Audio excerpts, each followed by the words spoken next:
Even if base attack target priority is set to lowest absolute health, you still prioritize nearby epic monsters, and targeting will feel more intuitive. Next up is an overview of the battlefield balance updates. In the new version, the true damage value of the Crimson Golem buff has been adjusted, with the minimum value slightly reduced. The tower destruction slow effect has also been improved. When a tower is destroyed, nearby enemies will now be slowed. The teleportation portal cooldown has been reduced from 45 seconds to 30 seconds, allowing for more flexible tactical choices. A new lizard platform return mechanic has also been added. When a lizard leaves the platform's area, it will automatically climb back onto the platform. There are even more battlefield improvements waiting for you to experience in-game. See you in the Gorge.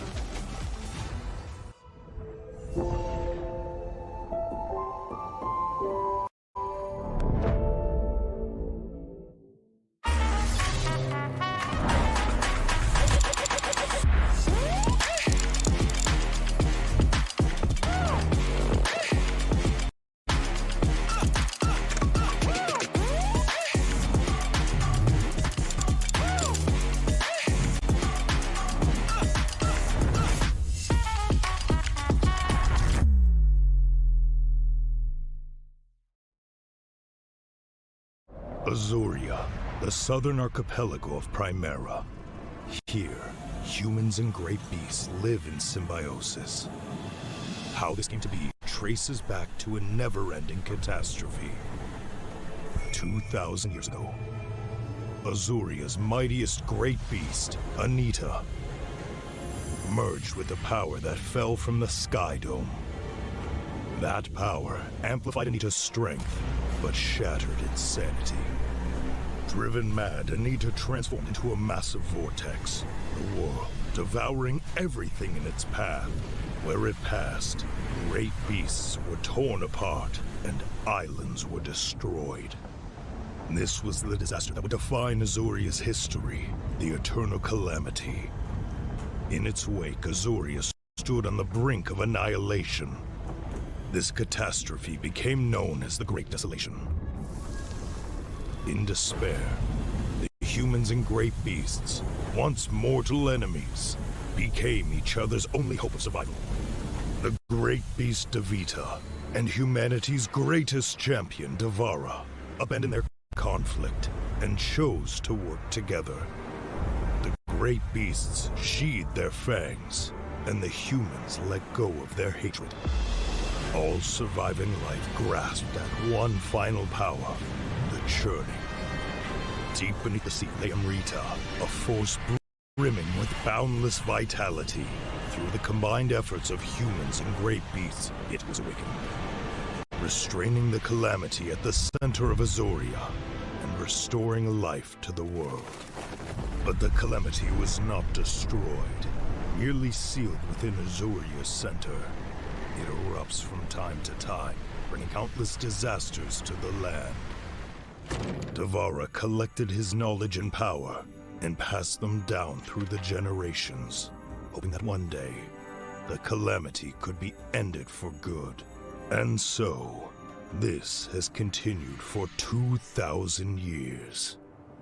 Chief Elder Devara! The calamity has erupted again!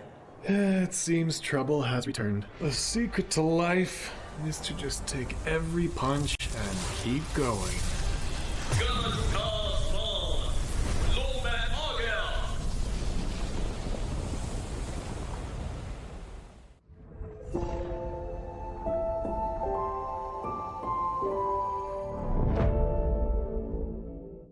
Itu kan track kita. Relax, bro. Phone aku! Jom kembali. Mountain Dew! Mantapkan pengembaraan! Kau boleh! Pada teras! Kasih boost! Adventure! Dapat pun! Steady, bro! Lancarkan kembali gengmu! He catches three! Can he finish the jumping up Welcome to the 2026 Asian Games Esports Qualifiers, Honor of Kings. 20 regions, one stage, and only the strongest 9 teams will earn the right to shine above the rest. taking place in Malaysia, June 13th to 21st, 2026. Coming to Malaysia. This is the battleground where teams fight for the right to qualify for the Asian Games. 20 teams enter, but only 9 teams will move on. Apart from the 20 regions, there are 3 regions that have direct qualification. Here is the 2026 Asian Games eSports Qualifiers Honor of Kings format. First, the 20 teams will split into 4 groups of 5. In each group, every team faces every other team once in a single round robin, with every match played in a best-of-3 format. That means every match matters. Every game matters. Every single point matters. The point system is simple. Win the match, earn 1 point. Lose the match, earn none. At the end of the group stage, teams are ranked by the total points they've collected. And from there, the road begins to shine. The top 2 teams from each group qualify directly to the Asian Games main event. That gives us 8 teams advancing straight out of groups. But for those not through yet, the light isn't out. The teams that finish 3rd in each group still have 1 more shot. They move into the last chance stage. There, they battle through one final BO3 single elimination bracket until 2 teams remain. The 2 teams will then face off in a BO3 match to claim the one final qualification slot. So in total, 9 teams will make it through, 8 from the group stage and 1 through the last chance stage. That is the rule. Now it is time to see who can rise through it. From across the world, regions gather here in Malaysia. 20 teams, and only 9 will qualify. The path is set. The stakes are clear. Together, we shine. Stay tuned, and we'll see you at the stage.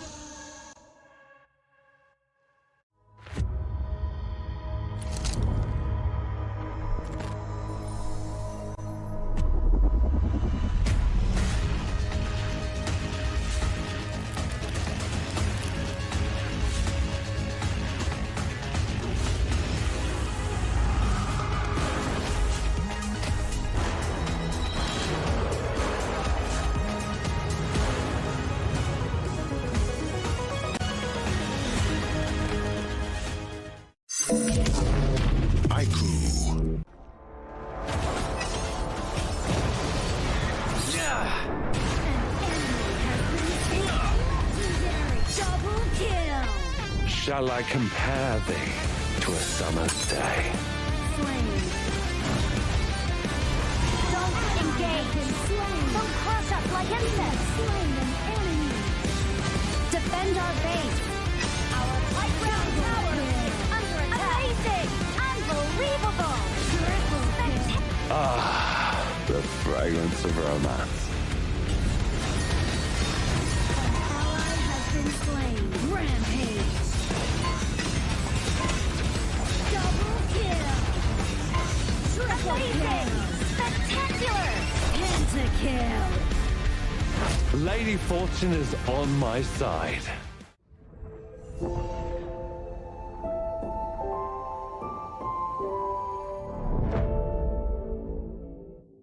Itu kontra kita. Relax, bro. Phone aku! Jom kemara. Mountain View! Mantapkan pengemaraan! Kau boleh! Kat mana pula ni? Water Trust! Kasih boost. Adventure! Dapat pun! Steady, bro! Lancarkan suara gengmu! You have been slain.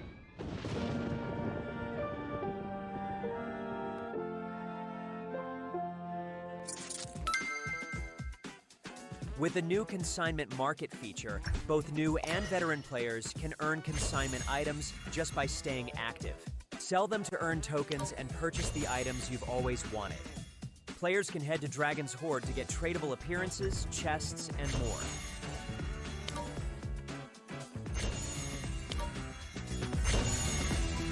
Players can list tradable items on the consignment market to earn curio tokens. During the initial launch period of this feature, all item listings will have their listing charge waived. Use your Curio tokens to trade on the consignment market, or purchase skins that were available before June 17th directly from the shop. With the new consignment items, players can complete events to earn tradable chests. Choose to open them yourself or list them on the consignment market for sale.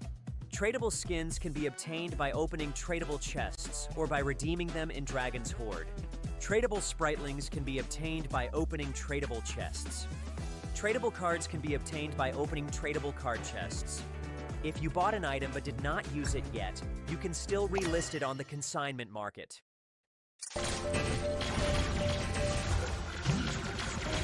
Unstoppable.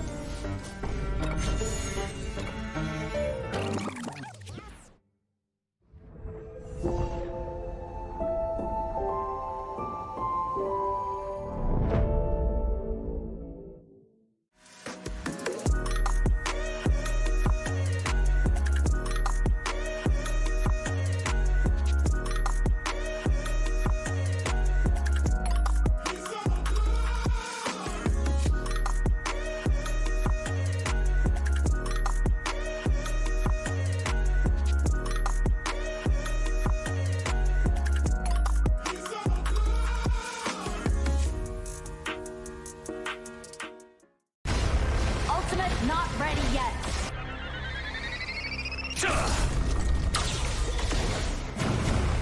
You have slain an enemy. My magic murmurs in ecstasy.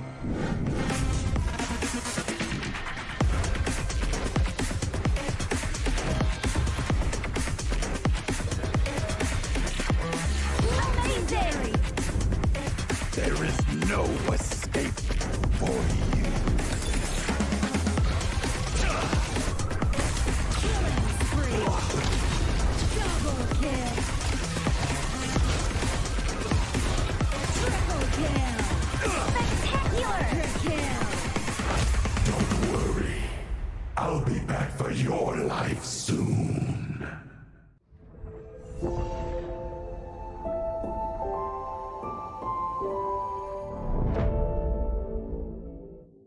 If you've ever wondered how to go from HOK player to HOK top influencer, this one is for you. HOK welcomes all creators. First things first. When you start as a HOK player, your in-game highlight can become your content. This is the first step of building your own social media presence. If you keep on creating and reach 100 plus followers, you will be invited to HOK Studio and become a HOK Studio creator, starting to earn various incentives as you grow.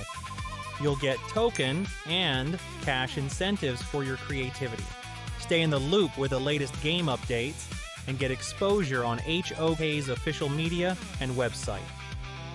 When you keep pushing and reach 10,000 plus followers, you will become a HOK advanced creator.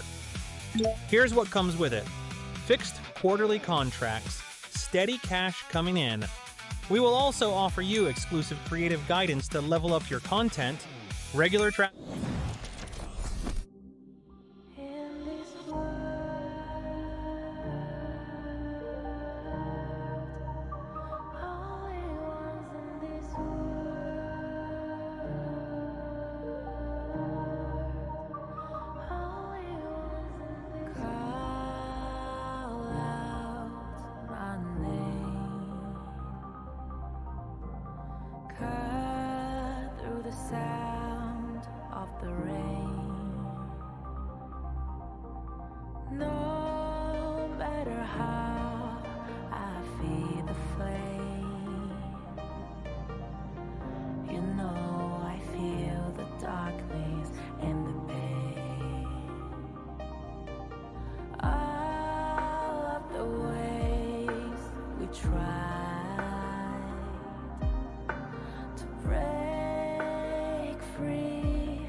Light of the skyline, let's do it this time like it's a whole new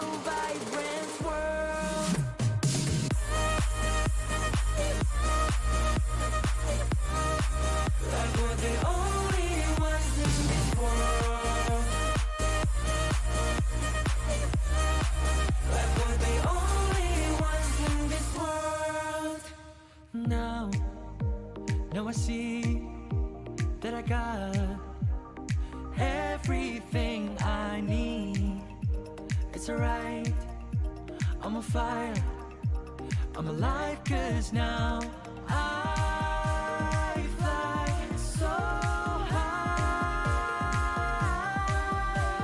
so high, light up the skyline. Let's do it this time, like it's a whole new colorful world.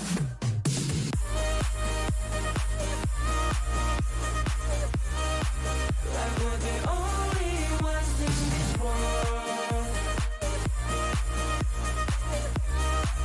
Like we're the only ones in this world. Never thought we'd get this far, burning like the stars. How we get this far? Like we're the only ones in this world.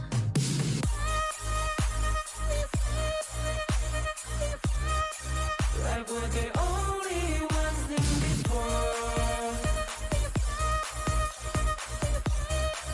Like we're the only ones in this world.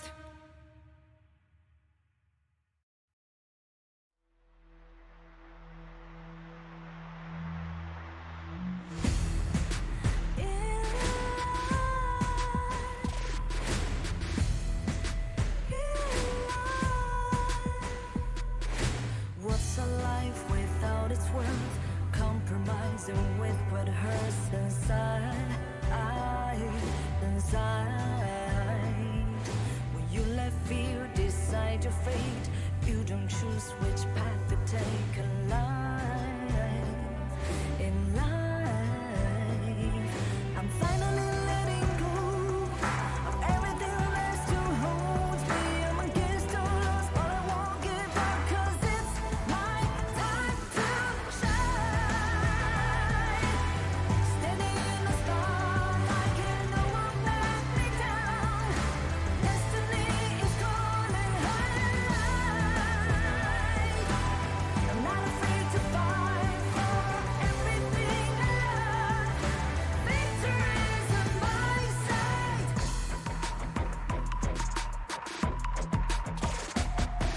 The more we lose, the more we gain. The more that nothing stays the same in time. In time. Can't love ever, can't forget. What you see is what you get sometimes. Sometimes. Gonna show the world tonight.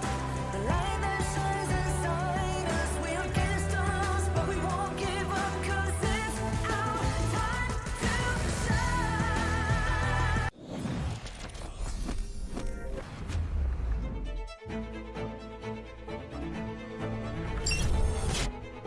The road to the Asian Games has officially begun. As the first team stepped onto the stage, every match carried the opportunity to make an early statement in the race for qualification.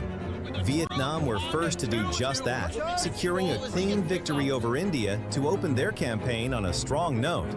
Nepal stood their ground, turning defense into opportunity before launching a decisive counterattack to secure a clean sweep. Syria also secured a hard-fought victory over Sri Lanka in one of the day's most competitive matchups. Indonesia showcased the coordination and discipline needed to secure a strong victory. Closing out the day, the Philippines delivered a disciplined performance against Pakistan, controlling the tempo throughout the game. 5 matches, 5 winners, 5 statements made. Day 1 has shown that every team has arrived with the same goal, earning the right to represent their nation on the Asian Games stage.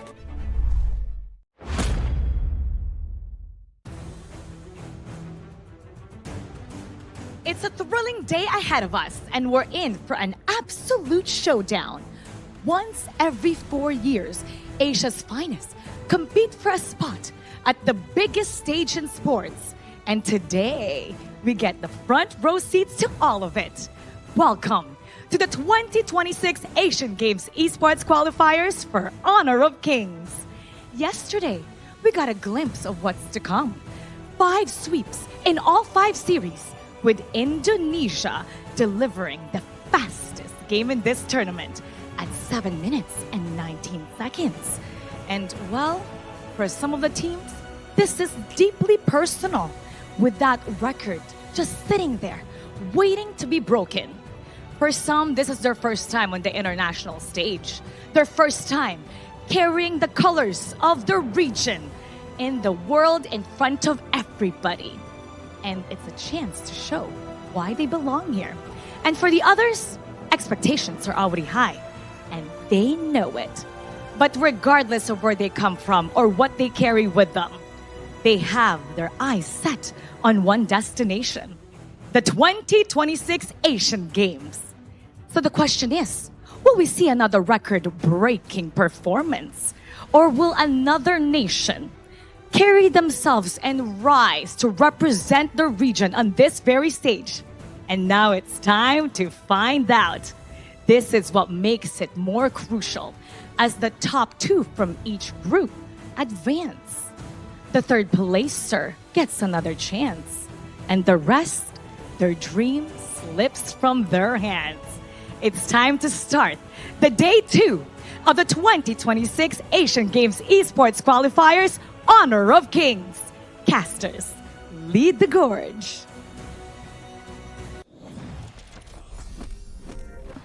Lovely opening as always, coming in from Mara Aquino herself. My name is Sagi here, your desk host for today. This is the 2026 Asian Games Esports Qualifiers for Honor of Kings, and we are in day 2. With me is all casters of the Gorge, Holler, and also Adam. Welcome back to the English broadcast. Thank you so much for having us back. And again, day 2, super excited. Some of these games are looking to be very competitive here. Exactly, and we also have the Mongolian teams going against Philippines again today. So we do know that they really have to go through hard games as the first 2 matches. Well, we are talking about something that will be happening in the future. That's going to be a very far away game, maybe like match 3, match 4. Yeah. But this upcoming game that we have on our hand, this is definitely going to be the highlight of the day. Personally, for me, it's definitely going to be Republic of Korea going up against Singapore. 2 powerhouses going head-on in the opening match of day 2. I think that this is probably going to be one of the more competitive games of the day, and we're starting off with that bit of a banger here. I mean, there's a lot of history.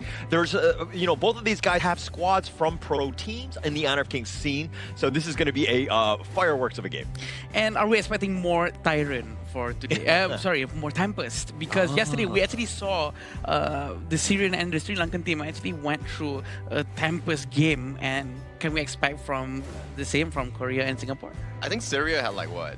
They were losing in the first few moments in the game 1, and then Abdulaziz came in on the Angela with the clutch Tempest steal plus a Quadra strike to make a great comeback and bring the momentum for Syria into that 2-0 clean sweep. So I think definitely making these important big plays brings a lot of momentum coming in, especially you are representing a region this first time. Yeah, and actually for like day 1, Abdulaziz being able to steal that Tempest Dragon, get the Quadra kill to secure the win, but through that entire time though, he had been waiting in the wings for that moment. And this is why this Asia Games qualifier is so amazing, because you have that time. Are you going to be able to stand up and hit that moment when you need to? Exactly. You'll never know what's going to happen with these teams, especially with our first match today.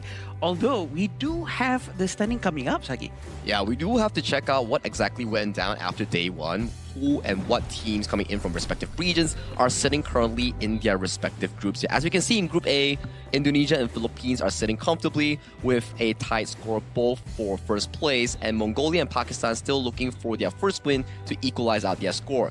Group B, Nepal is sitting at first place with Jordan, Myanmar, UAE still haven't yet played their first game, and Kyrgyzstan, they will have to find a comeback way to potentially find for that first win coming in for Group B. And Group C, we only had one series yesterday between Vietnam and also India. It was a fantastic match, and Vietnam definitely showcased that they are one of the strongest group contenders coming in from Group C. And finally in Group D, that's where Abdulaziz came in yesterday and stole the Tempest on the Angela, which sends Syria all the way to the top of the group.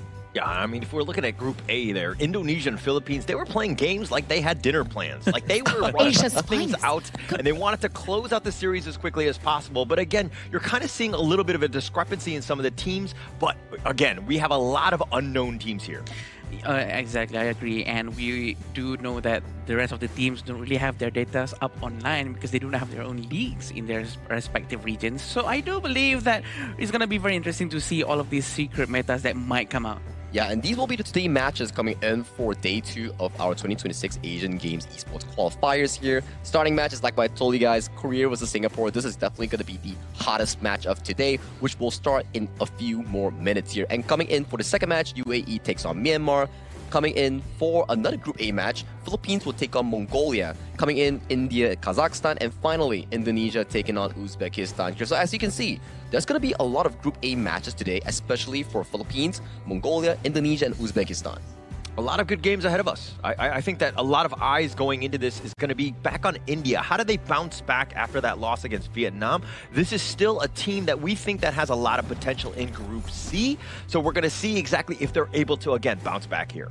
I agree, because I actually went through a couple of ranked matches and I actually went against one of the Indian streamers. Oh. So they were so good that we almost lost our game, but it just shows how fast they adapt to the gameplay. It's so quick, and I think we're going to see the same in their gameplay. The adaptability is definitely something to be prized about, but after viewing through so many of the matches coming in for today, right, there seems to be a lot of Group A games, and with more Group A games coming up for their respective regions and everyone else, it means that the more games you play, the faster you will know who will be sitting comfortably first and second place going into the main event, and who will be fighting for that third spot going into the LCQ. Yeah, and so basically we have about 8 days to do this single round robin to kind of find out who's going to be the top of your squad, or in terms of that group. Getting into that one is obviously key. You want to be top 2. So anytime you're like on the losing end, you got to start putting that pressure on now. Yeah, definitely.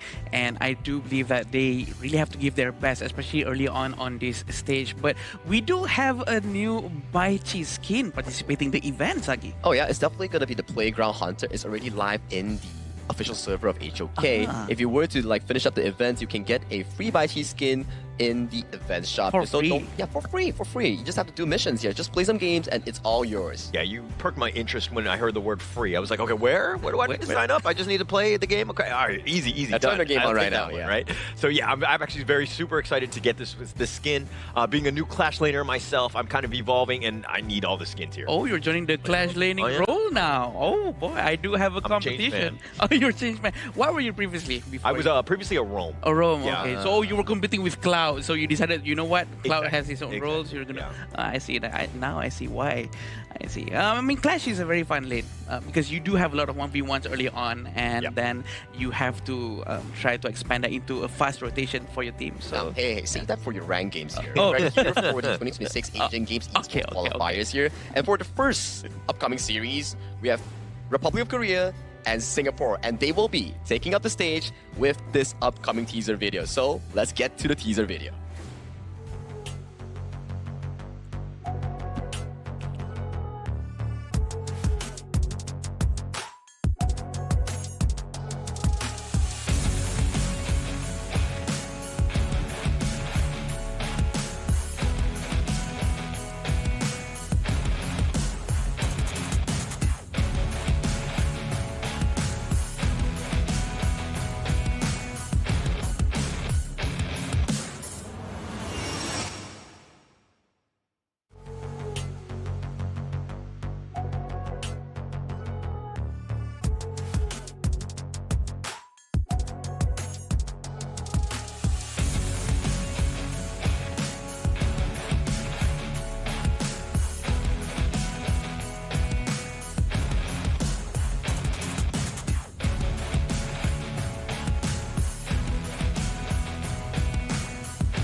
Forged through years of competitive excellence, every movement is calculated, every decision is deliberate. One of the tournament's strongest contenders has arrived. Please welcome Republic of Korea!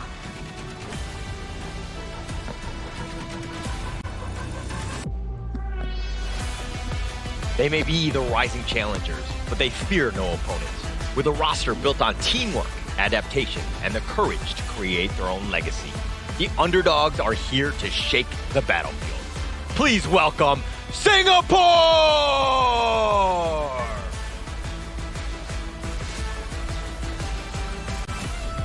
I'm actually super excited for this upcoming match because I do feel that we're going to definitely have a pretty 50-50 matchup between these two squads coming in from their respective regions here. Singapore, we know a few familiar places here. Those players, they have been in the esports scene for quite a while now, and for Republic of Korea, they are no strangers if you are following HOK Esports Global. And this is the lineup for Republic of Korea, coming in with Yuno, Jihoon, Sungbin, Hunmin, and Sungun.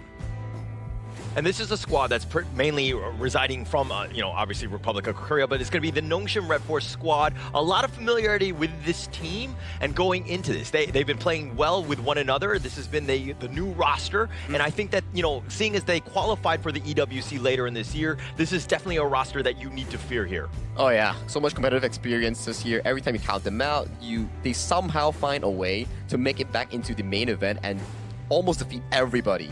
And their recent performance, I think they were second place in the previous tournament here, so they're definitely one of the hot ones coming in from the respective groups. Definitely a lot of consistency, right? And I think that there's gonna be a lot of history between this team and at least one player on this one, and I'll point that one out. But it's gonna be Yenji, Yuming, Yuha, Kaiyang, as well as WeCat. And Kaiyang is Raven. He previously from Visaka, who had previously beaten Nongshim Red Force at KC 2025. So there's a little bit of a history, and I'm sure that there's a revenge story somewhere in here. Yeah, and I do believe that they have a lot of competitive experience in the background. The team actually shows potential through coordination and adaptability. We do know that a Singaporean team is not going to go down easy, and I'm not surprised if we actually see 3 Tempers in the first game. Sagi, are you excited about that? 3 Tempers is a long way to go. We only had one yesterday, but judging from two teams' respective playstyle, that may be a possible outcome, judging from the fact that Republic of Korea, their playstyle really resembles slow and steady, winning the race, pacing towards those power spikes, wanting to fight those big objective fights. So maybe, Adam, maybe we might see those Tempest Dragons that you're referring to. Delicious. I don't know if you're going to will it to get the Tempest Dragon. Obviously, we want to see a lot of drama. I think that it can definitely be there. But, I mean, look, if we're going to look at the side of the Republic of Korea, Sungyup is definitely one of the guys that they want to kind of look into. Previously known, I mean, his alias IGN is going to be Haku. So yeah, he has a lot of history of being aggressive. He wants to take over the game. So, again, eyes on this guy in terms of just how he performs and takes over the map. Now, I have a different perspective on this. I think it's more on the farm laners here. Kaiyang and also with the farm laner coming in from Korea, both of them have a very similar playstyle where if you give them their favorable picks, they can definitely scale up and put the weight on their shoulders to carry the team towards victory. And the Korean teams, right, we do know that they have been playing together for quite a while, and the cohesion between the teams, the team bonding, well, they go eat together, they go to the cinemas together all these while, so we do know that it's going to be helping them quite a bit in terms of chemistry amongst the players. Compared to the Singaporean players, I am not sure that they have this bond as strong as Korea. I'm pretty sure they need to adapt quick for this. Is that why I'm losing my ranked games with my stack, because I'm not going to the cinemas with them? Is that what you're trying to say? Yeah, probably. You have to, you know what I mean? You have to spend time with your players outside the game to have this unspoken chemistry. You don't need to call out your shots in the game before you do something. Yeah, it's like something like what we saw from Team Philippines yesterday, that everything was so well coordinated here. But the first thing that we have to coordinate is the draft coming in for Game 1 between Singapore and Republic of Korea in this BO3.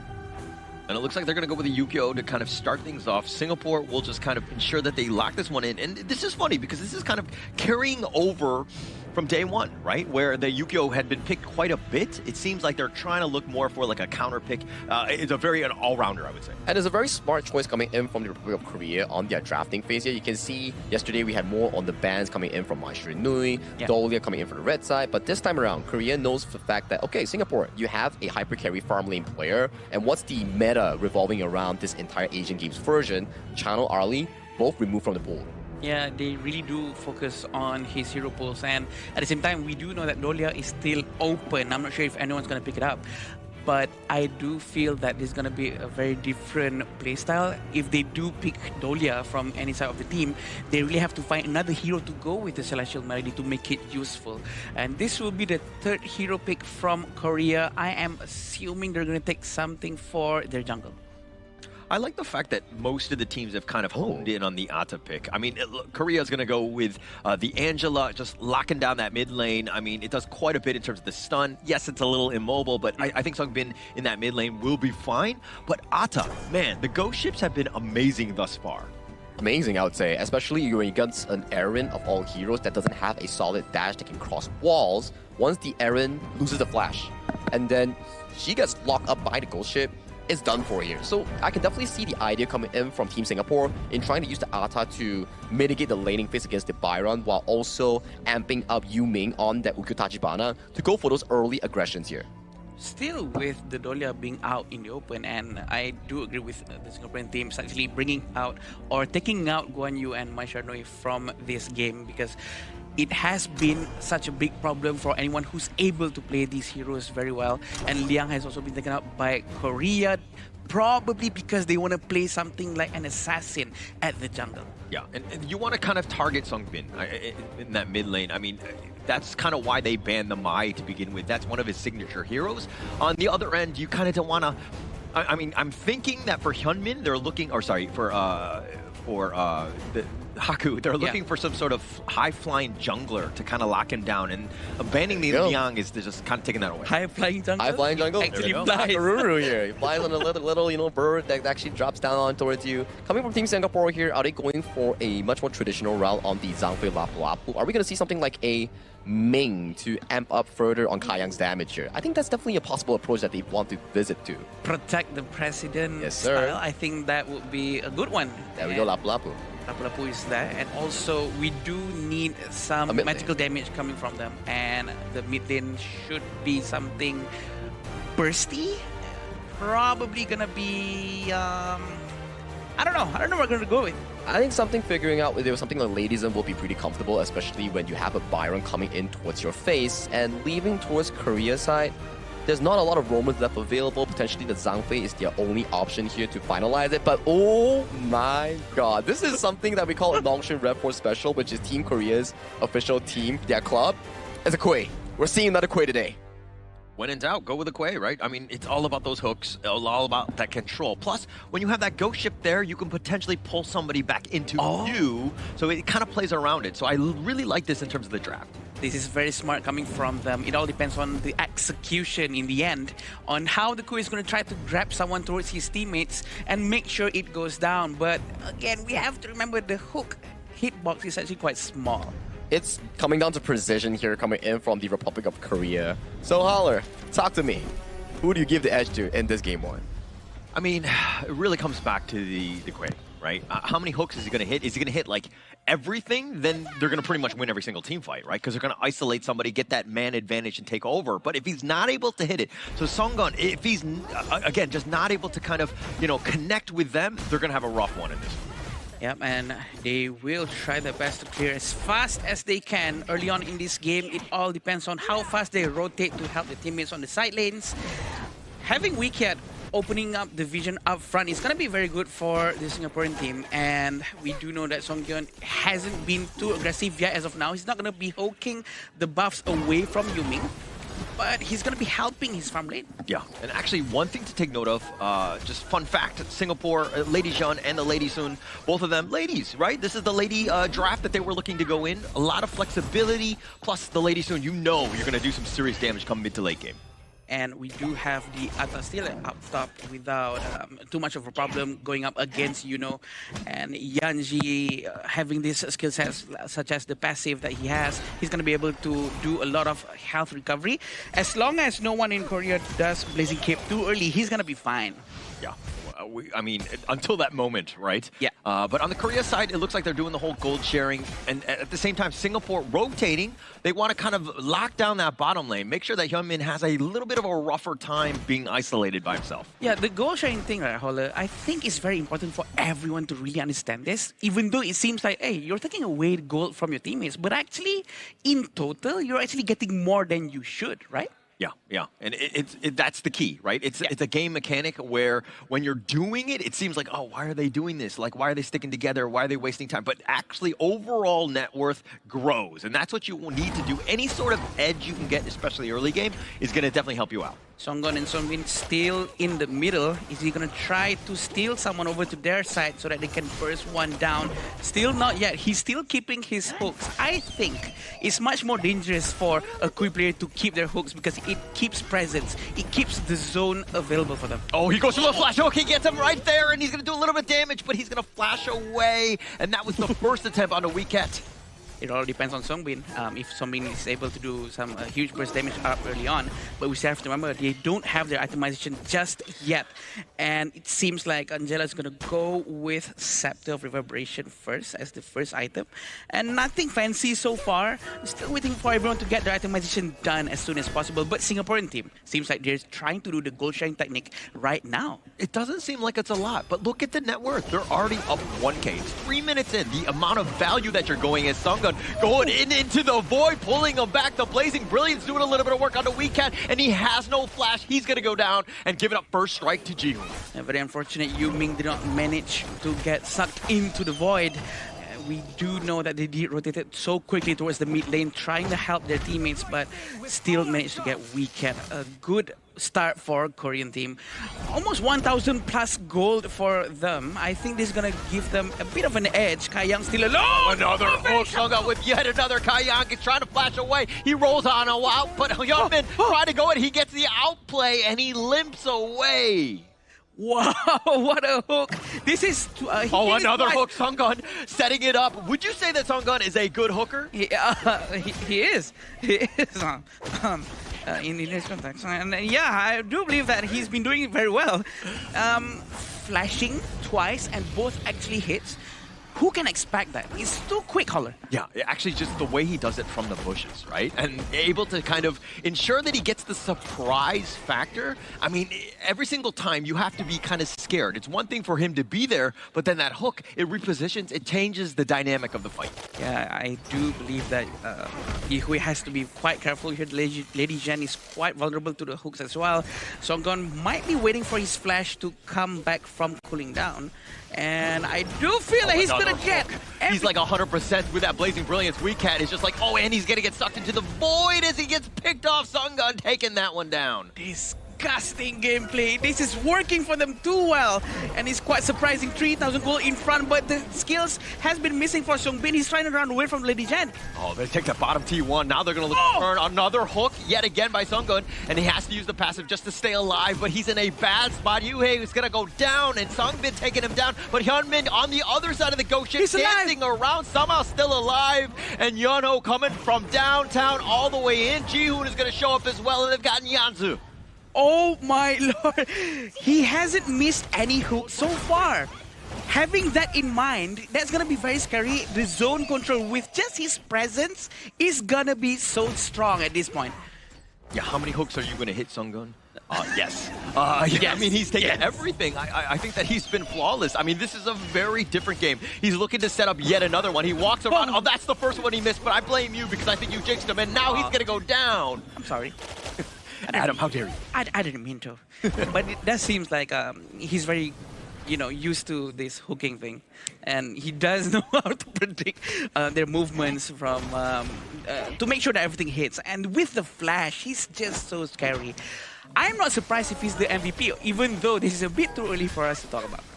But the tempo, all of the value that he's getting, he had such an impact. I mean, it's only 6 minutes. We don't want to declare an MVP already, but it's looking that way because of how much of the tempo and now Singapore on the defensive side, everything is going their way because of those hooks. And remember on how Hanmin actually managed to survive from the bottom lane? It seems like they're going to try to hook one here. Now, he gets yet another hook into the void. He goes for the two-man stop, the Ocean of Tears, breaking that up. Weecat is going to be fine, but he's going to get storm-struck for that. The ghost ship, and it looks like Yeonho's on the wrong side of this, but here comes Jihoon. He's looking for the revenge. Yeonho getting a little bit low. He doesn't have enough for the shield. He will fall. A very quick help coming from Jihoon, but it's not enough to save Yeonho. He did try his best, but Yu Ming is going to try to take Jihoon, but Jihoon manages to survive the fight. He's just doing just enough, but Songbin, I feel like he's just on the edge. He hasn't been able to get the true Chaos Cinder, Blazing Brilliance, the full burn experience, if you will.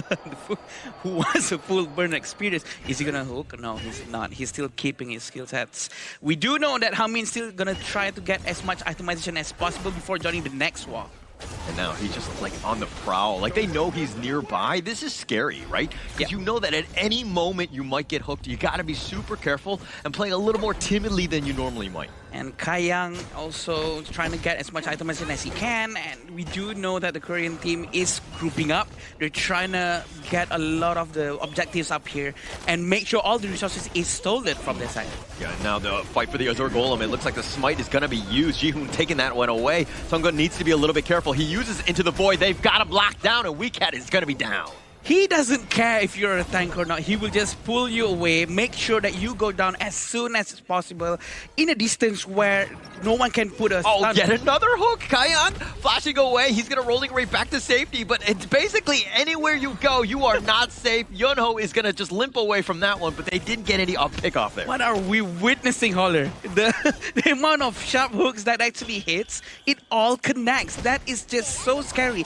If Soundfinder, we could have a stat popping up showing how much hook that is hitting on, it will be very great. Yeah, we need like a counter. Yeah, like how many times he's hit versus the miss. Yeah. Yeah, I think that his hit rate is definitely much, much higher in this one. 80% for sure. Yeah, for sure at this point. He's done so much, and now, again, we're just waiting.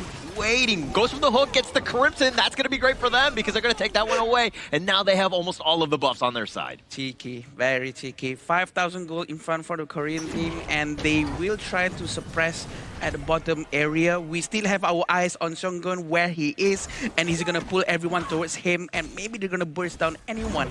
Anyone that he gets, even if you are a tank, you are going to be melted with the presence of Songbin, with the Angela. I mean, it's the backup, right? I mean, it's about that repositioning, pulling them away, and then you have the rest of the team. This is the easiest thing for Songbin, using that Angela, because you can just literally burn everybody down. It just makes things so much easier when you have the guy right in front of you locked down. I feel so bad for Yuming right now. It hurts as a jungler when you're not getting your buffs, you're not getting your resources. You know that's your only source of food to be economically okay to get your itemization. And he's not getting that right now. Yeah, actually the way you said it, with no food, that just sounds very depressing. Right? I think I need a new term. You could have gone with many different analogies, but you went with the food one, and that one hits home, man. Well, we do see that he's struggling right now. Okay, good idea from him. He's actually trying to cut the bottom lane, make sure that the team has a breathing space at the base, because now Korean have to send someone to defend their bottom lane. Yeah, but they sent Jihoon. It's probably going to be a worst case scenario for Yuming, is he's trying to get away, and the dash across, the Eagles are being thrown, and Yuming is going to be down for the count yet again. Yes, he tried to pull the tank, but he does know that his teammate is not nearby, so he pulls it off and cancel it out. But the Tyrant is still being focused by Jihoon. It seems like it's going to be easy double objectives for them. This is very greedy, but this is what they need, and they can do it. Yeah, I mean, this is as greedy as it gets, taking them both down, and they have enough damage to deal with this and to just survive this. This is the 10-minute mark, and you are so far ahead that you're able to take both of the big neutrals. That is a giant play for both, and now they've got the pullback into the void. You can't get away from Sungun. You cannot get away, especially he just finished his frigid charge. This is going to be a bad dream for the entire team of Singapore, but... All the flash forward, the Storm Strike is going to be on point. He dives the tower. He doesn't care. Kayang is going to be down. They found Yue as well. Weekek, all he can do is watch, and on the bottom side, Jihoon was doing some work as well. This game has been nothing but Korea. This is the chemistry that I was talking about, right? Going to cinema really helps. It depends on also what movie they were watching. Okay. Right? Like, is it a horror movie? Is it what? But it looks like this is going to be a horror movie as they take down Weecat, and it looks like Korea are going to take game number 1 off of the ace. A good game coming from Korea. Congratulations to them winning the first round. And I'm pretty sure they're going to be continuing this momentum. That was a very, very scary way coming in from Seonggun.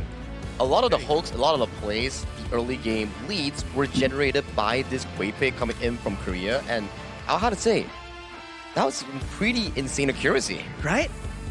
he doesn't miss. He doesn't miss. I think that I'm just gonna predict it now. The highlights are gonna just literally become gun, just hooking everybody, right? It doesn't even matter about the kills after because he was just setting it up for all of the team fight action, right? This game was all Republic of Korea. And we've actually only witnessed one miss, and that's all. And I have to highlight that because it's the only thing that stands out about him, because he missed that one time. So missing stands out because he's doing too good of a job in the game. Exactly. Yeah, that makes sense. I mean, not to go Asian dad here, but you are a dad, though. like son. It is Asian Games qualifier. Yeah, I mean, how dare you? You got it on tape. You missed once. Oh my God, Sungyeon. That's going on his resume, right? But definitely, though, that game one coming in from Republic of Korea was really, really amazing. Aside from only dominating in the game with their planning coming in from Seonggun's Kui's hooks, you can see from the pick and ban phase, they have already strategized how they want to counteract against the farm lane-centric team Singapore here. Yeah. First bans coming in, the first two, strong picks coming in from the Asian Games farm lane pool. Channel, Arlie, gone.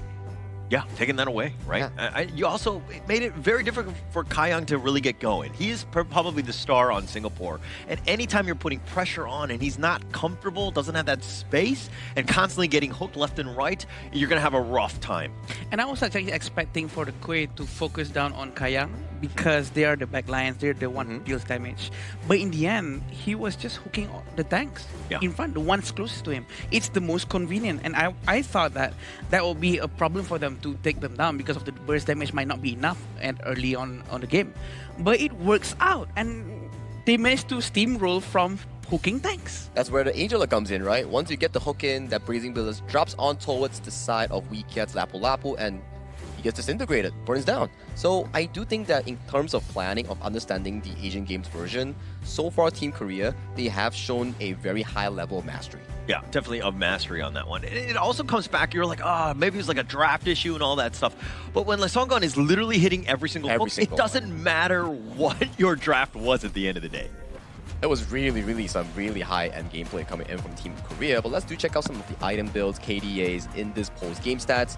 So far, Korea is leading the series with a 1-0 score, and we do see that Seonggun 2-1-8, contributing to 10 kill participation here, the highest in this team. Every hook that he hits has led to almost a successful play. I agree, and we do know that he creates a lot of space for the team every time he hooks someone or every time he keeps his hook because of the accuracy itself. Everyone is also aware, so aware that his presence, he's still keeping his hook. It's not cooled down yet, so they cannot move forward. They cannot go out from their base. And you were talking about in the beginning of the game, you're like, oh yeah, he's just not hooking, but the potential is there, and it's actually changing the dynamic. And ever since you said that, Sunggun was like, no, I'm just going to constantly hook. I am not going to hold it back. Every time it's off cooldown, I'm going to use it. So after observing this Hui performance, right, would you give it over to Charles from Philippines yesterday or Korea's Seonggun? To me, the one miss sticks out, right? So I think, no, I'm just kidding. I think that's not an amazing game. Are you still in this Asian dad? I am. Calm down. I'm gonna talk to him later. How dare you miss one on stream? Yeah, aside from Korea as well, right? We've been seeing a lot of Angela actually in the Asian Games version. I think this is like our fourth, fifth Angela pick so far in the second day so far. And actually, that was, in terms of performance, it actually wasn't even the best one, right? Because in terms of damage, Abdulaziz yesterday, monster game with the Angela, but this one, very different because he didn't really need to. Like, the rest of the squad were doing enough damage for him. To be honest, this is what probably I would call selective damage, when he just chooses the most important targets at the right time. So it doesn't really matter if it's translated into the stats or not. You can see Sungbin's damage is just about 3,000. It's not too much, but it's the most important moment, and it works out. Yeah, I think that's a very good statement, right? Because every time we see Seonggun land a hook on the Hui, Seongbin is always there, ready to follow up on as the main damage dealer to burst down the tank that you talk about here. So I think it's like what you say, selective damage, so proper follow-up. It's probably those cinema visits that you talk about. I'm very proud of that. Very proud of that. I know that the cinema thing is very helping out with them. I'm pretty sure they did it. And yeah, I want to know what are their routines other than cinemas. Yeah, but I want to know more specifically in the cinema. Like, what are they watching, right? Like again, it's like give me a movie name because then I'm like, okay, all right, we got to go for like, is it like a romantic comedy? Like kind of, you know, get this awkward vibe with the team, or is it like tell me, brother? Which genre helps the most, right? I mean, it's probably gonna be horror, right? Like everybody's trying to see like who is the most scared in this specific part. But you can see like in the 11-minute game, Korea had to pull in a 9,600 goal lead, which is amazing here. And these are the starting few moments that Seonggun was landing most of their hooks, which caused Wikia to be out of position, giving the first strike over to the side of Ji Hoon-ya. And this is an insane one. He mind gamed Kayang into walking into the hook direction, and then even if Kayang were to burn the flash, Hyunmin was really fast in following up with the play to capture off for that solo kill on towards the farm lane 1v1. And this is also another one. Like you say, highlight reels? No, this is the Seonggun reel. Yeah, he needs to put this on his LinkedIn, right? I think that just how much impact he had. Like every single, like he's walking in, he's in the center stage. Like you dare go near him, he's got a potential another hook. There we go. Just every single highlight is based around Seonggun. Yeah, it's sharp. It's definitely sharp, and we know he's not gonna miss. I'm not surprised if Singaporean team actually bans Kui after this. I know it makes no sense, but it's too scary at this point. This momentum might scare them up all the way to the next game. But every hook matters, and it's so good that they manage to steamroll non-stop. Every single highlight reel is crowd control into a hook, or hook into a crowd control. Very beautiful, I would say, teamwork coming in from the Korea squad, which really allows them to make such great plays in pulling the goal gap into almost 10,000 at a bare 11 minutes. Yeah, just the last highlight was one where Seonggun just missed the hook. Hey, I think everybody needs to kind of point that one out because everything else was great, but that one miss. But Seonggun is going to be your clear MVP here. We got to remove this Asian dad from the seat right now. Get him off the casting bed. 218 and 13% damage. For the Kui, 13% is actually quite a lot, to be honest. Even though he's been hooking tanks, but he's doing a lot of work, definitely. And damage taken is also 22.7%. Seonggun, he deserves this one. Definitely deserving, right? So much presence in the game. From start to finish, he was making plays after plays after plays, building leads, shattering the hopes of the Singaporean squad in trying to make a potential comeback, in trying to drag the game into potentially like Tempest Dragon that you mentioned just now. So well played thus far in Game 1 coming in from Team Korea. What can Team Singapore do to actually make a 1-1 coming in for the remainder of the series? I mean, Vankui is definitely something that they might need to consider. That's how, dire things are right now, because I think it just has so much impact. Plus, we're not playing global ban, so it's always going to be available. And when you have a performance like that, you're kind of thinking, like, what can we do? What are our options? How do we avoid this altogether? In terms of picking maybe different heroes to deal with Kui, that might work. Maybe heroes with more mobility, hero with a lot of dashes. But, Sagi, I do think that banning Kui might be the right decision. There's no shame in this, okay? There's no shame in this. There's definitely no shame in banning a hero that you actually cannot handle here, but it's a very small sample size so far coming in for Team Singapore to actually execute on the ban. For me, if you're banning Kui, you're essentially losing out another ban slot here. Are you trying to remove the Guan Yu? Are you trying to remove the Mai Shiranui? All these are still top tier picks thus far in this Asian Games version tournament. So for them to actually ban Kui in the first round, it's going to be very inconsistent going into the second game. I don't think you ban it. And the reason, because I think that there are definitely other meta heroes that have more of an impact. You kind of probably want to just play around that, and you just kind of think he's going to miss at some point, right? He's hitting all the shots now, but that hot streak will eventually go away, hopefully. Okay, hopefully. Asian dad mode is gone now. But we do know that Kui is going to be a big of a problem, but I agree with Holler. There might be other heroes that's going to be a lot more problem, giving a lot more problems to the Singaporean team. Yeah, I do have to agree here. But Adam, I just got to ask you, right? Where are we actually playing, and where are the players staying in this event? We are actually playing at Petaling Jaya Marriott Hotel official venue and the hotel partner of 2026 Asian Games esports qualifiers for Honor of Kings. This is such a good venue and everyone is loving it. Everyone is going to breakfast together in the morning, eating all the national dishes, such as this morning we have ayam rendang. We have ayam rendang. Yeah, and I met Iqbal because, we Malaysians and Indonesians have this who owns the rendang thing. Who owns rendang? Yeah, but he was trying the Malaysian rendang, which is different from Indonesian ones. Yeah, we definitely have to interview him here to say whose rendang is better. Don't do that. Don't do that. I kind of want to see. I kind of want to know. I feel like, which one is better. I want to see the contest here. You don't want to see anything. You just want to see heat. That's all you want. I just want to see you guys at each other's Can I get out of this room? I'm very scared right now. Not be scared, because the only one have to be scared right now is Team Singapore if they can find the equalizer here in this series itself. Korea will be defaulting towards the blue side as Singapore chooses the red side here. So red side has a bit of consideration here. What do you actually ban out to allow Kayang, your core carry, to pick up the heroes that he wants? Because you are on the second pick, which doesn't really allow you much room to think. I think right now you're looking for something just early game. Create a little bit of space. We didn't really get to see exactly just how much, like the spacing from Yuming to be able to push them back to kind of create space for Kayang to get that farm. He was under pressure from the beginning, and if this team wants to succeed, again, everything kind of on the shoulders of Kayang. I agree. I think they need to focus more on taking care of Kayang, and we do know that Kayang has a lot of potential. That doesn't mean that you can leave him alone at the bottom lane trying to deal with 3 heroes. Having Koi in that mix-up, I think they might have to really babysit Kayang, not because he needs to be babysitted, but because the team needs to win.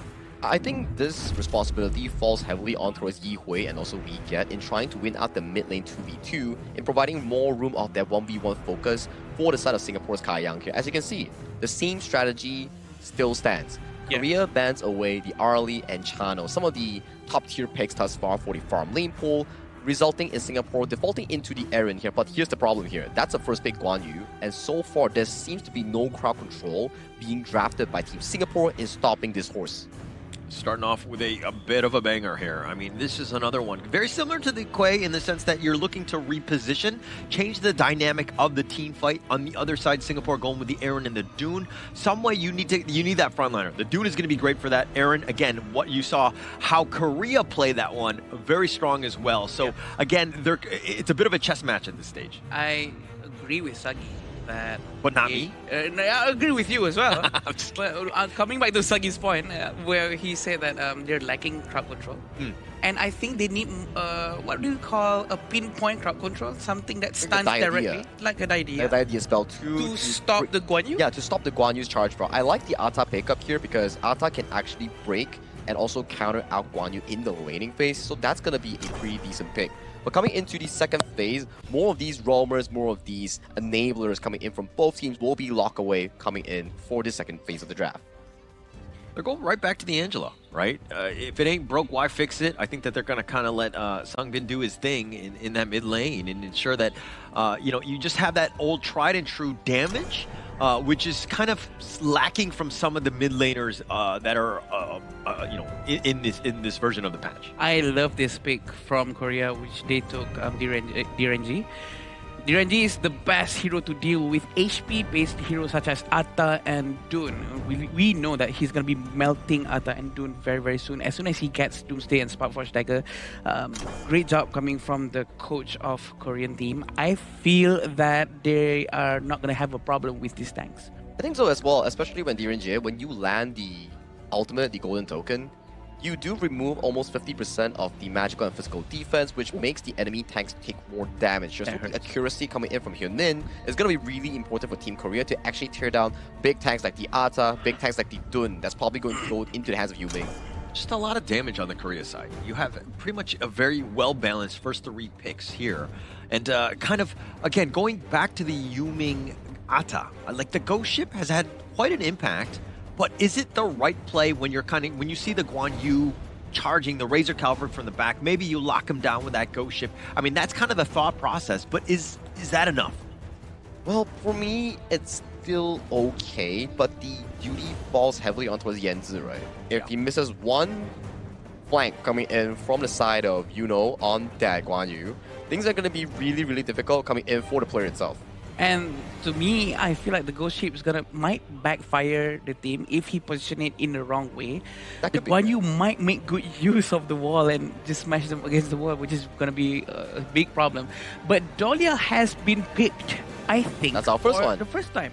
Yeah, I think it's going to work very well with Dun, resetting the Unruly Blade a lot of times and hopefully being able to stop the Guan Yu. Yeah, the Dahlia Dune combination, just these double Arguably. Yeah. The combination that you have, very strong, really setting it up. And I mean, this is something that we were kind of alluding to yesterday when we were talking about how the Dolia would always be a power pick, right? It just adds so much impact. Plus, there's a lot of great ults that you can refresh. This is a good lineup thus far. Hang on a moment here. That Guan Yu seems to be going into the jungle coming in from Team Korea. That's a Byron Clash lane. Huh? Wait. That seems to be a jungle Guan Yu coming in on the hands of Ji-hoon that will be played in this exact version. And then, yes, in some versions of this game, especially regions coming in like Vietnam, they do play the Guan Yu in the jungle here. So I'm interested to see how they actually pull this off. Instead, it's going to be a Byron jungle coming in from Ji-hoon. Yeah, I think Byron would make more sense because Guan Yu is a hero that really needs to run around and charge up before he can attack. That seems to be the case here, but this will be Game 2 coming in from Team Singapore and also Team Korea. We have a niche pick so far coming in as Byron jungle on the hands of Ji-hoon. So Holler, how do you think this will unfold? I think it's gonna unfold. I mean, hopefully, it really comes back to, Sungyup in terms of the jungler, this Guan Yu, just how much impact he has. If he's able to, again, reposition everybody, they win all the team fights, like kind of what you saw in the last game. So it really comes back to him. Yep, and it seems like the Singaporean is going to try to do a better rotation this time. We're going to try to catch Hunmin early on and really try to help Kayang. The stun really connects towards Yihui, and it seems like Yihui is going to do okay so far. They don't have enough heroes to help them out to get the Firehawk, but they managed to try to defend at least. Smart, right? Singapore, you got to if you know who the all-star is on your team, Kayang is the guy. Not to say that the other guys aren't, but I think that he's kind of the man, right? He needs his space, he needs his farm, and especially, any sort of support you can give to him, you're doing a good thing. Yep, he's actually outside the brush. I'm not sure if he realizes this. Yeah, probably he knows. He's trying to freeze the lane here, so he's going to take a little bit of damage because he's just going to wait it out. I mean, and it's outside of the tower range, so it's going to be perfectly placed so that, now it's way more difficult for Yan to kind of to get those last hits because it's so close to that tower. I see. Very smart from him. A lane manipulation 101.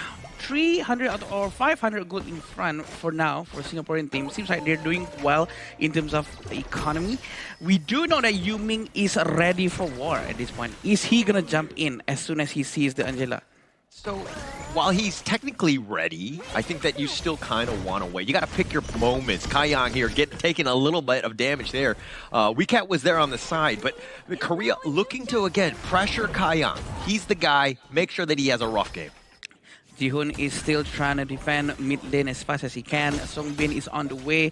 The gold sharing will be done soon, and we do know that Hamin is trying his best to farm as much as he can. It seems like this time there's not going to be too much aggressive gameplay early on, but we do know that Korean is usually starting to come online around 4 minutes and above. Yeah, they'll be ready. I think that they kind of set themselves up in terms of the lane. Right now, they're doing a lot of gold sharing, making sure that Ji-hoon's got that farm for that 4-minute mark, which is, of course, a key milestone in this one. Yeah, and we know that Yihui is using Garuda. Garuda is going to be a big problem for them as well because the Wings of Judgment is going to be so painful for anyone in front of him. I think in terms of scaling, maybe Singapore might have the edge. A little bit of an edge. I mean, if anything, this draft is a little better because Yuhei, the wave clear is real. It wants space, right? Yeah. The last game, it pretty much Korea got those pickoffs, and then they had no answer to deal with the constant wave pressure because they were down a man. This is a little bit more stock sturdy because you have the tanky frontliners as well. Yeah, and are we saying that it's better off if they pick Kui again this time? They should have picked Kui. Are you saying that, Holler? No, I mean, I think they could have gone back to that but this is also good. Sunggun is also a sniper with these cannon blasts on the moats. He's definitely going to have an impact in almost the same way. Yeah. But one thing I've noticed about Korea when they were playing with Nongshim Red Force, the KML, they have a really deep hero pool. They are not scared, to kind of, see what else is out there because, again, they're able to play everything. All Wings of Judgment, they're really trying to find the damage, but Angela is protected from the hits because of the minions in front of her. Yeah, no real chance there. And plus the Blazing Brilliance, the Peacebringer just knocking 3 members back. He's going to do a little bit of work, and he gets a little bit low, but Ewing Unruly Blades on out. Kayang is meeting up with Hunmin at the bottom lane, but he will be safe. They're gonna get a Titan without any problem whatsoever. Yuno's gonna rotate back towards mid lane once more. It's quite scary seeing Guan Yu and Byron in the same team. Yeah, actually, yeah. I mean, they're very tanky frontliners, plus they're able to reposition you. Right. I mean, Jihoon is going to be a problem. He's always great with, I mean, he's so good with all of the different junglers, but on the Byron, this is an interesting wrinkle in the lineup from Korea here. The amount of crowd control coming from them is a lot, because we have Guan Yu, we have Byron, we have Angela, a lot of crowd control coming up from Korea, and it's going to make it a lot easier for Hunmin. I think that's the whole point of this, Holler. Just to create space for Hunmin to be able to do a lot of basic attacks at the end of the game. Yeah, Korea rides on Hyunmin's play. Like, I think that once he gets going, he is that finisher. The Storm Strike is going to be real. Kayak taking a decent amount. He's got the homing missiles, but he's not doing enough. And now with that think inside the box, they got him in the wrong side. The Unruly Blade, Yuming, he's going to get on back. Wind Slash just to ensure that he gets that space and he gets on out. I'm quite surprised that Songgon actually missed his Cannon Blast. I was, hoping for him to channel his inner Kui into this Moza. But maybe it's a bit too early. Maybe a bit too early. He's going to, be angry if he hears what I said. Yeah. If there's anything that I've learned, it's okay to let them miss once in a while. Oh, okay. I know it's a little weird, and he should be hitting all of his hooks, but, the Cannon Blast, we'll let him go a little bit. Yeah, but we can see that they're really trying to focus down on the tower, and is he gonna commit? No, he's not. Just to make space for the tower to go down. I mean, they saw them coming in the way that they were just able to kind of dive in. They were just running on out of there, but they lost the bottom T2 because of all of the space that was created. Yuming is still up front, opening up vision for his entire teammate. He is committing into this without the help of his teammate. They has just arrived, and they're gonna do it now. Yeah, now with that Wings of Judgment, but how much damage can they do? Jihoon looking to fight 1 versus 5. He gets Wind Slash, but he's continuing on. He needs to be a little bit careful. Songbin is going to be down as well as Jihoon, and it looks like Hyunmin, he tried to go in, get it onto on top of Weecap, but that might not have been the right play. Double strike going the way of Kayang before he gets taken out. A very good fight. Yuno has just arrived from the top lane. He wasn't inside the team fight just now. I think that they're going to try to play around him next time. They really need his presence because he just used his ultimate down at the bottom lane, tier 3. And I think that Singaporean team actually chose a very perfect timing for this war to happen. No wonder Yuming actually committed all the way down into the backline because the lack of CC coming from Yuno. So this is something that, Nongshim Red Forest Korea tends to do, right? Yeah. They will look to take fights. If you're looking at what just happened, even in the last one, Yeonho was nowhere there, but they were willing to take the fight 4 versus 5, and you can kind of bait out Jihoon at moments. He tends to be a little bloodthirsty at moments. And I guess he's supposed to buy some space and time for his team, but apparently it's not enough, and his teammate actually lost a lot of space and heroes at the back. But we do know that they need Yuno in the next team fight. They need Yuno no matter what, and Yuno really needs to be at least nearby. Okay, you just said like many a time, so I'm like, no, he needs that to be needs to be there. Got it, I'm on play. Okay, all right. It took a little tracking, my bad. It's still a little early in the morning. Stop the Asian diet thing, please. But here we go, the Blazing Brilliance, he's been stuck on the wall. Songbin, he's just trying to just stay alive, but he gets picked off. Yinuo making him pay for sticking around. The Wind Slash is going to be on point. They find Hyunmin as well. The Cannon Blast slowing him down, but I think Singapore are going to be very happy as Jihoon goes in with a force field suppression. He wants at least Weecat. He tries to go for that Storm Strike, but he's in a bad spot. He too will fall. A hot streak going the way of UA. He actually tried to chase Dolia. I thought that he was going for different targets, but actually going for the Roma is a very interesting choice coming from Jihoon. But it seems like Singapore is going to try to get the tier 1 tower in the mid lane without any problem whatsoever. Still having Songhyun, and is he going to force it out? He is! He's trying to push everyone into the tower, but he's being punished with the Wing of Judgment coming from Yui. A little bit of a bait there. Yeonho trying to make that Soaring Green Dragon, the Razor Cavalry onto the minions, but he gets caught out. The Ghost Ship was perfect by Yansa, and they're going to set things up. And if you wanted to see Singapore start rolling, now has been the moment. It seems like they figured out Korea, at least in this early game. And Tyrant's gonna be theirs right now. It's gonna be going into 9 minutes. It's gonna give them a little bit more movement speed. They're gonna really try the tier 1 tower, but the entire team from Korea is here, ready to defend the most important tower in the entire match. Yeah, Korea though, with enough wave clear to kind of limit at least some of that damage. Yes, they're behind, but they still have that opportunity. They still have that outside. Again, you were talking about the importance of that mid T1. Still alive. They still have a chance in this one. And having Guan Yu in this game, Hunter, I was expecting Guan Yu to do a lot more plays with his teammates. But as of now, we still haven't seen any of that. And it seems like he's going to get caught way up in front because he's not using Kui. Yeah, Sunggun all by himself, kind of, I mean, he got a decent cannon blast, but he was completely isolated. The rest of the team were not there. It seemed like he didn't get that invite to that movie. Go on, go on. I think that he needs to be closer to his teammates. He was trying to use his cannon blast while his teammate was so far away. I'm not sure where he's getting at just now, but seems like Singapore is going to try to force this one more time with the Wings of Judgment. Yeah, and this is going to be a much better push. But again, they can't really get too close. Sungbin with just enough with like that Blazing Brilliance, it just clears the wave so quickly. But Hyunmin was trying to be a little bit sneaky and taking the Tyrant here. They need to be a little bit careful with how they proceed because it looks like Yansu and the rest of the squad are there. They've got the Wind Slash. The Tyrant is actually going to be leashed. Soaring Green Dragon coming from the side. Yunho, he's getting pulled around, but he dashes away. They find Weak Cat, and it looks like Yansu is getting very low himself. Sungun with the Cannon Blast, and do they have enough? And yes, they do. The Heroic Strike is going to be enough, but Yunho sacrificing his life because he wants to go for the team kill on this one. Yehu running as well. Is he able to flash away? And he does, but 4 members down from Singapore. A very good kiting fight coming from Korea. They really forced out Singapore to actually be a little bit overextended just now, but the force coming from Yuno was so good that he actually managed to force them to go down one after one. And this is what happened just now. They're trying to get the Tyrant, but look at him. Yuno was so ready at the back. He actually went in, knocked them out, and he keeps on pressing in, even though his HP was actually quite low. This is where they need to stick to. Like, this is the composition. It revolves around the Guan Yu. It was the first pick for them, right? Yeah. He needs to set things up. Every team fight thus far that they lost was because he was never there. So now that they know the play, hey, we got to stick together. We need to ensure that Yuno is being the initiator. Yeah, this is going to be very interesting to see how Singapore is going to start to deal with this problem. Are they going to start to use the Ghost Shape? But look at how Yuming got melted so quickly under his own tower. They're going to try to dive into the tier 2 tower hauler. Yeah, Jihoon not scared whatsoever. They're going for the side. Yunho just trying to push him back. They find Yue, and it looks like Yansu just trying to run away. But again, just set up properly. Jihoon is an absolute monster on this Byron here.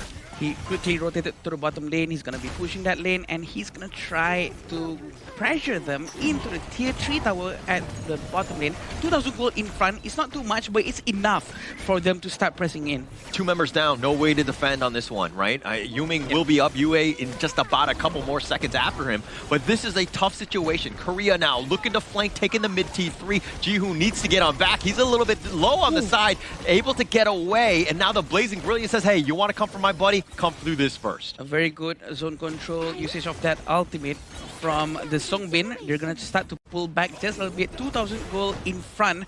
And it seems like Singapore is trying to press them away because they know Jihoon has no HP. So they are lacking tankiness. And Yuno is not really okay with his HP as well.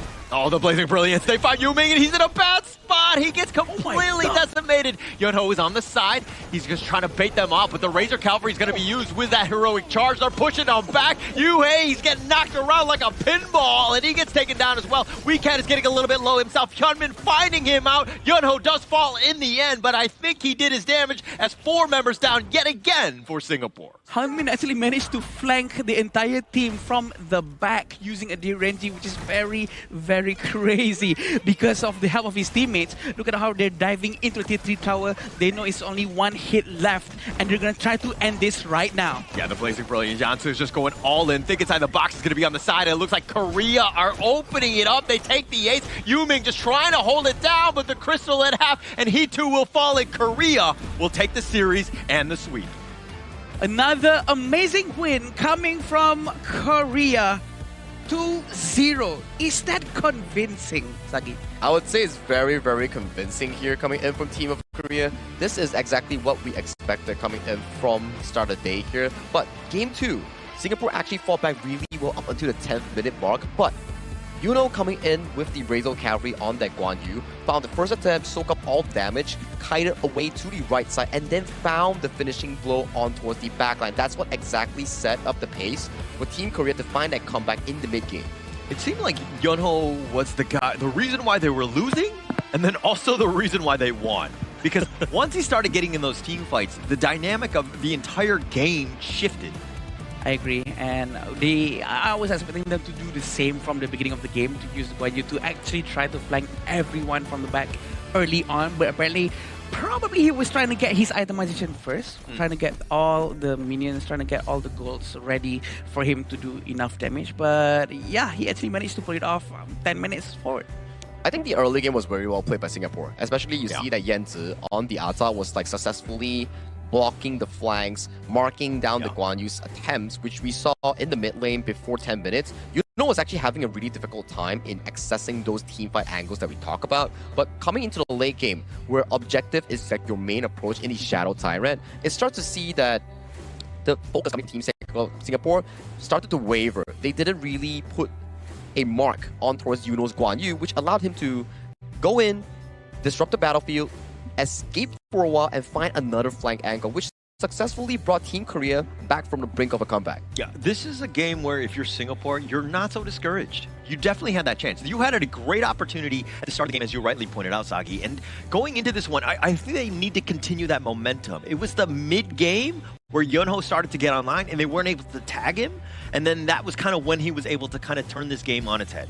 I think the biggest problem for them is to continue that momentum, trying to find how do we maintain this consistency, this pressure. I feel that the answer has been cut off just because the Guan Yu has started to come online and he's going so aggressive throughout the entire map. And aside from praising Yuno on his Guan Yu, on how much flanks that he actually did, I want to put our focus to Seongbin on that Angel Archer, because in the later stages of those fights, he was successfully taken down Yu Ming, who has been having a fantastic early game with the double of Luli Blade Dolia doing combo. But this Angela successfully found those opportunities when Yu Ming was starting the objective, when he was crossing a river and taking down the primary front line, which is that Dun. And actually, it's funny that you point out Yu Ming, because you would see him and he would just constantly get burned down, right? And he was not really tanky enough, and this net worth speaks volumes here. Well, he was 4th place in terms of his own team's net worth. There's a reason why he, again, was not tanky enough to survive as that frontliner. But to be honest, early on, he actually managed to get like a couple of kills alone at the back because his team was so busy handling Jihoon in the mid lane. But afterwards, he couldn't continue that momentum again because of the lack of damage coming from the entire team, and he cannot find that chance. I think it was more of an opportunity that Seongbin actually found out, that they bursted down Yu Ming in removing a 5v5 in up front. And afterwards, you can see the damage coming in from Korea. It's coming mainly from Seongbin and Hunmin. And it goes back to what you said during the pick and bans. If Hunmin gets to land the golden token, it allows Seongbin to simultaneously burst down the tank even quicker than expected here. That's why we see Yu Ming. Although he got taken down a few times, you can see a very high damage taken percentage of both the Singapore's Clash lane and also the jungle. Actually, I'm not aware that the golden token actually reduces magic as well. It's okay, now you know. I thought it's just physical, just for the DRNG, but apparently it helps on Ming too, so that's very interesting. And looking at these stats, I mean, like Yeonho, 50% of the teamfight rate, right? Again, they were losing because he was not there. Yeah. And then once he started showing up the other 50%, and then that's when they started to win. So stats speak volumes about how a team fight or a team game actually went. And it just being able to show up at the right time, it's got to be key as the class laner. And honestly, I thought that Songgun's Moza was okay, but definitely not as angry, not as furious as the Kui just now, because he was sometimes off position in the mid lane. He went in alone. He'll never do that with Kui, right? Probably because Kui needs to stay away from the enemy so that he can pull them further away. I think it's also because that in this game itself, we do see Singapore finding more opportunities to fight back, which really decimated Seonggun's occasional bad positioning, which we saw that there's like a difference between there. But you also can see like Seonggun, he tagged 70,000 and he also did 69,000 here, so he was actually doing a lot on this Mozi. compared to what he did on a Quay. Quay, yes, he did land all those amazing hooks, but on this game itself, he's also a pseudo damage dealer on that roam pick. Yeah, and also because, the Moat has the Peacebringer, so he has a little bit of more mobility.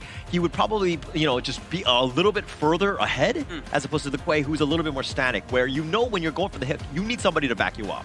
So I'm sure that they were on the same page a little bit more with that role in mind. But again, the Moat is a little bit different here. I agree. And this graph really aligns with what both the three of us have expected to happen, which is a very close fight between the two teams. And Singapore actually shows that they are able to take down Korea, but they did not manage to continue the momentum. The graph really shows that a roller coaster. Once it goes to Korea, goes to Singapore, and all the way back to Korea. Yeah, it's about consistency in team fights and their decisions at those big few moments, right? You can see this graph early to mid game before the 10th minute mark. It's really back and forth, almost a 1 to 2,000 goal lead between the two teams. And afterwards, at the 10th minute mark, is where we saw Yuno and Seonggun start to find those amazing crowd control in the team fights, which led to the demise of Team Singapore in this game too. Yeah, and you're watching this one, you're thinking, Korea just completely blew them out. It's like, no, actually Not really, not so much. really. It was very competitive. It took the last minute, as you see in this gold graph, for Korea to really kind of get to that moment. I would say like the 10-minute mark is when they started to just get that ultra rise and they were able to close it out. But this is a much closer, it's a much closer game than the 2-0 score will show. Yeah, that's when Yuno comes in probably. But I want to ask both of you, do you both agree that it's going to be Yuno that's going to get the MVP? Ooh, I think Seongbin or Hyunmin actually played really well too. Yeah, I agree. Yeah, I don't think Yeonho will. Okay. Because again, it's the first 50%. Like it's because he's late. It's the entire average, right, of how you played in the game. If you just show up for the fourth quarter, it's a very different ball game in that sense. But I think that going in, it's going to be a much tougher decision to see who's going to be the actual MVP from production. Good help. I think we'll find it out later real soon. And as of now, you can see in these highlights here, the first 10 minutes actually went super duper well coming in from Team Singapore, isolating their targets here, picking off those key moments, building that goal lead into a steady even here. But take a look at this upcoming 10-minute fight here. This is where we saw the 50% that Holland mentioned here. Jumps in, Bridget charge pops it, everybody takes the crowd control coming from Ji-hoon, and then re-enters the team fight to capitalize on the escaping Yan Ziyang. As of this point, Kai Yang is already too far forward, gets caught by the golden token flash coming in from Hyunmin's Yoonjae, and that's all it wrote. And these are the moments. Yumin getting knocked up by the Overlord, getting chunked down by Seongbin's Angela, and then it's a 4v5, and it leads to the destruction of Team Singapore in this game too. And this is where Hanmin actually comes from the back. Exactly. Which is not expected, by the way. He actually rotated so far trying to catch them. And such a nice game being played by both sides of the region.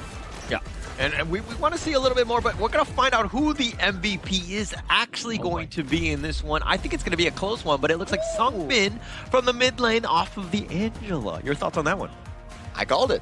Definitely. This is a very good performance coming in from Seongbin. He was really connecting the damage, the crowd control well, and this is back-to-back Angela game. And so far in this tournament, in the Asian Games qualifier, Angela seems to be a pretty popular pick. Yeah, I agree. I was just about to say that because even Abdulaziz managed to get the MVP yesterday. So we do know that it's really working well for most of the teams. And I thought it's going to be only working and effective only for the teams that, don't have their own leagues. But apparently even Korea are showing up with a very good Angela gameplay and managed to get the MVP.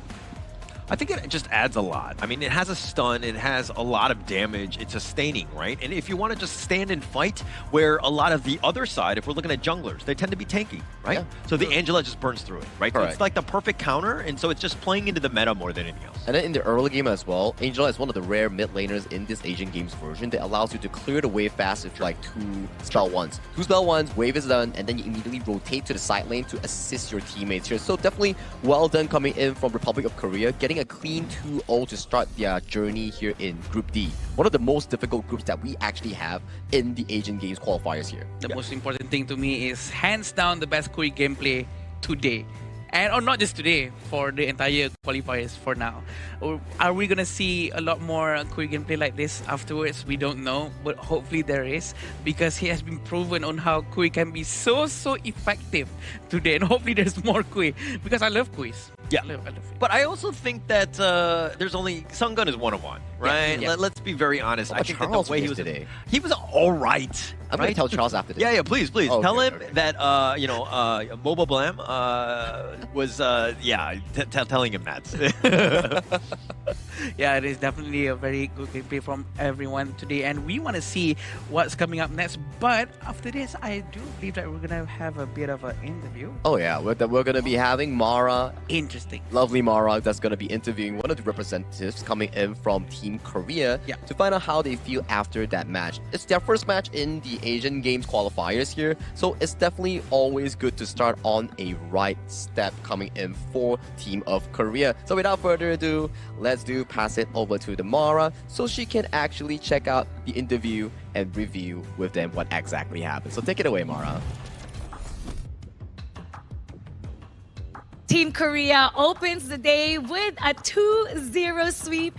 Congratulations, MVP in game number 1 with Kui. In fact, that Kui-Angela combo was so effective, with Angela finding ways to initiate and Kui with that crucial follow-up. How did you manage, and what makes this both pairing, what makes it so powerful, the Kui-Angela combo? 우선 너무 축하드립니다. 그래서 오늘 첫 승에 엔젤라랑 쿠이 이 조합이 선택한 이유 굉장한 좋은 조합이라고 생각하는데요. 그래서 이 조합을 선택한 이유이 무엇인지 말씀해 주세요.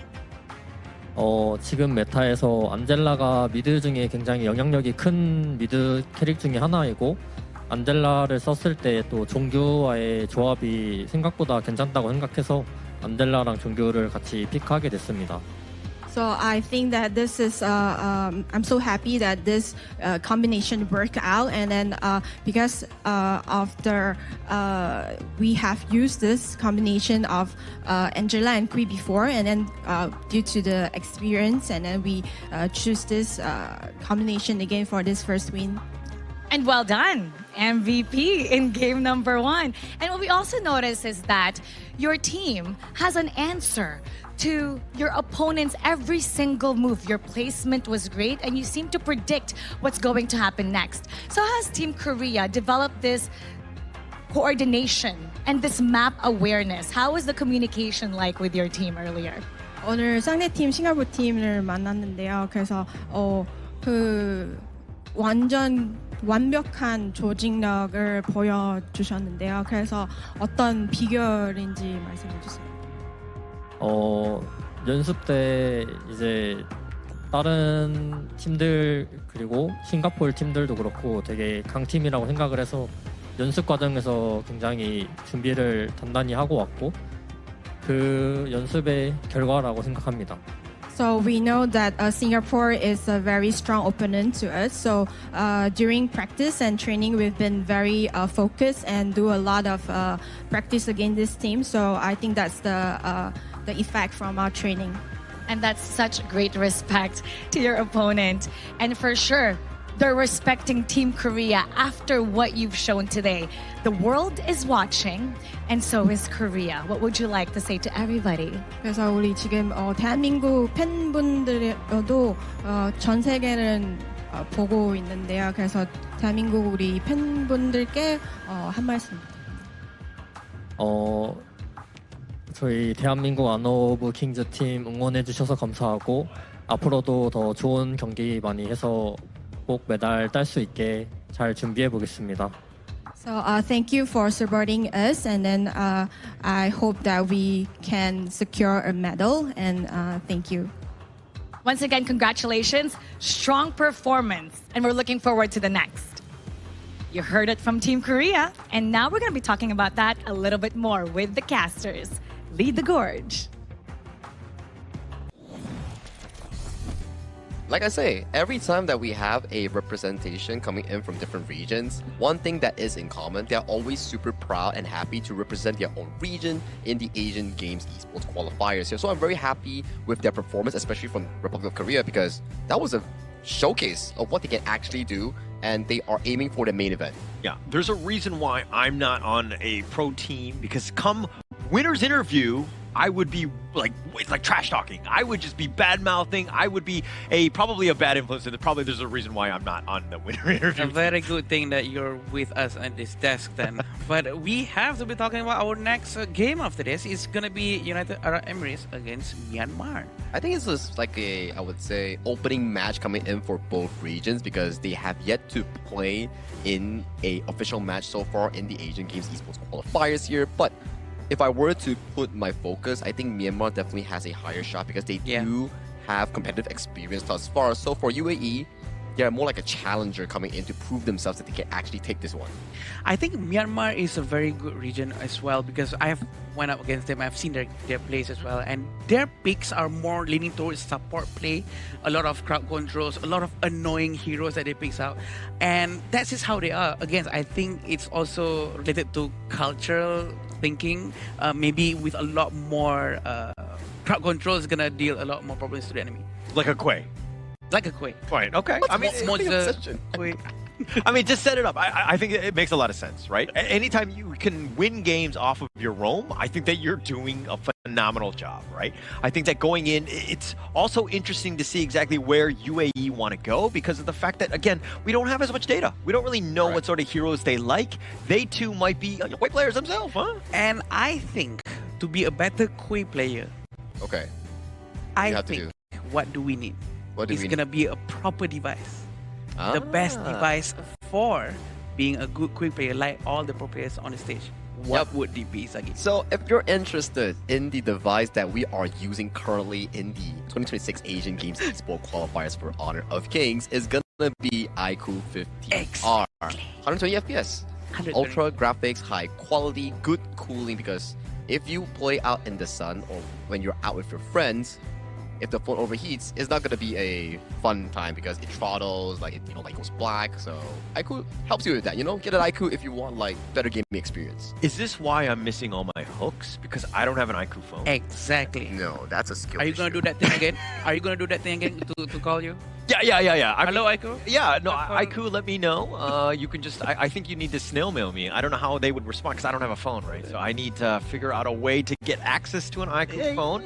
I would say phone lines are open, but that's a lie, right? Because again, you have a pen over there and I have paper here. Yeah, I do. The old write it down. Style, write a letter. I'm going to draw an iQOO phone. I'm going to draw an iQOO phone, and this is what it's going to look like. So I have to just manifest it, I would say. Yeah, but you don't manifest it. Just like what Mara always says, right? You manifest it until you actually get it here. But the main idea coming in from the next game here, UAE, the unknown, fighting Myanmar for a shot in their group.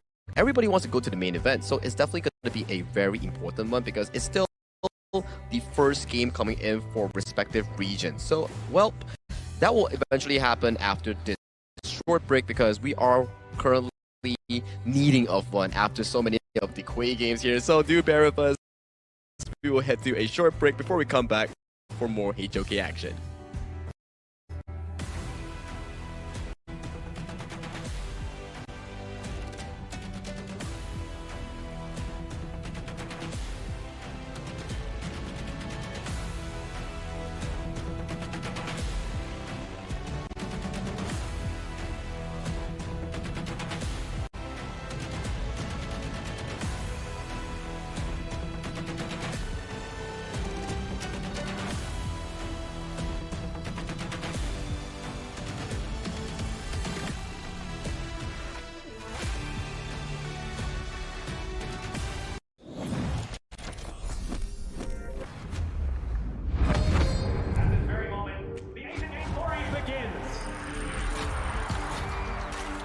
Who will be the next to shine on the Asian Games stage?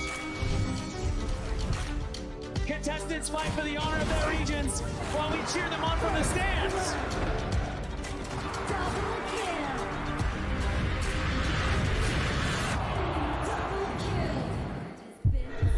This is a challenge, but it is also an opportunity. The time's turn.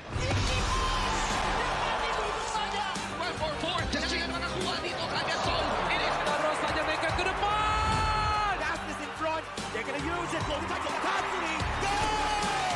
Victory! And we pull it all together. We share the same voice, the same radiance. This moment of brilliance belongs to all of us. Together, we shine.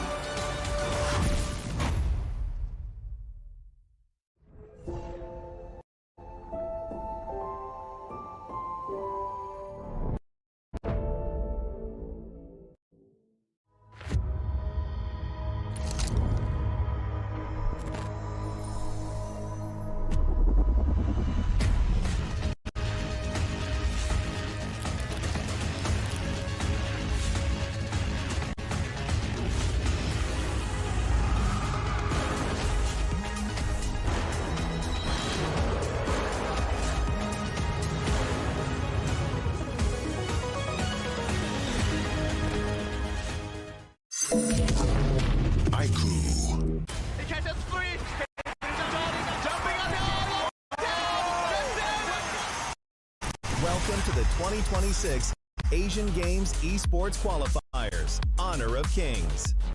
20 regions, one stage, and only the strongest 9 teams will earn the right to shine above the rest. Taking place in Malaysia, June 13th to 21st, 2026. Coming to Malaysia, this is the battleground where teams fight for the right to qualify for the Asian Games. 20 teams enter, but only 9 teams will move on. Apart from the 20 regions, there are 3 regions that have direct qualification. Here is the 2026 Asian Games eSports Qualifiers Honor of Kings format. First, the 20 teams will split into 4 groups of 5. In each group, every team faces every other team once in a single round robin, with every match played in a best-of-3 format. That means every match matters. Every game matters. Every single point matters. The point system is simple. Win the match, earn 1 point. Lose the match, earn none. At the end of the group stage, teams are ranked by the total points they've collected. And from there, the road begins to shine. The top 2 teams from each group qualify directly to the Asian Games main event. That gives us 8 teams advancing straight out of groups. But for those not through yet, the light isn't out. The teams that finish 3rd in each group still have 1 more shot. They move into the last chance stage. There, they battle through one final BO3 single elimination bracket until 2 teams remain. The 2 teams will then face off in a BO3 match to claim the one final qualification slot. So in total, 9 teams will make it through, 8 from the group stage and 1 through the last chance stage. That is the rule. Now it is time to see who can rise through it. From across the world, regions gather here in Malaysia. 20 teams, and only 9 will qualify. The path is set. The stakes are clear. Together, we shine. Stay tuned, and we'll see you at the stage.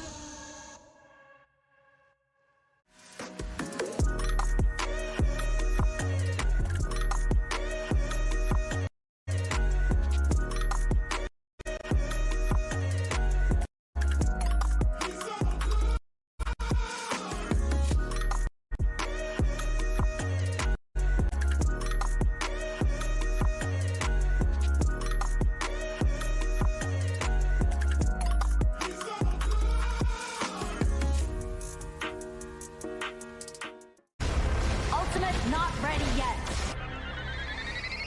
You have slain an enemy. My magic murmurs in ecstasy.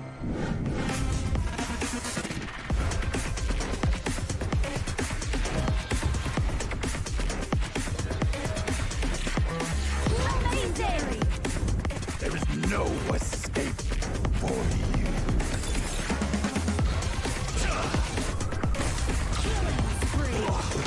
Double kill. Triple kill. Spectacular. Kill. Don't worry.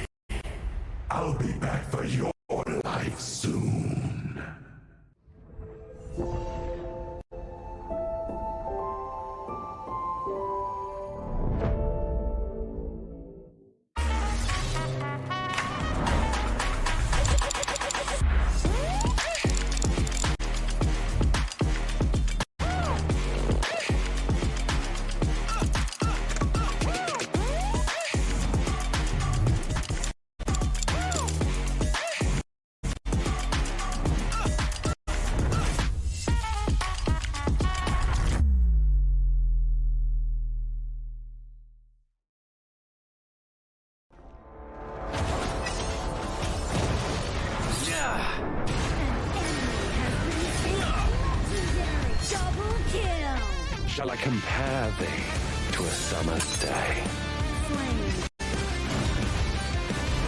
Don't engage. Don't crush us like insects. Defend our base. Our high ground tower is under attack. Amazing! Unbelievable! Ah, the fragrance of romance.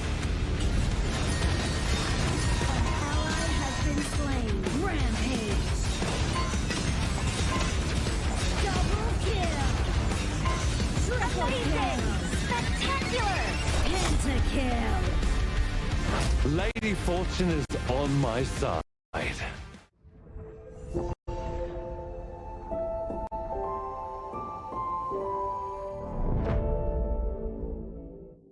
Itu kan track kita. Relax, bro.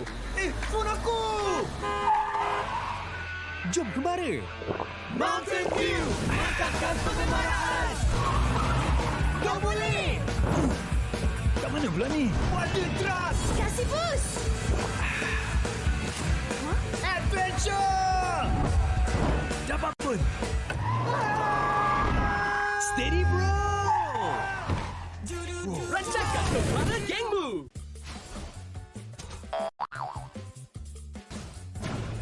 They tried.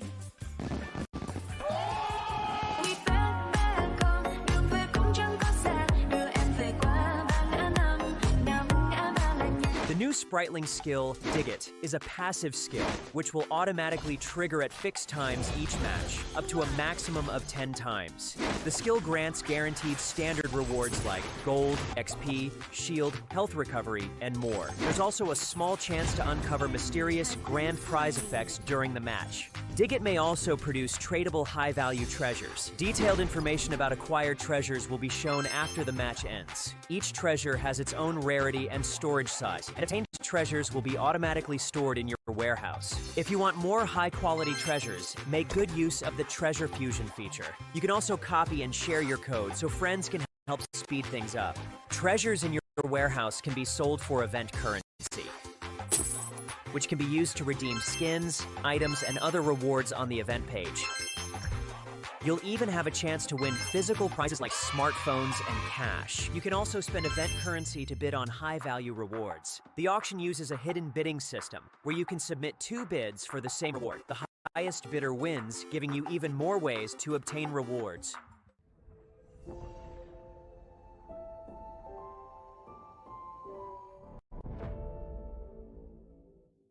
If you've ever wondered how to go from HOK player to HOK top influencer, this one is for you. HOK welcomes all creators. First things first. When you start as a HOK player, your in-game highlight can become your content. This is the first step of building your own social media presence. If you keep on creating and reach 100 plus followers, you will be invited to HOK Studio and become a HOK Studio creator, starting to earn various incentives as you grow. You'll get token and cash incentives for your creativity. Stay in the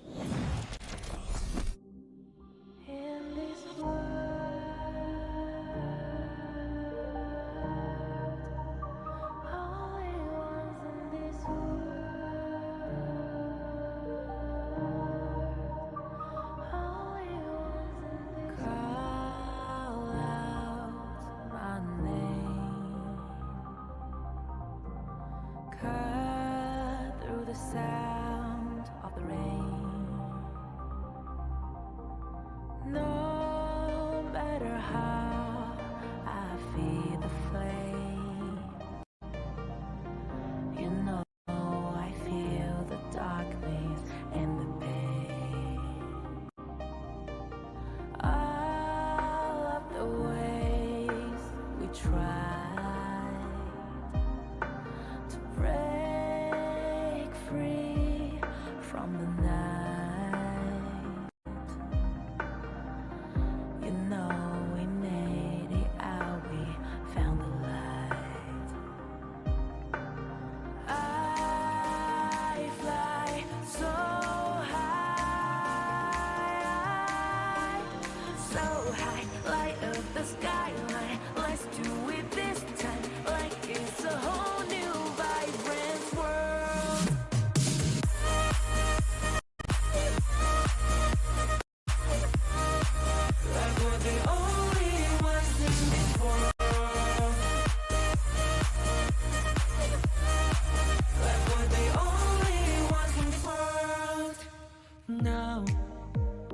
see that I got everything I need. It's alright, I'm on fire, I'm alive, 'cause now I fly so high, so high, light up the skyline. Let's do it this time, like it's a whole new colorful world.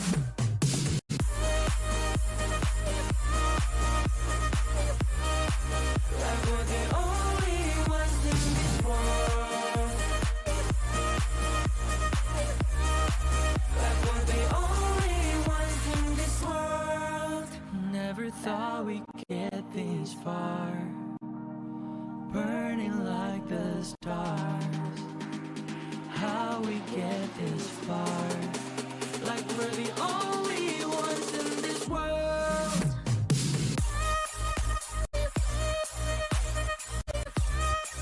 Like we're the only ones in this world. Like we're the only ones in this world.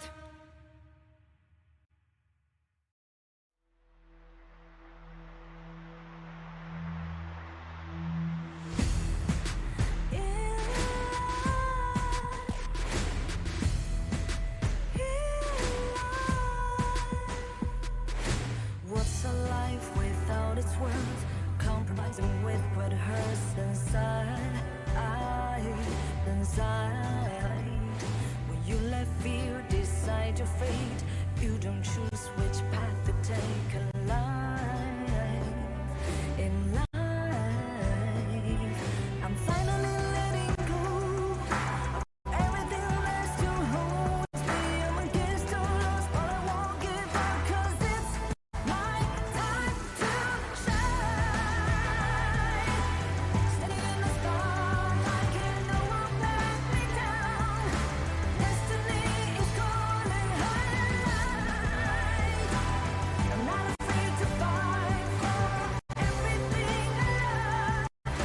Victory is in my sight.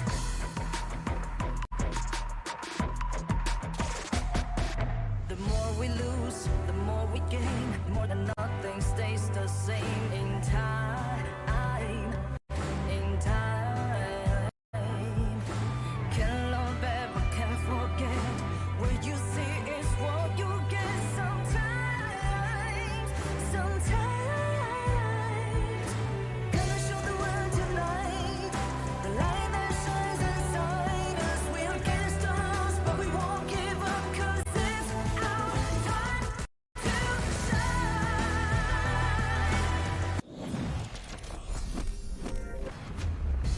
Welcome back to the 2026 Asian Games Esports Qualifiers for Honor of Kings. This is day 2, and we have witnessed just now Republic of Korea taking down Team Singapore in a quick 2-0 fashion here. So Holler and Adam, what do we have for this upcoming series? I think we're going to see a lot of drama, right?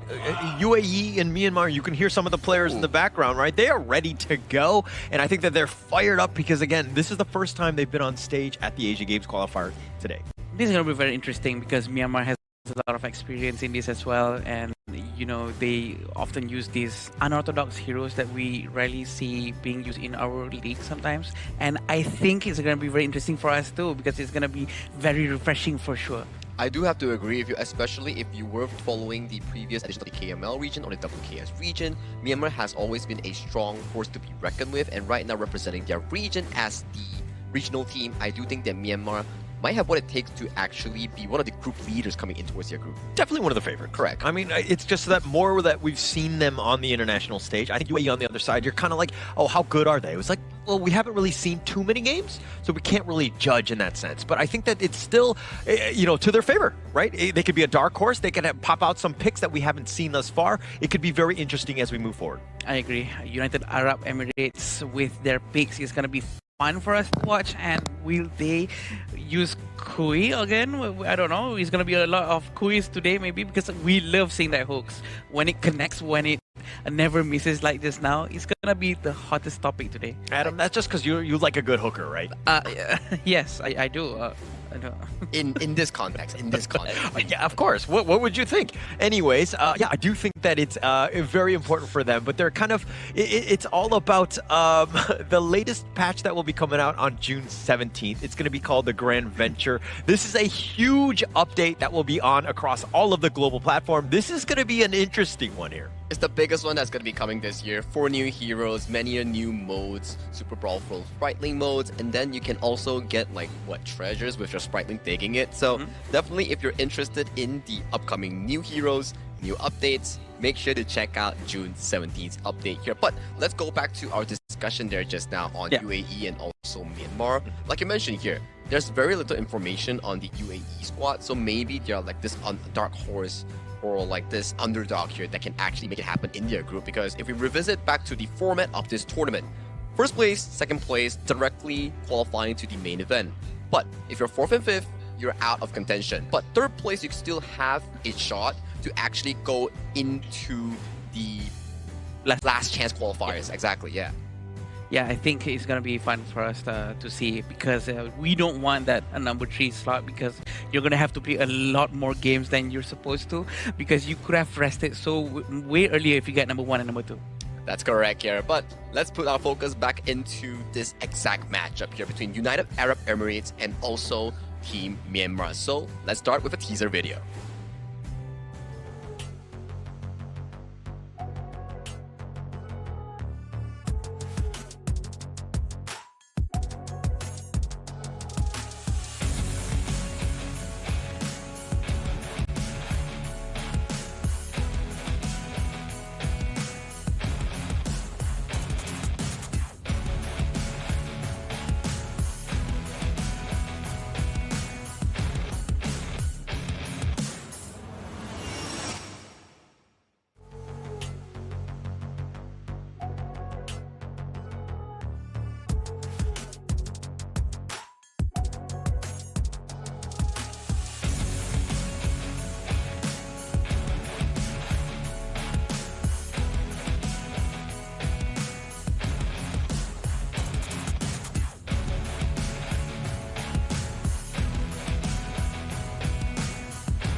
A force wrapped in mystery, stepping onto the field with no expectations to hold them back.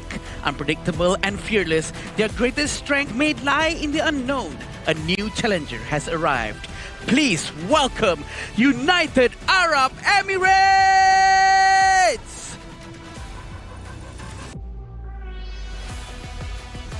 Carrying the pride of their region, they enter the arena with confidence and a style built around taking the initiative. With sharp coordination and the hunger to challenge every opponent, they are ready to prove their strength on this stage. Raise your voices for Myanmar!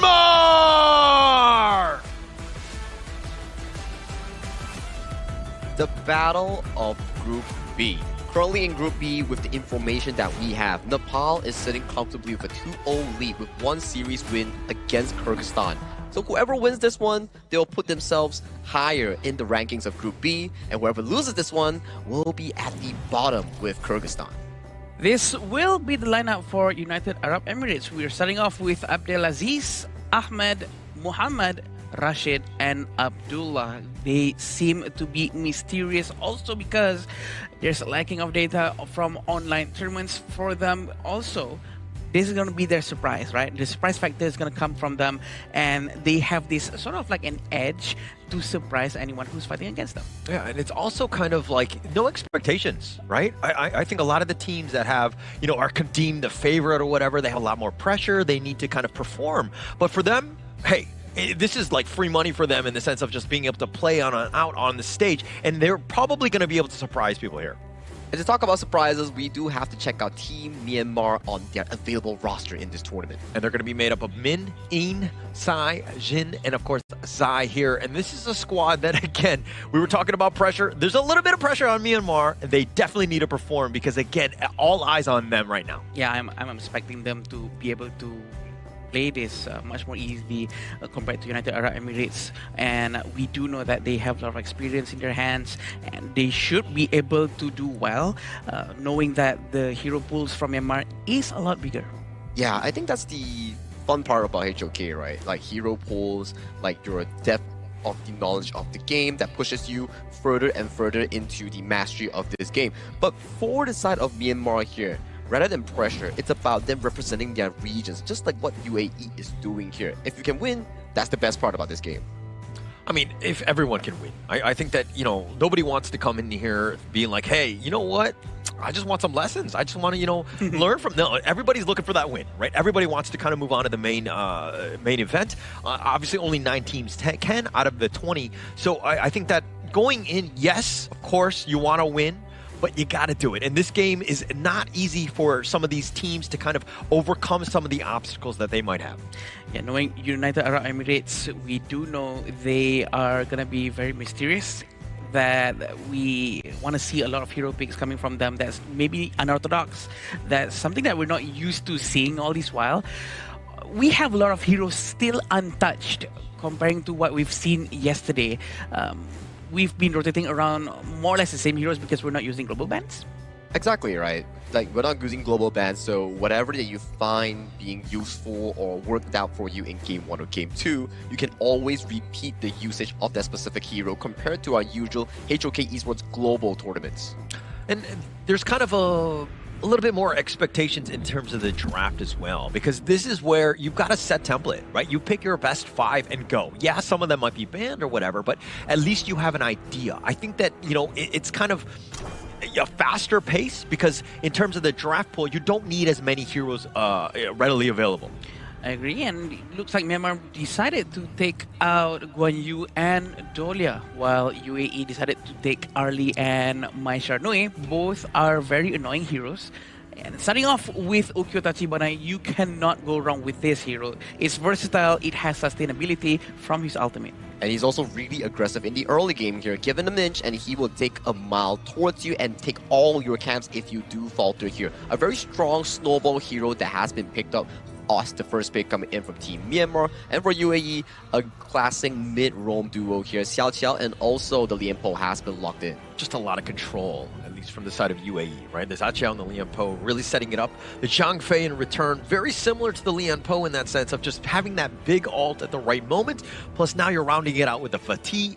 Myanmar's lineup, at least to me, looks a little bit more balanced in this first phase. Yeah, to be fair, both sides of the team does have a very tanky hero, such as Lian Po and Zhang Fei. So we can expect that both teams will not be taking a lot more tanky heroes after this, unless if they want more team fights. So UAE does have the choice to take Atta if they want, because they do have the Renji in their hands, assuming that Myanmar will not have any heroes that's going to be using Doomsday, but they already have Fateh to deal with any heroes which is HP based. It's a really good late game pick, right, Fatih? One of the strong Clash lane picks here that is really good in excelling in those mid to late game team fights here. As you can see, coming into the second phase is about banning what's not been picked by both teams here. For Myanmar, they have yet to pick a mage here. That's why you can see UAE, they're putting a lot of focus on towards the side of Sai, especially in the mid lane pool.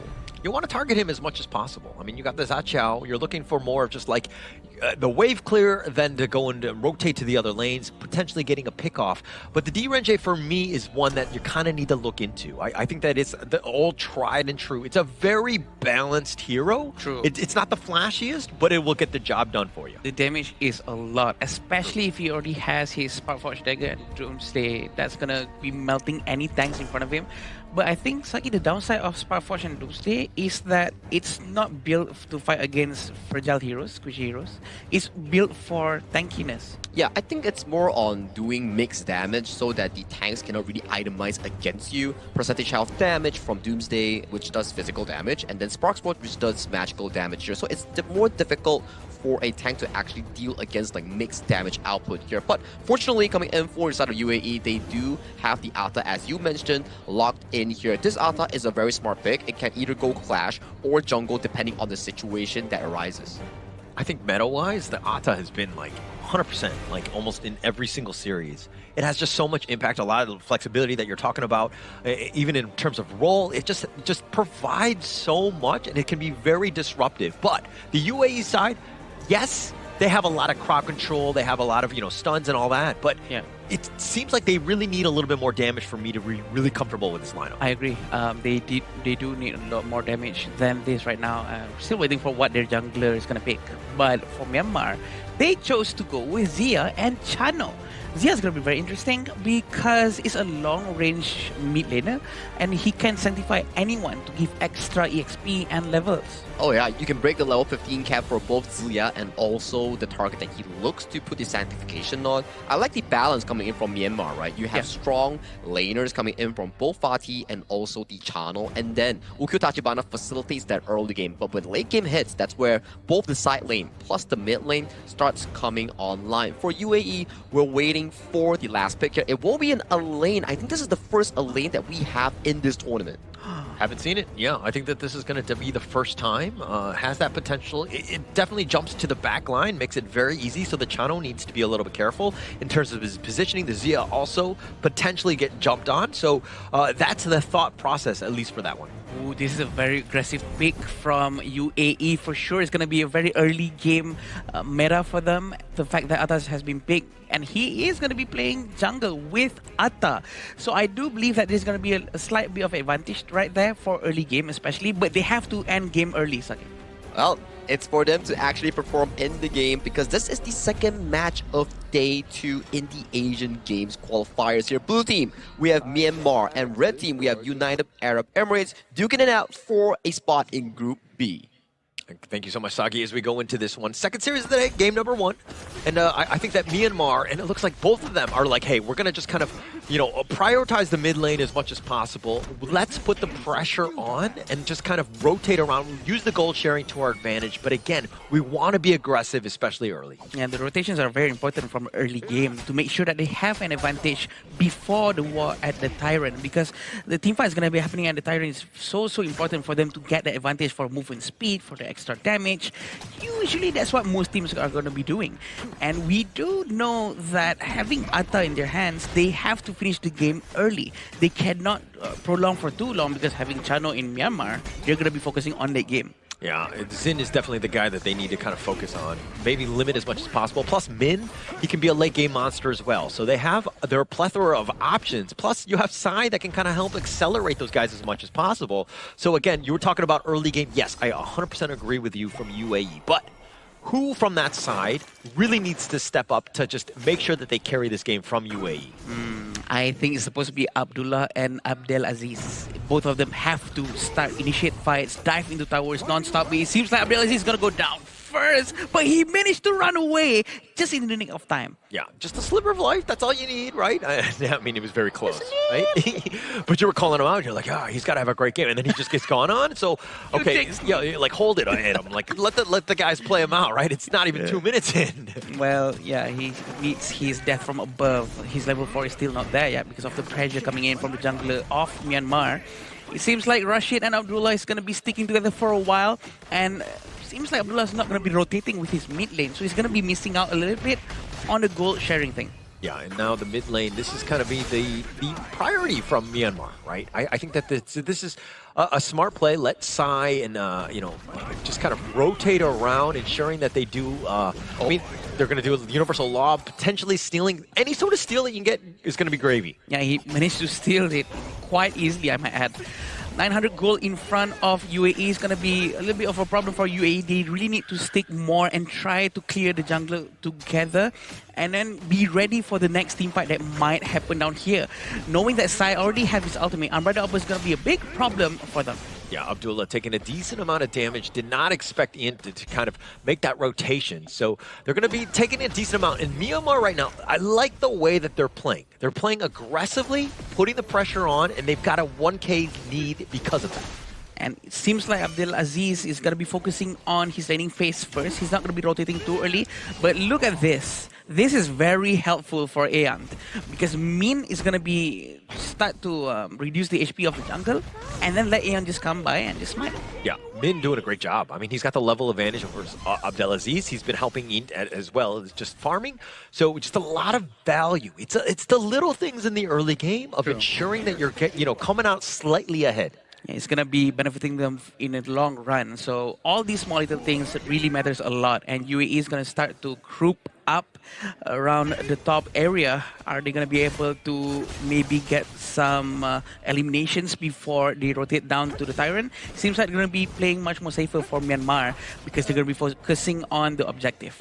You don't need to play super aggressive as Myanmar. I mean, as long as the lanes are being pushed out, you've gotten tremendous value. You're up about 2K at this point. The Tyrant is going to be the first target. They smite that one out. They get that for essentially for free. Yeah. And they're going to look to contest. Abdullah just trying to deal with that spike tail, but he just dodges it. He barely stays alive. The Tremor Smash is not going to really hit anything but those wolves, so not a lot of value as Abdullah is getting targeted here. Needs to be dodging the Universal Law as well.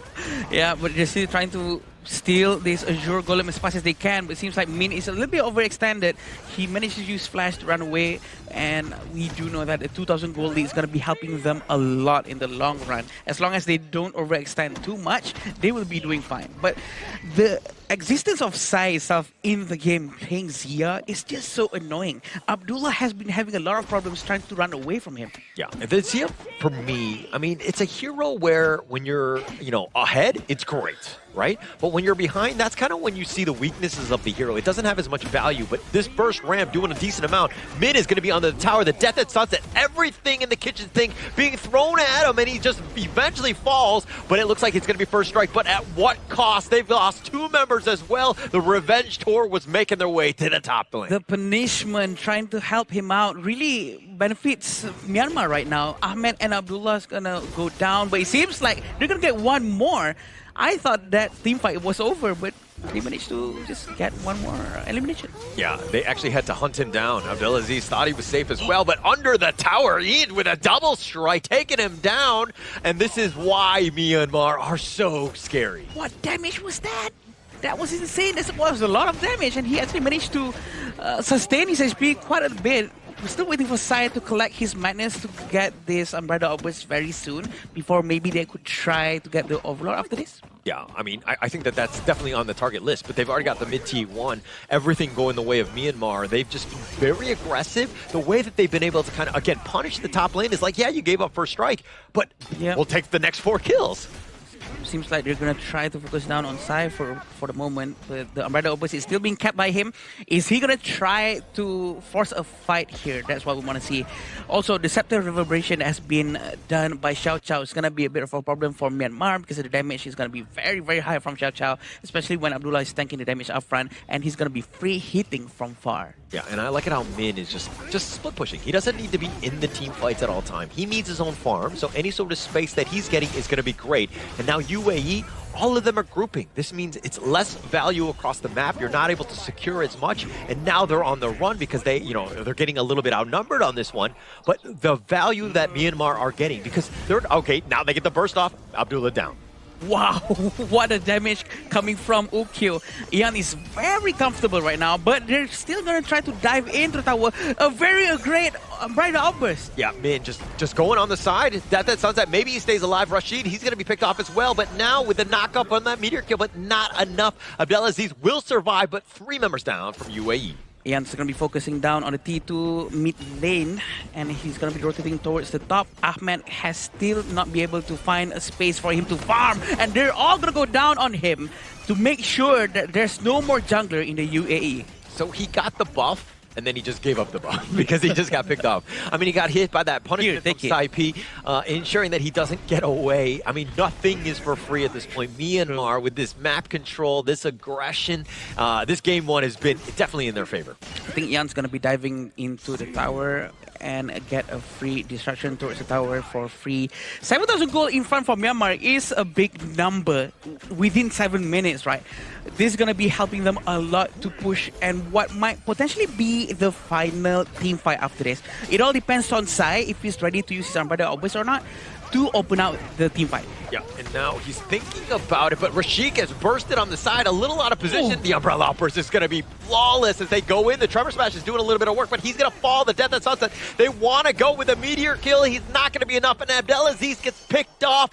3 members down. Myanmar looking to just take this game 1. 5 of them momentum is still up, but double strike has been given to Ian. There's still Ahmed in the base trying to defend, but can he pull it off with just him alone? There's only 2 minions up top, maybe a couple in the middle, but I don't think it's enough. Yeah, no ult as well. Ahmed, he's just going to be knocked around. He's going to be picked off. Rashid is just respawned, but it's not going to be enough, and it looks like game 1 going to Myanmar. Congratulations, Myanmar, for being able to get this first game with such ease. And that was a dominant performance thus far coming in from Myanmar's player and on that Ukyo Tachibana. Very demanding early game, utilizing the full extent of the Ukyo Tachibana burst in capturing a lot of single eliminations on his own self. Well, there you go. I mean, we were kind of like, had eyes on Myanmar. We're like, okay, how good are they going to be? What level are they going to bring? Well, you see exactly what's going on. They are ready to play as they came out firing in game 1. But there's still a lot of proactiveness coming in from the UAE squad. We did see a very strong dive potential coming in from Abdelaziz and then the Elaine. Everyone just piling on towards the Myanmar for that one solo elimination. But it comes down to how you play the later stages of the game. The tower pushes, the objective starts here. I do think that Myanmar definitely had more of an advanced approach coming in towards this segment. Yeah, I agree. I think Myanmar has been doing great and they are quite confident, comfortable with the rotations. I feel that Ukyo has been doing very great. Usually Ukyo really have to be safe, right? Because he's an assassin, his HP can really go down quite quick. But it seems like he's extremely comfortable using his Sabertooth, making sure that all of the sustainability skill sets has been maxed out. Yeah, and that's kind of what, I mean, they first picked it, right? So they had to have been comfortable. They wanted this because they were going to set the tone. I think that that's the biggest thing. Whenever you pick first, that is the #1 hero. He's going to have the most impact. That's why they wanted it.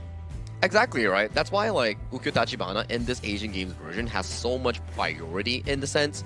It's not only about damage, it's also about how strong his mobility is, how fast he can clear the jungle camps, how he can take away from the enemy. That's why it makes it such a good pick, especially on the blue side. I was actually hoping for Atta to be much more aggressive early on because Atta is one of the few heroes that doesn't have any mana. He doesn't really use mana and it all depends on the cooldown. So if the skill set hits, he will do a lot of sustainability. Any sort of damage from basic attack, ultimate, first skill, second skill will replenish his HP. Yeah, if you're looking at the draft, you're thinking, oh, they've got a lot of good ults, but it's kind of like they were staggered a bit, like they weren't really kind of helping one another. And so that's kind of where they kind of struggled because, again, they weren't able to kind of have that wombo combo to really isolate anybody. Yeah, they just didn't really have the chance to pull off a great team fight coming in from the UAE side because Myanmar was just finding so much opportunities in those river fights, in those solo pickoffs, in allowing the strength of Ant on that Ukyo Tachibana to fully bloom into fruition here. I gotta say, 704 on that Ukyo Tachibana, almost 8.45k gold in a sub-10 minute game is actually a really fantastic performance coming in from the Myanmar jungle. That's a lot, actually. And also, when we were talking about early game composition from UAE and then late game composition from Myanmar, apparently Myanmar really compensated that lack of early game capability by utilizing Zia at max. He was chasing everyone down from the beginning, chasing Lianpo. Whoever is in front of him will be hit a lot. Yeah, and also Ian, I mean, look at his net worth, 8,500. Like double, literally almost everybody on the UAE side. I think he had a great game, was a 704. He's got to be the clear MVP in this one. Yeah, fantastic performance coming in from Myanmar in game 1 itself. And I like how you brought up the fact of the Zia because looking at the fact that UAE had like 2.5 tanks, including the Elaine, Zia, when you land the burn effect on the enemy, you also reduce their armor and magic resist. Take away everything, right? I think that he was able to kind of set things up. I mean, he had like second highest damage. Yeah, he didn't have the kills, but he definitely softened it up, made it so much easier for Ian to kind of just clean up when he needed to. Because again, once they're lower and you know the Ukyo is going in, he's gonna just basically just like decimate everybody. Yeah, the first skill of Zia is gonna be slowing everyone down, and it really works well for them. We were expecting also that having Alain and Atta and also Xiao Chao is gonna be helping a lot towards the early game, but apparently maybe the rotation has to be a lot more close formation rather than spread out throughout the entire map too far away. The fact that Min is always on the side lanes, and most of the time Myanmar has been doing team fights with just 4 of their heroes, and they're still winning those team fights. Oh yeah, it really comes down to the early game power spike coming in from Ant on the Ukkyo Tachibana and how the team is able to move around his playstyle here. Mainly talking about Sai P and also Sai H, which has been setting up most of these team fights really well coming in from Myanmar. Yeah, also, I don't want to arrow him, but Rashid just got picked off early. They couldn't really fight. That draft revolves around his damage just being there so that he's able to sustain and able to take people out. Once he goes down, all of the crowd control in the world it's not going to save you. You need the guy, the farm laner, to really win these team fights. Not able to do it, as you see it in this gold graph here. It's a give and take thing, right? You need crowd control, control the team fight, but you also need the DPS to be ready and available to dish out the sufficient damage on towards the enemy team. So for this exact moment, as a team per se, Myanmar is definitely miles ahead of UAE, at the very least in this game 1, because we see in this gold graph, that's a 8-minute 45 seconds game with an 11,000 lead towards the Myanmar side. Definitely more mature in terms of gameplay, in terms of how they position themselves and how Zia is consistently in front of them, poking everyone, making sure that the farm lane can have a lot of space to farm freely and hitting all those last hits to make sure that he's maximizing all the gold available to him. I mean, 8 minutes and 45 seconds. It really did seem like UAE were able to really get settled into this game. This was the first good attempt. They tried to dive under the tower a little too deep, right? Yeah, they got first strike, but then here come the cavalry. Literally everybody and their moms are there in the top lane, just taking everybody out. You really had no chance, and they made them pay there. It's like a kindergarten visit, you know? It's like time to pick up your kids. I think you definitely know more than me regarding that. So for me, this is definitely how we factor in the entire map movement. One guy getting caught out coming in from Myanmar, and the other 4 members, they immediately come to the aid here. And these are the moments where Sai H and Sai P were so good in setting up those team fights for Ant, Xin, and Min to actually pick up those easy, quick eliminations. Oh, Sai H, with all of these amazing ultimates coming from him, all of the jump phase that we've seen in the Asian Games qualifiers has been performing very, very well. And it's one of the best performing roaming hero that we've seen so far. Totally agree. With probably the highest percentage of win rate, I might add. It has so much value, right? It just provides so much. The team fight, the ultimate, you know, the Umbrella Opera is just so good, right? It just sets everything up. Plus, it almost baits people out. Everybody goes on him, and it just makes it easy because it sets it up for that perfect ult. Yeah, the perfect ult, right? Because that play right now that you just mentioned here, everything is set up by the team, but who kickstarted it is Ant. Definitely this guy, 7-0-4, 26% damage dealt on the Ukkyo Tachibana here, while also holding 26.3% of the total goal from the team. Not only is he scavenging for takedowns, he's also gathering all the resources here from the hands of the UAE jungle. He's so fast. He's so annoying. It's very hard to catch him. I can see that the UAE was struggling to touch him even. The fact that he can just go in and delete someone and make sure that he can get out without being touched, that is something that you really need to learn how to do. Yeah, and actually something that I've just learned is that, hey, if you want to be MVP, you need to pose and strike a #1. Because for myself, all my poses, I do 5. And so I usually end up in 5th place or last place, depending on where in the game. But I think that, yeah, I got to start doing the #1 in my own pick. I think that's fact. That's a fact with evidence here, because I do remember Chami Nazaria from yesterday. He was also pointing a 1. Okay. So that actually makes sense coming in from Holler. Everybody knows, right? Called manifesting? Yeah. This is, yeah. They know. They got to be the #1. I think that this is the biggest piece, right? It sets it up. I've been doing my profile picks wrong this entire time. All this while you've been raising all 5 fingers? Yeah, I was like, that's why I'm #5. Oh, wait. But definitely one of the great plays coming from Myanmar. I feel that I think that Ukkyo has been a good pick. It shows how confident they are with that hero. And it's on standard ban pick, right? You can still revisit back to the pick itself if you want to. And for those who are wondering, where are we holding this exact event for the 2026 Asian Games eSport qualifiers for Honor of Kings? It's definitely at the Marriott Pataling Jaya here. It's our official venue sponsor and also hotel partner here. So players, talents, and all the coaching staff from across the globe all stay here for the Asian Games qualifiers. So we bid our thank you once again to our official hotel sponsors. Yeah, just a big shout out to them. I mean, they've been very hospitable as well as everybody here. So the food has been great as well. So being a foodie myself, I've enjoyed it here. So yeah, they have the #1 food. I think that's there we go. Number one on food. Very smart, very smart. Now, that's like everything that we saw in Game 1, right? For UAE and also Myanmar, there seems to be a large skill discrepancy between the two teams. It's the cruel thing about esports, right? It's always about skill, always about mastery towards the game. So for UAE, what's your expectation for them in Game 2? I think that's a little bit of a shell-shocked game, right? I think that they were like, okay, now we're on the stage. Whoa, like Myanmar came at them.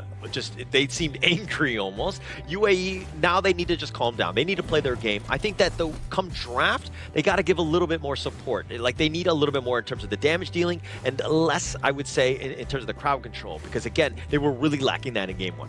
I think the most important thing for UAE right now is to also rotate better. They need to group up better, move together as a team. And there's no harm done if you actually rotate with your jungler, clear the jungles together with the mid lane, with the roamer, trying to maximize the gold train technique as much as possible. Also, being forever ready for what's coming up, because there might be team fights anywhere. Someone might be hiding in a brush and whatnot, but that also translates in a very good rotation if they can do it very quickly. It's a two-way thing, right? You need the teammates to respect the jungle camps available, let the jungle full clear first, and then let him pick up the minion for the gold sharing that you mentioned, and then you look for plays on towards the crossback. When the minions meet, then maybe you look for a side lane play. Something like that. It's what we call priority. You shove first, then look for a play elsewhere. Finally. For UAE, they did pretty well in Game 1. They found the first blood, first strike coming in from Clash lane, but it took them too long and too many spells far deep into the tower range. Yeah, and also going into this one, it seemed like when you're looking at that gold graph, what is that point when they were like, I think it was they were up like 1K at like the 4-minute mark or something. That is really rough. You're really behind in the early game. It's going to make your mid game much tougher to get into, right? So you got to get yourself a little bit more of a chance. How you react, again, I think it comes back to the draft. You need early game heroes to fight so that you have a fighting chance, especially early. And I think they were on the right track. They actually went with early game heroes early on, and I think they could do the same thing here. Just maybe change the way they execute things might be a good thing too. Having Princess Frost as their first pick is also good. Fact that they can do a lot more crowd control and zoning the area. I think it's okay, but it still doesn't solve the idea that they need early game heroes, potentially like the Byron, Ata, to actually suppress against Ant's performance on the Ukyu Tachibana. And we saw what a Guan Yu can actually do in just now's game when Yuno was playing the Guan Yu, or yesterday when we had Iqbal playing the Guan Yu. This is a very destructive pick, and we do have the Princess Frost and Liang. For me, that's a very difficult combo to actually execute, and you're against a Guan Yu, one of the premier counters of this combo. Yeah, actually you walk right into the trap, I would say. I mean, if anyone gets locked in, the Razor Cavalry is coming, just going to disrupt all of that. Yes, you have that Winter is here, that zoning, if you will, but this is something, even with the Lapu Lapu, the Raging Sea, it locks down, or it completely blocks us out. And plus, when Liang isn't able to get going, he falls off completely in the mid to late game. I have faith. I think UAE might be able to pull it off, because it seems to me like maybe Liang is the only answer to fight against Guan Yu, or maybe even the Ukyu, because he can capture and can be frozen by the frigid prison that coming from Princess Frost also. I think it's going to be good. Yeah, but with the Liang's control, who are you going to lock down, right? Everybody's somewhat tanky. Nobody's like that squishy that is really easy to burst, so it makes it even tougher. And this is why Myanmar's draft is looking to just counterpick everything properly here. Which is the benefit of the red side, right? Yeah. You do see the Princess Frost, you're expecting a Liang coming out from UAE, and then here's the thing that we can simulate right now. You see the Liang ulting either of the front lines or anyone. The moment that they ult the Lapu Lapu, the Guan Yu come charging from the back line. The moment they ult the Guan Yu, the Lapu Lapu uses a long-range engage to disengage for the team. So it's I would say, draft difference as of this point, at the very least for the first 3 picks. True, and everything goes down to execution. Having Heno in their team, trying to make sure that he can poke everyone from far, if he maintains in the range mode, is going to be helping them to deal a lot of damage coming from the Myanmar. But how is UAE going to respond to this? All 4 heroes has been shown. They have to pick the last 2 heroes. I think they need someone tanky in front. It has to be a tanky jungle. Whenever drafts happen, you're always looking for a bit of an edge. Usually it's like a 55-45%, you know, like a slight edge. It's not that much. But from what I've seen this far, with the Hano as well, I mean, you fate rewind everything. They don't have enough burst. This UAE lineup is incredibly, like, deficient in moments, and the Myanmar counters it quite a bit. Uh-oh. That's a giveaway. Yeah. That's, I think, one of our first few giveaways that we have on the stage right now, and UAE has been bringing it up. It's one of those good heroes if you want to use it to cleanse of crowd control, and Myanmar finalizing their draft with a Marco Polo. So far, if we do view through the draft coming in from both teams, I would definitely favor Myanmar's draft more. More flexibility, more creativity on the engages here, but are we counting out UAE? No. If they can actually build that momentum with that Liang pick in the early game, find those catches after level 4 and onwards, then maybe UAE can push it to a game 3. It all goes down to execution and having Tianwei in their team. For those who don't know, this is a hero that can actually cleanse himself from any crowd control with any skills that he's going to be using. So it might be the best going up against Guan Yu. A decent amount of control from the side of Myanmar. I think that going into this one, I mean, I like what I see from this lineup. They have a lot of control, many different ways and avenues, and mobility to kind of get outside of the Princess Frost Winter is here. You have a lot of options, which makes it much tougher for UAE. If they want to win this game, it's right when Abdullah hits level 4 and they start ganking right away. I agree. They need to somehow pump Abdullah to get the level as much as he can. And Abdulaziz is going to be facing against Min. It's not the best hero to go up against Guan Yu, but he can try his very best.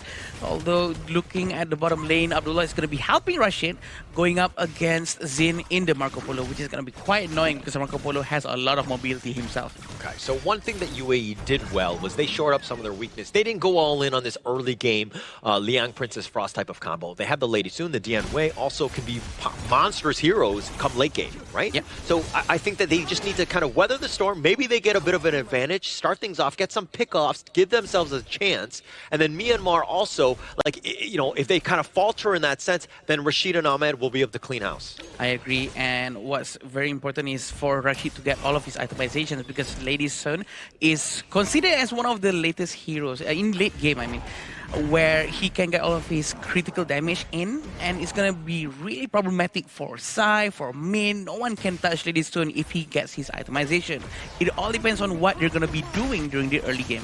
Yeah, and I mean, they have the Guan Yu, the Lapu Lapu on the side of Myanmar, right? So they have a decent amount, but Ahmed is in a bad spot. It's not going to be able to survive, and he is one of the win conditions. Him going down first right there, absolute travesty to start this one. I agree. Abdullah haven't have his ultimate yet, so he's going to try pushing Muhammad towards the team, and it seems like he's going to go down just like that. Yeah, no chance. These heroic charges. Look at Min. The Fever Barrage is going to be used as well. Abdullah running for his life. He's going to run back to the library. He's got glasses and he's reading a book. Okay, anyway. I get it. You don't have to explain. You know, because it seemed like there was an awkward pause, like ha ha ha, pity laugh.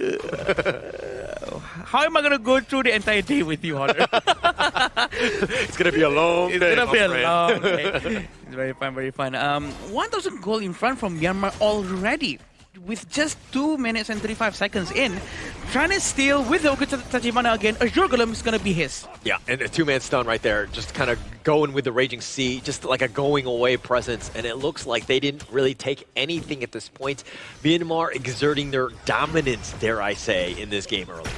And Rashid is doing the right thing. He's going to be rotating with the Frost and also the Liang. I think it's going to be much more safer for him. And now they're going to go and clear up the minion and bottom lane together.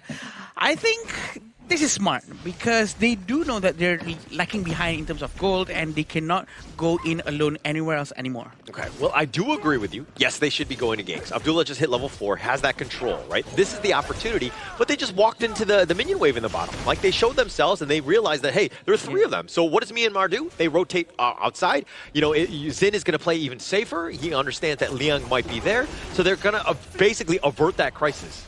I agree. Showing their faces in the bottom lanes might cause Abdulaziz to be the collateral in this situation, but it seems like both sides of the team is trying to peek and see where everyone is. Yeah, I mean, they kind of knew Abdullah is going to show himself. He goes right for the control, but the burst ram and the Razor Cavalry on top of that, and just like that, everything negated. But it looks like Min went a little too far. They're too low, but the Fever Barrage on the side! Oh, he's doing it, and it looks like they're going to tear it up as they take 4 members down from UAE. Tremendous amount of damage coming from the Myanmar is so ready to respond to any movement that has been made by UAE. Actually, they started very well from Min, pushing them one after the other, but they did manage to get Min down. Look at this. Trying to stack them up all into one place, helping outside to just keep on throwing his spears, but this help coming from Zin from far using the favorite barrage is so effective. That was like straight out of a movie. Like the 3 criminals are running away, Slow quote unquote, motion. and then they're going, and then Zin coming out of the side like a superhero he is, ensuring that he clears them up, right? Just what a great play by Zin. I think that's the movie that they watch from the Korean team. Oh, that makes sense. They learn from Myanmar. Oh, I see. Sorry. It's a foreign film. It wasn't. Zin is still up there alone. He's going to be pushing the tower with no problems whatsoever. But the UAE actually managed to secure the Tyrant, which is quite important. But it seems like Min is really trying to capture someone. He is zoning that area very well. Actually, UAE did a great job. I mean, they snuck it under. I mean, they were behind, but they were willing to risk it, get themselves a bit of an opportunity here. And taking that Tyrant away, actually pretty key for UAE as they were starting to fall really behind. Spears has been thrown by Sai. It's very painful if it hits the stacks, but look at the damage coming from Rashid. It seems like he's getting a little bit more confident now, trying to deal at least some damage towards the roam from the Myanmar side. But it seems like the tier 2 tower is going to be a bit of a problem for them to defend. Yeah, Abdullah down. I mean, you're down a member at this point. And we were talking about how the Liang really falls off in the mid to late game. We're still in the early game, and he's kind of, not done a whole lot. And now Rashid, the Raging Sea, everybody coming in, and he ain't there to clean house. Rashid down for the count.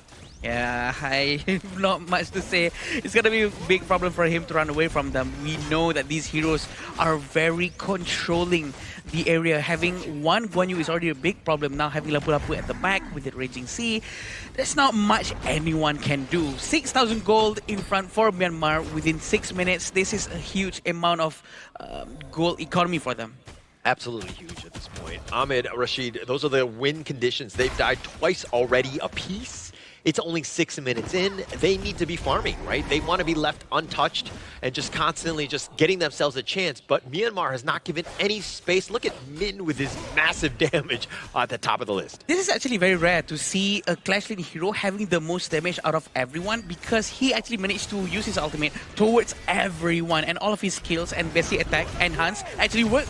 Yeah, and now the Fever Barrage right on top of this. Rashid is already going to be down, and it looks like they've gotten 3 members. Myanmar surgically taking them down. You step out. Oh, Muhammad with the flash. That was a bit of a misclick there. The double strike going the way of Int, and it seemed like this is going to be the end as Myanmar take the mid T3. The Death at Sunset for one last time. Is he able to survive? Maybe he gets a pick off, but no. Unfortunately for him, that's going to be an ace, and Myanmar in a hurry are going to take game 2 in the series. Congratulations, Myanmar, managing to get 2 points within 7 minutes for game 2. That was the second fastest game that we had so far in the Asian Games qualifiers. Yesterday, it was 7 minutes, 15 seconds coming in from Team Indonesia, and today it's even faster, almost even faster coming in from Myanmar. Wow, this is such a fast game. There's nothing much to say. Their gameplay is very mature. Yeah, very mature, very experienced, I say, with the way that they're able to move. Everything was done with purpose, right? When they going for the gank attempt, they ensure that they get it. The conversion rate, very high by Myanmar. Really well played series. Smiles on the faces here coming in from both teams here. UAE coming in as the underdogs, coming in as a new region in the HOK esports global scene. They're definitely learning a lot from Myanmar, which is such a experienced region coming in towards this tournament. Yes, and I think it's going to be very helpful for them going down into more of these group games, because each game they're going to be learning, and for sure they'll be watching the rest of the matches that's going to be happening throughout the day, throughout the rest of the week. I mean, look at them. They're so jubilant right there with their win. Clearly well-deserved. Understanding what the assignment and what they needed to do. They closed this one out in a hurry. Second fastest game props to this team. They were really well prepared. I might have to check back my facts here. Was it 7 minutes and 19 seconds for Indonesia? Because for Myanmar, that was 7 minutes 16 seconds here. Oh. It's either my memory. Yes, might be fastest here. So I have to fact check myself real quick later on.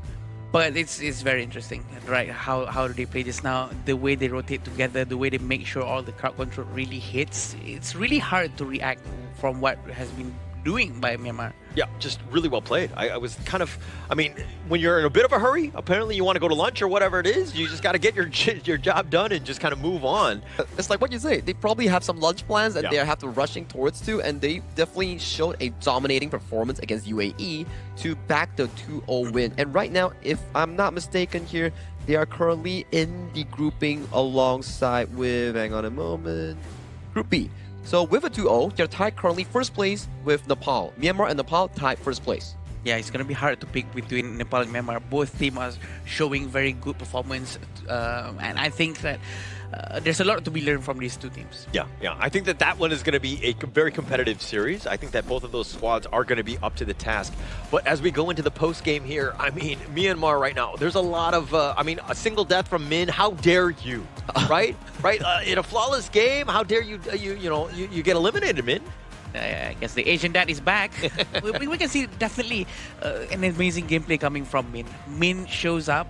Everyone goes to chaos from the side of UAE. There's something that they can do, even though probably we were expecting for the power word to be used by Liang towards Guan Yu, but it did not happen that way. You can see the priority coming in from Myanmar's first phase draft. You have the Guan Yu, you have the Lapu Lapu, and also Ukyo Tachibana. All these three heroes did an amazing job in setting up team fights for Zin and also Sai P in those upcoming few moments here. Like the first few fights that we actually saw was Min flanking with the heroic charge, finding multiple members, and then Zin coming in with the Marco Polo with the Fever Barrage and picking up the few eliminations that he got. I think it was a triple strike in the bottom red side.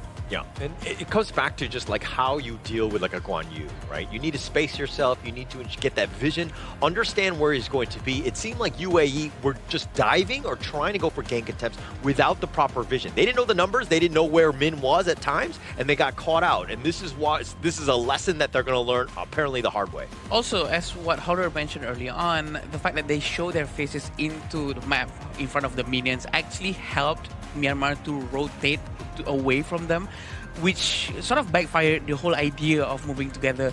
I think the art of going in, trying to catch someone, they really have to learn how to play around the fog and also the brushes. Correct. You need to make sure that you actually have vision, especially when you are against a Guan Yu. Yeah. You need two things. Number one, you need someone to mark him and make sure that the person marking him has the crowd control to stop this Guan Yu. Number two, you need vision as well. Once you establish the marking ability, you also simultaneously get vision, which gives your carries such as Rashid on the Lady Sun or Mohammed and Abdullah on the Princess Liang Frost combo more room to actually shine before they get ruptured by the Sai H on the Raging Sea ultimate from the Lapu Lapu, or a great flank coming in from mid. Yeah, for me it was that that fight in the mid lane, right? When they were both from brush to brush. There was like Red Rover, and like it seemed like UAE was trying to make a play. They saw one guy that was out, and he just kind of rushed out. Abdullah tried to go for the control, but they didn't know the numbers, and they got completely jumped. If they waited a bit,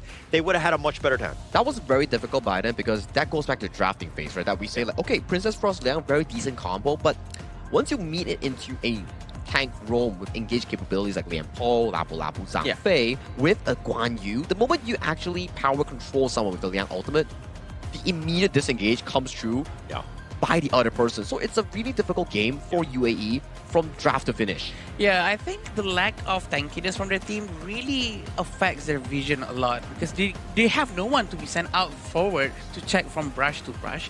I feel like maybe if they have at least one, just a minor little bit more tankier for them to have a better vision, it would really help UAE to make their decision making better.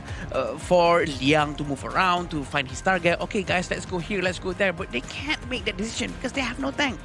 And also, it just back to the draft, right? The Guan Yu was picked first, second and third in the entire draft. Yeah. And then you picked the Liang on top of that because you go at the Princess Frost. You were all in at that point, right? And going in with the Liang to kind of set that up, it's like, hey, that's the counter pick. You should not be going into this. It's a trap. And we can see exactly what went down, right? Like you can see in the early game, it's 3v3 towards the mid lane. Here, the first damage coming from Ant Ukitachibana in capitalizing Ahmed. And this exact play led to this moment where Min was hyper mobile. And this was the moment you mentioned, power control on towards the Hano, and the immediate disengage coming in from Ant, Sai-H, and also Min in finding the beautiful moment. Yeah, and once again, Zin comes up, swoops of a triple strike, easy peasy coming in from Myanmar in this game too. This is exactly like a movie. The way they all come in one by one, doing their job, making sure that they contribute something into the team fight is phenomenal. And the way somehow Rashid has been left alone down here is very unfortunate for him. There's nothing he can do. Oh, just look at that engage coming in from both the Lapu Lapu and also Min here. Just finding the perfect angle in disrupting the backline coming in from UAE. Just a completely dominant game by Myanmar. I think that they were able to just outplay it. I mean, the draft definitely gave them the edge, but that going into this game, you were thinking like, oh, how could they do it? And Myanmar was flawless. I mean, I jokingly said that Min was, he died once, but he's going to be the MVP here. And the way he did it, the one time he did die, he set it up for Zin to make that Fever Barrage play. And that's what we call a sacrifice, making sure that his team can really benefit from whatever he's doing. 23% damage and 29% damage taken. Yeah, I only like sacrifices when it's the other people on my team. Like, you like to be the one receiving the benefits of the sacrifice. Exactly. You don't want to be the one that, goes down and you can't be part of the team. Let me explain on this. He came as a roamer at first, then he converted to a clash lane. Okay. So he got tired of sacrificing for his team. For the record, we honor the person that gets sacrificed, okay? It's not like we don't write songs about him. So that's why you switch roles, because you want to be sung. Okay. We have to find some cape to put behind our friend right here. Exactly. But you can definitely give props towards to Min on this Guan Yu pick. He didn't get any takedowns, but the most important part of his presence in the game is never about getting the eliminations, but more on setting up the team fight coming in for the remaining members here. So what if he actually gets taken down in that one attempt? But the commitment that he did, the presence that he had in those team fights, that was just really amazing coming in from Min. The control. Correct. Right? He caught them off guard so many times. The Razor Cavalry is like shepherding like 3 people at a time, just in a bad spot. The repositioning is key. And what you were talking about the first series about the Quay, right? Just how amazing it was. Repositioning. Same idea with the Guan Yu, but he's able to do it with multiple heroes. It's, again, just UAE got caught out multiple times in this one. Not repositioning one person, but the entire team, which is a lot more devastating, to be honest. And I think the way they're doing it is immensely great. I think that they should keep doing what they're doing. They know how to really make good use of the Guan Yu. I'm not surprised if any other region going up against them is going to take Guan Yu out. Yeah, I think Guan Yu has been a really hard tournament pick thus far, and I really want to see who Mara has on the interview stand to see the fantastic performance that Myanmar had actually delivered us. So Mara, if you may, please show us who you have on the interview desk. Record-breaking performance from Team Myanmar. Fastest game so far. You beat yesterday's record and you finished the game 7 minutes 16 seconds. How do you feel about beating the record yesterday? Bro, many record 9 minutes 16 seconds break လိုက်တာ bro ဘယ်လိုခံစားရလဲ ပြောပါကိုယ့်ရဲ့ပထမဆုံး international first time offline tournament မှာတင်record က break နိုင်နေဆိုတော့မမေ့နိုင်တဲ့ tournament တစ်ခုဖြစ်သွားပါ So he said he's happy. This is his first time international offline tournament, and then he break the record, and he's very happy and he's very proud of it. You know, a lot of people are talking about your Ukyo Tachibana's performance. You were MVP in game number 1. In fact, lots of impressive solo kills. What gives you the confidence to commit to those one-on-one opportunities? Bro, game 1 မှာ MVP ရတယ် bro performance ရန်ကောင်းတယ်ပေါ့နော် bro အဲ့လို solo game ကိုတယောက်တည်း comment လုပ်ဖို့အတွက်ဘယ်ကနေ confidence ရရလဲပေါ့ အဓိကကတော့ကျွန်တော်ဒီ hero ဆော့လာလဲတော်တော်ကြာကြီးကိုယ့်လက်ကိုယ်လဲယုံနေဆိုတော့ line မှာ confidence ရတာ So he's been playing this character for so long, and then he has confidence on himself. Oh yes, a lot of the solo kills that he did actually is needing to know the hero's limits. Now, Team Myanmar barely gave any room for UAE to breathe. How do you guys have that level of control with the map without overcommitting? Bro တပွဲလုံးမကြုံမဲနဲ့ဘယ်လို control လုပ်သွားတာလဲပေါ့ ဒီတိုင်းပဲကျွန်တော်တို့စိတ်အေးပဲထားဆော့ပြီးတော့နီးပြပြောတဲ့အတိုင်းပဲလိုက်ဆော့လိုက်အောင်ပါတယ် He just keep calm and then play as the coach told him to. Listening to coach is always a good thing, and keeping calm even on your first time here on the international stage, very impressive. For sure, everybody in Myanmar, they're so happy with your dominance today. What would you like to say to Myanmar and to everybody watching? Bro မြန်မာပြည်သက်တွေနဲ့ကြည့်နေလို့အကုန်လုံးဗာပြောချင်တယ် မြန်မာပြည်သက်တွေနဲ့ကြည့်နေတဲ့သူတွေအားလုံးကိုကျေးဇူးတင်ပါတယ်နောက်လာမယ့်ပွဲတွေကိုလည်းစောင့်ကြည့်ပေးပါအောင် He said thank you to everyone watching. Please keep supporting him and keep watching the games. Oh, for sure, after today, you're going to get lots of support. I wonder who else is going to break the new record now at 7 minutes and 16 seconds. We're going to be talking about that more. And now we're going to head back to our casters. Lead the gorge. Well, I don't know, Mara. So far, that was the fastest game that we actually had at 7 minutes 16 seconds here, beating Indonesia record by 2 seconds here. So that was the fastest game that we ever had so far in day 2 of the 2026 Asian Games esports qualifiers for Honor of Kings. But man, what a series that Myanmar actually delivered. Yeah, absolute, like a shellacking, if you will. I mean, the fastest game thus far, that speaks volumes about how ready this team was.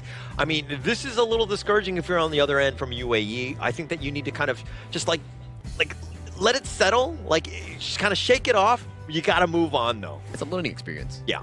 Very mature, the gameplay showing off from Myanmar, because it feels like they're very used to playing this, definitely, and the way they play with Ukyo, which is very rarely used in other regions sometimes. Correct.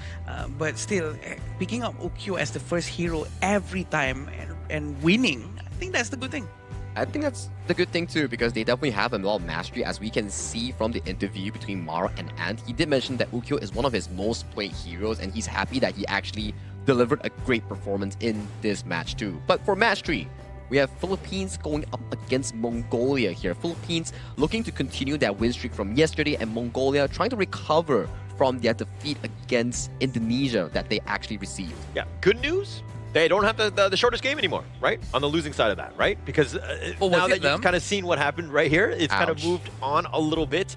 By the way, you can find me at Kindofu online, so that if you've got haters, Mongolia, please come after me. But other than that, I think that this is going to be one where, again, they need to bounce back, right? They need to figure it out. But again, Philippines, a bit of a giant, right? They're going to be a tough out in Group A. I think there's a better way to somehow win a game even faster. How do we do it? With a better device, Agi. What's the device that the players use, I wonder? The device would be iQOO, the official gaming phone for 2026 Asian Games esports events for Honor of Kings qualifier. It's definitely a 120 hertz screen with a very good cooling system, which is what all the players are actually using up on the stage. Yeah, so it's a good device. Great device. And for that to happen, right, we also want to be looking at the upcoming matchup, right? Because Indonesia was also the opponent from Mongolia, and Indonesia is one of the strongest teams coming into Group A, alongside with Philippines, which is their potentially main contender there. So for Mongolia, it's not to say we don't have expectations for them, but it's going to be a difficult route coming in for this upcoming series. Yeah, I think that that's the biggest thing. Again, another giant waiting in the wings. They just need to weather the storm. They placed, Indonesia yesterday. They're going to be playing Philippines today. Those are the worst two. As long as they survive, come out with, their heads upright, posture and all that, everything looking good. As long as they have a little bit of motivation for the rest, the worst is, going to be much better as you move forward. It's about enjoying the stage, right? Like, you already come so far and come towards the Asian Games qualifiers. It feels good to be able to compete. But you know what feels good too? A small little break that we really deserve before we come back into the next series of the day.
Who will be the next to shine on the Asian Games stage? Contestants fight for the honor of their regions while we cheer them on from the stands.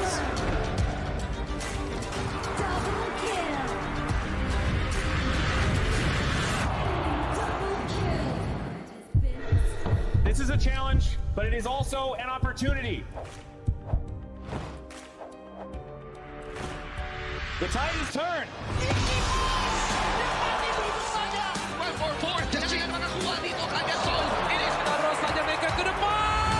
Fastest in front. They're going to use it. Golden Tide close out Tatsumi.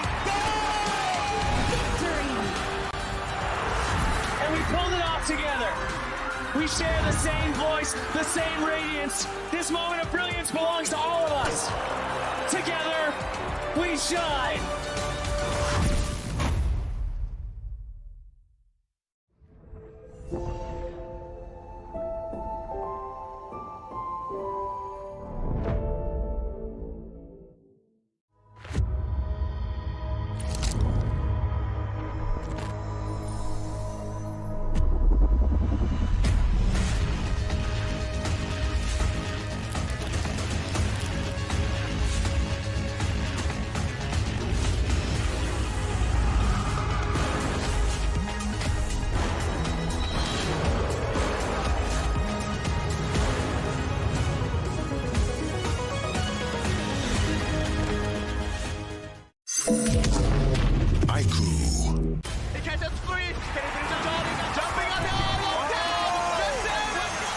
Welcome to the 2026 Asian Games Esports Qualifiers, Honor of Kings. 20 regions, one stage, and only the strongest 9 teams will earn the right to shine above the rest. Taking place in Malaysia, June 13th to 21st, 2026. Coming to Malaysia, this is the battleground where teams fight for the right to qualify for the Asian Games. 20 teams enter, but only 9 teams will move on. Apart from the 20 regions, there are 3 regions that have direct qualification. Here is the 2026 Asian Games Esports Qualifiers Honor of Kings format. First, the 20 teams will split into 4 groups of 5. In each group, every team faces every other team once in a single round robin, with every match played in a best-of-3 format. That means every match matters. Every game matters. Every single point matters. The point system is simple. Win the match, earn 1 point. Lose the match, earn none. At the end of the group stage, teams are ranked by the total points they've collected. And from there, the road begins to shine. The top 2 teams from each group qualify directly to the Asian Games main event. That gives us 8 teams advancing straight out of groups. But for those not through yet, the light isn't out. The teams that finish 3rd in each group still have 1 more shot.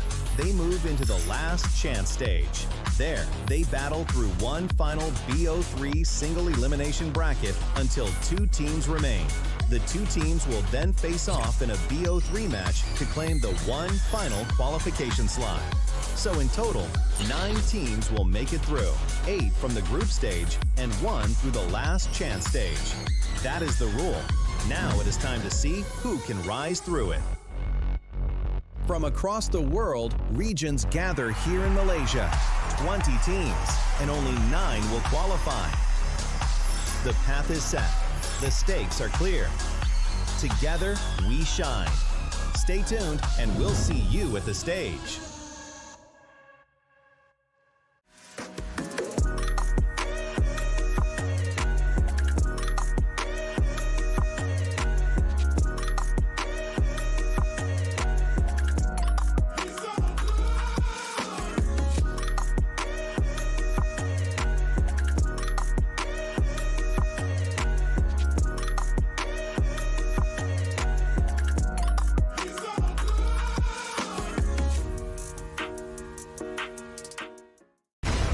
Ultimate not ready yet. You have slain an enemy. My magic murmurs in ecstasy.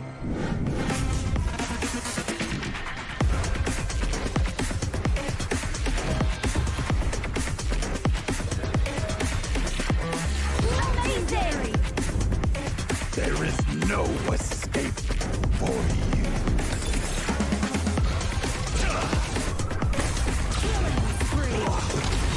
Double kill.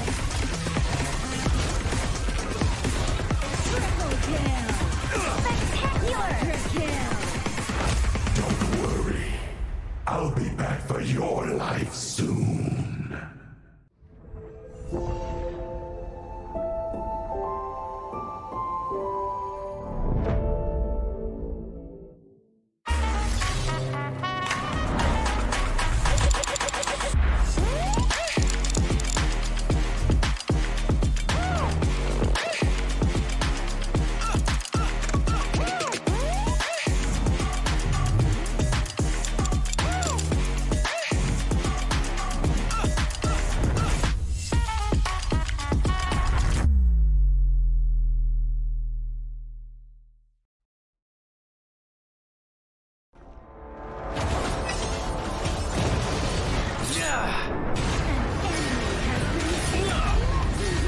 Double kill.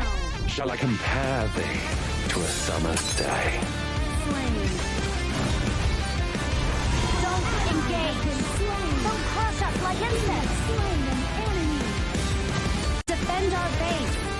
Our playground tower under attack. Amazing. Unbelievable. Triple kill. Ah, the fragrance of romance. Ally has been slain. Rampage. Double kill. Triple kill. Spectacular. Pentakill. Lady Fortune is on my side.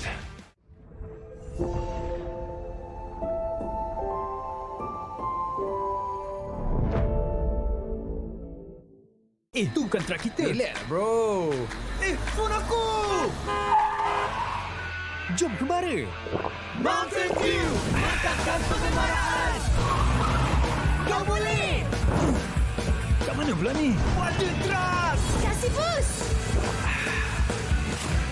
Adventure! Dapat pun. Steady, bro! Rancangkan kepala gengmu!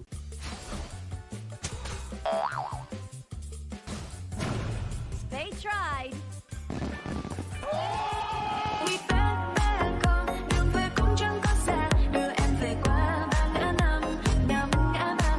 The new Spritling skill, Dig It, is a passive skill which will automatically trigger at fixed times each match, up to a maximum of 10 times. The skill grants guaranteed standard rewards like gold, XP, shield, health recovery, and more. There's also a small chance to uncover mysterious grand prize effects during the match. Dig It may also produce tradable high-value treasures. Detailed information about acquired treasures will be shown after the match ends. Each treasure has its own rarity and storage size, and obtained treasures will be automatically stored in your warehouse. If you want more high-quality treasures, make good use of the Treasure Fusion feature. You can also copy and share your code so friends can help speed things up. Treasures in your warehouse can be sold for event currency, which can be used to redeem skins, items, and other rewards on the event page. You'll even have a chance to win physical prizes like smartphones and cash. You can also spend event currency to bid on high-value rewards. The auction uses a hidden bidding system, where you can submit 2 bids for the same reward. The highest bidder wins, giving you even more ways to obtain rewards.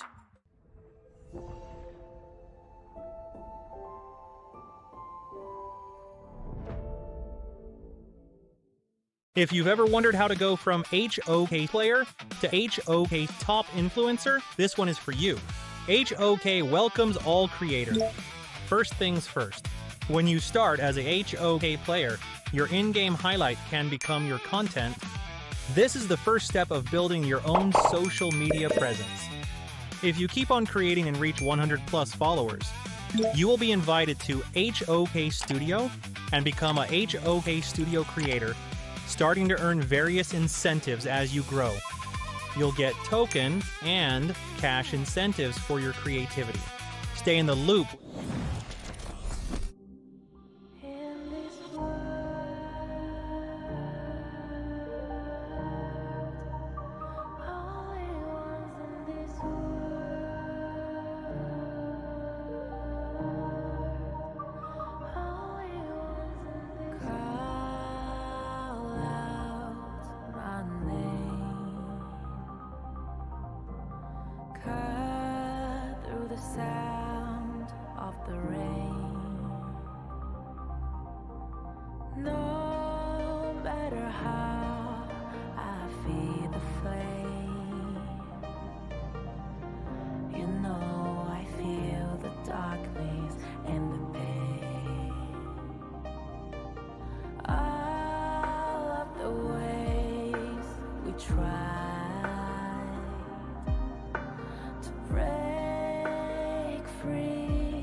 it's alright. I'm on fire, I'm alive, 'cause now I fly so high, so high. Light up the skyline, let's do it this time, like it's a whole new colorful world.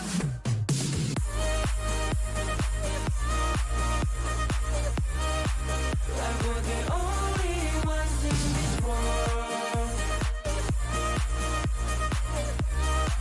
Like we're the only ones in this world. Never thought we'd get this far, burning like the stars. How we get this far? Like we're the only ones in this world.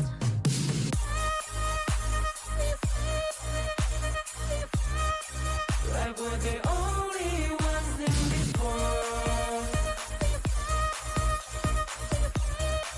Like we're the only ones in this world.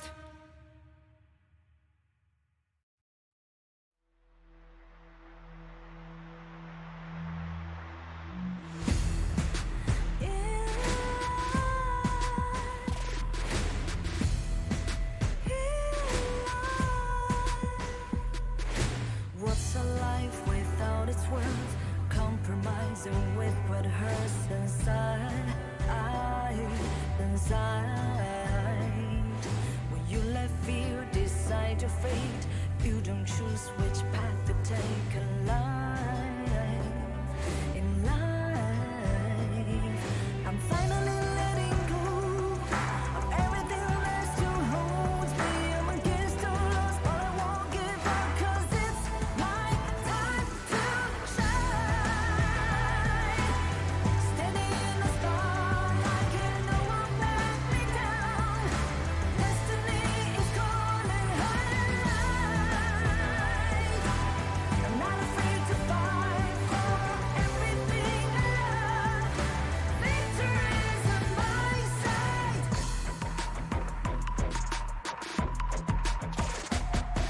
The more we lose, the more we gain. The more that nothing stays the same in time. In time. Can't love ever, can't forget. What you see is what you get sometimes. Sometimes. Gonna show the world tonight.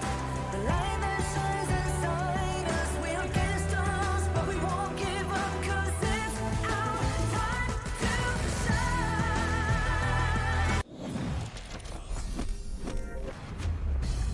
It was a pretty good break, and welcome back to the 2026 Asian Games Esports Qualifiers for Honor of Kings. My name is Sagi, your desk host for today, and with me are the casters of the Gorge, Holler, and also Adam here. And Adam, Holler, so far this has been a magnificent day so far, and we have had very dominant games coming in from back-to-back series. I mean, I think we've kind of had that throughout. A lot of 2-0s. We haven't really seen the most competitive of, that game 3 that we've been looking for, right? That elusive one, if you will. But I think it's just that most of the teams are ready to go, right? I think that getting that second game when you're behind has been very difficult for all of the teams here. Yeah, and that's most likely going to happen. The same thing for our next match after this between the Philippines and Mongolia. It's going to be very interesting for Mongolia because they have went through all the hardest matches, because the first one they went through is with Indonesia, and right now it's with the Philippines. But as Holder have said, it's probably better like that for them to go through the hardest match first and then go through the easy ones. You start with hard things and then you end with sweet things, right? That's what the ending that you actually want. Talking about sweet things, we are also having 4 new heroes coming in with our June 17 update here. If you're looking to try new heroes in Honor of Kings or in Heroes Gorge, do try out Davara, Lorian, Annette, and also Florentino. That will be coming in from the AOV version here. So do log in on June 17 if you want to try out new heroes. I'm actually very excited about that because it's the new heroes for me is like the biggest interest, right? It keeps everything fresh. The meta changes changes. They tend to spam them in my ranked games, and they are on my team, and we end up losing even more. But I think it's a lot more fun that way. I agree, and there's not only Devara, there's 3 other heroes as well.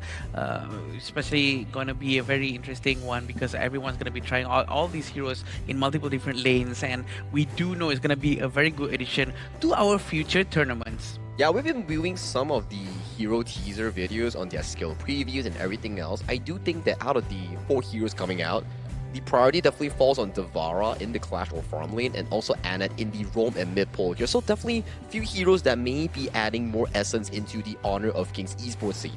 Yeah, I'm actually super excited, right? Because they tend to be, when they're released, they're good to go. And then teams just have to kind of like pivot on the spot. Is like, oh, do we pick this up? Do we learn this? Have we had enough time to really put it so that it's at a level of competitive play? And it makes, again, very interesting here. Yeah, and that's going to be a bit more advantageous for people who have been in AOV before. But sure, getting back into Philippines and Mongolia right after this, it's going to be a fun one to watch. Philippines being one of the most anticipated champion right here because they're quite strong. Well, they are aiming for the top tier team coming into the group itself against Indonesia here, but today they are facing against Mongolia. Both Philippines and Mongolia will take the stage with this teaser video.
They move as one, they strike as one, they win as one.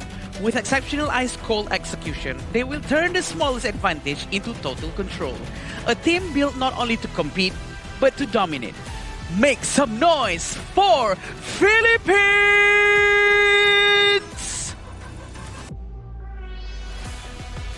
Representing their region with youthful energy and bold ambition, they arrive on the international stage unafraid of reputation or expectation, with a fearless approach to every single fight.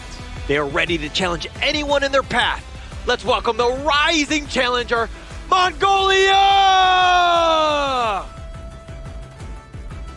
2 teams take the stage today, and this will be Philippines going up against Mongolia. Philippines looking to further get one more victory in Group A itself, while Mongolia is striving to search for their momentum in this Group A. But do go me through here on what exactly is the lineup coming in from Team Philippines. This is where we will have Chami, Justin, Dragon, Golden, and Charles, one of the most anticipated teams with their lineup having this previous bond and cohesion within them, having a strong chemistry, which is going to be quite translated very well into the gameplay after this because they are in Blacklist.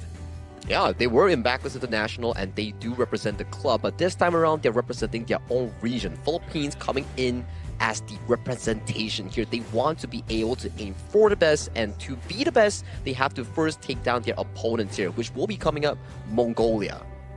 Yeah, and if we're going to look at the other side, let's look at the Mongolian squad. It's going to be Yavaholan, Dagvadoch, Yandor, Batulzi, and of course, Abagari is going to be kind of rounding off this draft, the squad here. Yeah. The Mongolian team, this is, again, they didn't have the greatest of showings yesterday, but I expect them to bounce back in day 2. But against a titan that is the Philippines, this might be a tough one for them.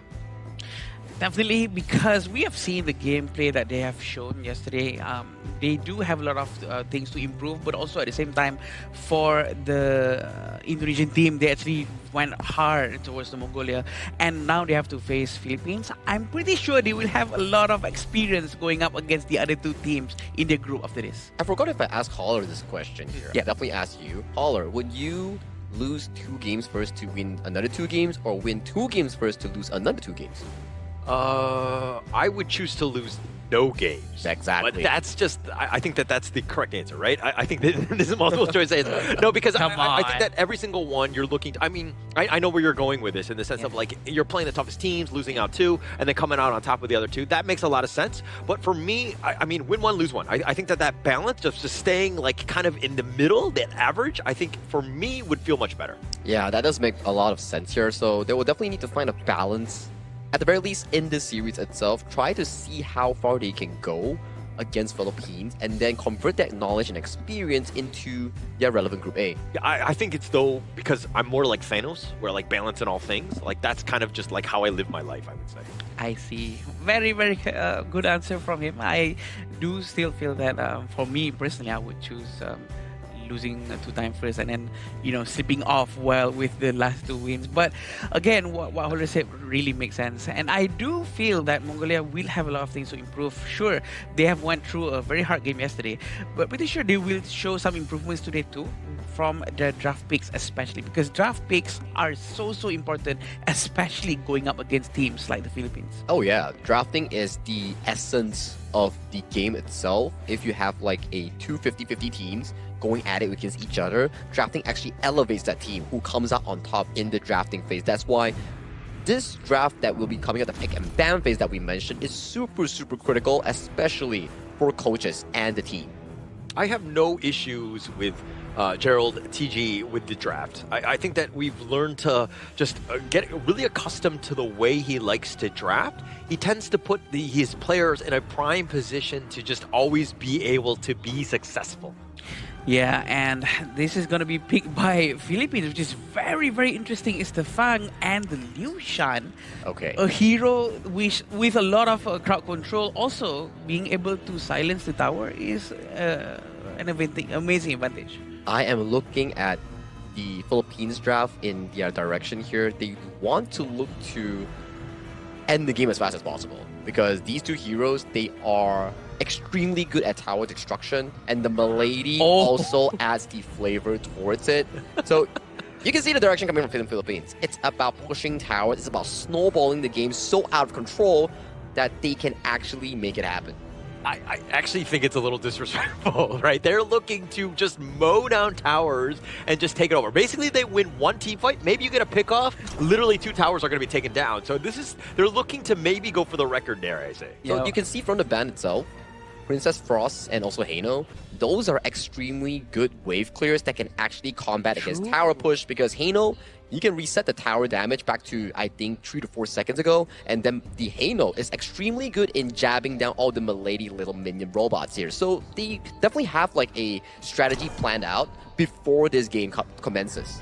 I was half expecting for the Mongolian team to actually take Zia or Philippines to ban Zia, but then again, they already picked up Mai and also Monza. I feel that they lost a lot of potential right there. Also because very smart from the Philippine coach to actually choose Milady in the 3rd slot, which leaves no room for the Mongolians to give any response. This is like my rank games, right? The Philippine, the squad, the Milady, the Liu Shan, and the Fang. Like, this is like literally my rank games, where they're like, oh, we just want to push, we just want to end games. If we're not able to end the game, fine, we lose. We just move on. But this is very similar to that. Again, I find it very funny that Gerald would bring this out, especially in a game 1 here. I mean, it's trying to assert dominance, right? They want to be able to match what Indonesia did yesterday and trying to prove a point to their eventual opponents in Group A. So for them in this game itself, they're trying to see whether or not they can actually end the game in the clean fashion while simultaneously going for as much tower damage as possible. Yeah, going in with the foods, I think this is really going to be a very fast match if they manage to pull it off, because we have to remember there's a lot of other possibilities here from the Mongolian teams, because they are using Mai, Monster, Atta, and Direnje. I feel that if things goes wrong with the Philippines, they might get backfired. And that's another thing where you're kind of like, as Mongolia, you're like, oh, we have like so many games of Blacklist International or the Philippine team here, and we were able to kind of do our research and scout them out. But if you're looking at this roster, they're like, oh, this is actually none of the normal picks that they go with. This is, again, a very push-heavy, end the game as quickly as possible lineup. I would say it's a very high-risk matchup here. The Fang goes over to the jungle here as in the hands of Justine, and then we have the last pick flexing back the Fang to the jungle. Hence, we need a farm lane coming in from Golden here. It will be a very strong laning opponent into Batulzi on that Virenjie. It will be the Luban number 7. Yeah, it's going to be very interesting to watch Luban number 7, and we do know that Luban has the capability to push really, really hard, especially with the Liu Shan in front of him, trying to silence the tower to make sure that no tower will be able to hit the farm laners and the tank himself. Yeah, I would just say, ladies and gentlemen, if you're watching this game, please don't take any notes of this Philippine lineup. I think that this is, these are the pros that are playing this one, and do not do this in your ranked game and just basically sabotage your own games potentially. It's definitely going to be a very destructive game at the very least for the towers here coming in for the Mongolian squad here. But they do have a very, very strong team fight lineup here. But this is game 1 between Mongolia going up against Philippines, finding their first win in this match number 3. Yeah, it's very exciting to see how the Philippines are going to try to do the rotations, having Milady in the mid lane and going up against Monse and Maishirano at the same time early on. It's going to be a bit of a problem, but it's still very early. It's going to be quite difficult for Mai to do her rotations as well, because we have to remember Milady can just simply dive into the tower with her robots. Yeah, so it comes back to Yandu in terms of just able to kind of potentially get some ganks. And then, you know, because you got to move quickly at the same time, because every time he leaves the lane, Dragon is going to potentially just be able to push it down, right? So you're giving up a little bit, and you're basically locking him down to that mid lane to ensure that those creeps are not just destroying his tower right away. Speaking of which, we're going to see a lot of robots and the minions moving together into the tower, forcing Yondu to maintain his presence in the mid lane. But for the first time, it seems like Geralt and Yondu is doing the rotations right now towards bottom lane, but Luban is going to be safe, and there's no minions coming up for now. Yeah, so that Shark Cannon is going to be a bit of a problem. He's going to just throw that from wherever, you know, whenever he needs. And seeing as that you've got the Fang jungle, I mean, it's going to be a bit of a problem as they do a little bit of work on Bakary, and it looks like he will fall. He's going to give up first strike to Justine at this point, and now they're going to continue to dive under the tower. The flash away, Charles staying alive, but they're not going to let him go. Justine will take him down. The passive coming in from Golden, they're trying to melt the tower, even with the tower protection early game. It seems like they're going to do it, but the Dragon, he's going to, Dark Vardorsh actually, is going to use a teleport coming down to the bottom lane, trying to give them a hand to make sure that they don't lose the tower way too early. Yeah, and that's kind of the MO of this lineup, right? It looks like Chammy, he's all by himself. I forgot that he's just Chammy and not Chammy 1 here. Yeah. I did that a lot. I almost say Chammy. Oh. But yeah, having the Sacred Tree Blessing with Yavu Hulan, we can see on how Chammy is really struggling going up against him. But this is also because the Glacial Buckler hasn't come for Chammy just yet. He really needs the 20% cooldown reduction from Glacial Buckler to make sure that he can keep on constantly using the second skill, reset, and make sure that he can have that damage reduction all the time. Yeah, so Chammy's going to have a tougher lineup. I think the lane matchup definitely favors the Fati in this one. Yeah. So Yavulan will definitely have that advantage. They need to use whatever sort of lane advantage they might have to, again, get some space, because you want to put pressure. You want to lock down Chammy in that top lane so that he's not rotating across, potentially going for some of those games. Oh boy, it seems like the 2,000 gold difference within 3 minutes is too big at this point. And I'm sure this tower is going to go down before the 4-minute mark.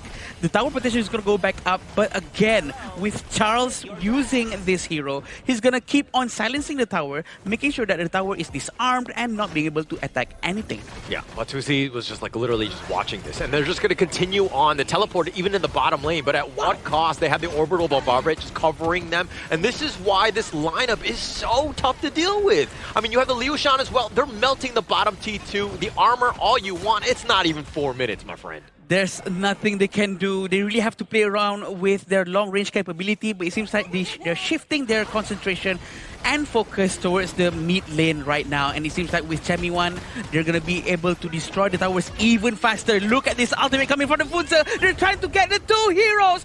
Two Mongols are going to go down, and they managed to get another one. 3,000 gold difference. Double strike has been given to Justin. Yeah, taking 3 members down and literally just marching it down mid. You've got the Milady robots. Yeah, they're going to be slowed down, and now they're going to look to go in. The flash away. Baltuzi's going to survive, but the mid T3 is looking to go down. This is not even 5 minutes into the game. They have no chance or no idea of maybe even taking the Tyrants at this stage. They've done everything well. They actually do a fake back. They go right back in. They get the mini stun on. Yes, they're a little bit low. The think inside the box just on the outer tips on this one, but it looks like Chami, he's going to do a little bit of work on this one. Yavanon is going to be taken down. Magdagapoders is going to be picked off as well, but Philippines doing everything, the flash away, and still everyone survives. They want to make sure they can win early. Also, at the same time, having 0 takedowns on the side of the Philippines, that's quite important to them, I see. But with the low HP, they're forced to go back for now. But you can see the damage dealt by Justin is so much. That is how fast the scaling comes from Justin with the Fang. All right, in like 99 games out of 100, most of the teams will take the Tyrant first, the 4-minute one, because they want the damage. They're thinking about, like, you know, farming and all that stuff. But they were like, oh, we're going to take the Overlord in this one. We just want to push. We just want to end the game, because off of the back of the Vanguards, it's going to be very tough for Mongolia to hold and repel that attack. I agree, and this is what they're going to be doing again. They're trying to rinse and repeat the exact same thing. Kachosin has been thrown towards Charles, but Charles feels nothing for now. Chami is going to be helping them, going to the front and tank some of the damage and making sure the Sage is going to be used. Yeah, and Baltuzi is going to have to just take a decent amount. They're just slowly weathering it down. Bajrel is going to be taken down, but it looks like Yandu with a nice little charge. Dagvoda, she's going to be taken down as well. Yavalam is going to be killed. They finally find Dragon and Golden, and both of the twins are down, and now they're trying to end the game. And now with no minions, everybody's so low. Might go in. Yandu try to find it, but it's a triple strike going the way of Justine as they get the ace. They're going to wait for this Vanguard. They get the disruption, and of course, Philippines off of the back of that wipeout. Charles gets taken down. It looks like Greed has hit them as they've been completely repelled. Somehow, Mongolia holds on. Justin managed to run away from the crystal before being taken down. It's all because of the bad Gerald. You have to remember, if you are severely under-leveled, the advantage is that you spawn so much faster. And maybe they did not do the math very well, but Mozart comes out, throws away the cannon, making sure the damage goes in, but the Vanguard was flying very slowly because of...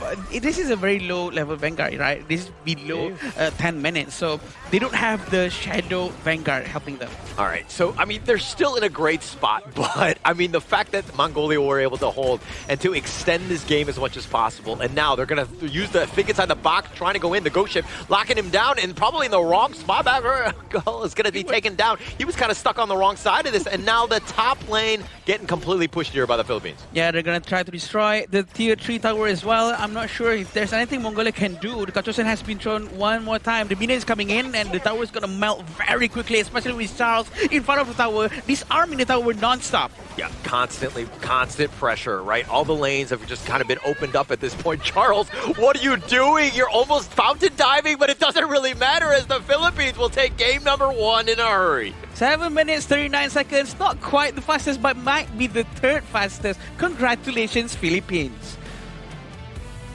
Philippines, they want to assert dominance against Mongolia while simultaneously aim for the fastest achievement here. They almost did it in the first attempt of the game-winning push, but Mongolia held on, and they managed to defend off the high ground push at the very second push. Yeah, definitely, because we do know how Philippines are really trying to end the game as fast as possible just now. Also, this has been demonstrated quite well, the fact that they tried to silence the tower, trying to make good use of the Liu Shan and the Fang from the jungle, but it did not work as fast as they would like.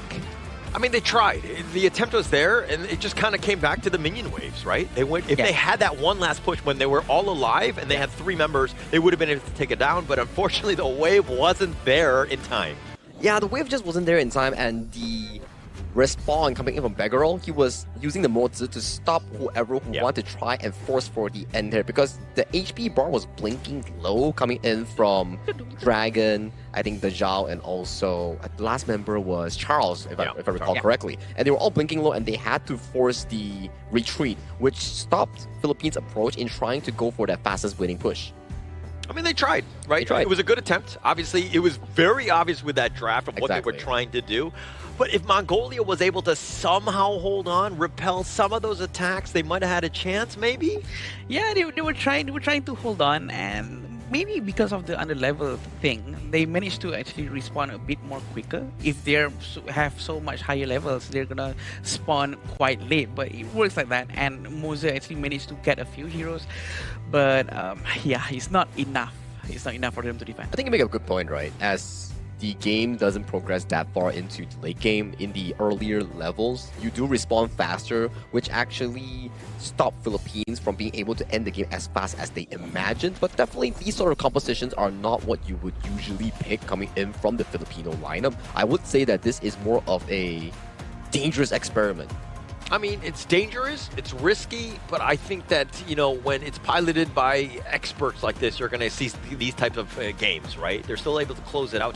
Yes, it wasn't the record here, but it's still very impressive. Sub 8 minutes, Justine with an absolute dominant performance, 905, 7,000 net worth. I mean, this is exactly what you want from a Fang jungle looking to close out a quick game here. Yeah, it's a very interesting pick, right? We did get a Fang jungle yesterday coming in from one of the teams, and this one was also a eye-opener, right? High burst damage with a decent mobility, having the option to just one-shot someone before this fight actually starts, and then the spell one coming from Fang also applies towards turrets. Yeah, I feel that they really know what they're doing. They want to try to execute it as fast as they can, and they have demonstrated very well that it can be done. But I'm pretty sure they're not going to be doing this against bigger teams such as Indonesia and such, because it's very, very risky. The fact that Mongolia almost managed to do something just now shows a sign that people at home who's watching right now do not follow this in rank. Yeah, okay. Now, if you were the coach of the Philippine squad and there's no global ban pick, do you actually go back to the well and pick this roster again? I think the objective coming in from Team Philippines is to try to end the game as fast as possible with a dominant snowball. If under the circumstances of this standard ban pick, for example, the BO3, they could very much revisit it if they really think that is the best option. Yeah. To be honest, I feel like this is something that Gerald will not allow. I think they'll pivot. I think they'll generally, I mean, they tried it. Yeah, it was cute. Yeah, it won. I think they're going to try out other things. This is a team that has a pretty deep roster. The question is, are they satisfied with the result? That's the thing, because right now, I think the whole point of doing that is to maybe win the #1 spot of who ends the game fastest. I think you shot your shot, you missed on this one, you still got the W, right? I don't think that they're going to go too far away from that. You know, I mean, all jokes aside, in terms of how they wanted to play this is still a time to experiment, right? True. You still want to make sure that you're prepared for the other teams, and you know, it was cute. Yeah, I won, but I think that you're going to try other things. Correct. I think trying out other things actually definitely makes more sense, and you can see that they did experiment with certain picks like this, and it's a very dangerous team, right? Where if you give him something that's very early game centric, like the Ukyo Tachibana or the Fang that he showcased just now, you could definitely perform in a more aggressive way, that I would say. Yeah, definitely. And you know, with Ukyo in hand, you're going to be playing a lot more with aggression from the early game and such. But it depends on what the Philippines are going to be doing. Probably they are already used to Ukyo. They're not going to be experimenting with that unless they want to be very serious. They can go along with that kind of thing competition. But let's see some of the highlights here. I think regardless of picks alone, you still have to give props towards the ability of Charles finding those proper engages in capitalizing Beggarol in being overly aggressive in the early game. You see, the tower tanking was splendid, stunning tower when it's needed, and allowing Justine to get that double strike in the early game. And it just seemed, even in that one, right, Beggarol just kind of got a little out of position, thought he could be aggressive, did not see that the gank was coming, and they kind of paid with their lives. So this is one where, again, the Philippines, the way that they're able to take 1 or 2 members down and then somebody will continue to fight, you can't look to take a fight when you're down 2 members, right? And the Philippines made them pay. Yeah, definitely, and they really executed everything very well. The rotation coming from Charles, diving into the tower, silencing the tower, and making sure that the team is not hurt by any of the crystals attacks. And this is why they sort of forced it a little bit more. They stayed around even though they're all very low, not knowing that Bad Gerald is actually coming out. But yeah, it's very well done. Yeah, and actually, even at the end, I didn't catch the player's name, but he literally killed the elite minion. Yeah. And that could have ended the game if it stayed alive. So he knew the assignment, right? He went all in. Yeah. He sacrificed his own life so that the minion wave was completely cleared. That's a good sacrifice, right? Like that we say, like, you never count yourself out until the match actually ends. But definitely this time around, Philippines in this game one has been extremely dominant from start to finish, looking for the absolute destruction on those turrets. Yeah, Justine, he had an MVP yesterday. He's got an MVP now. I mean, he's continuing on with that. Just doing a great job, like just showing up when he needs to, right?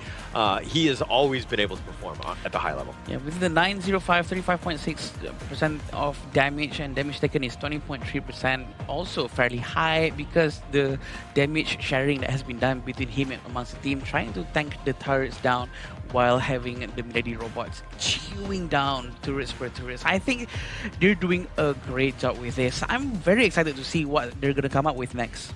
I think there's also like a very important statistics that we actually missed out that's not available on this graphic.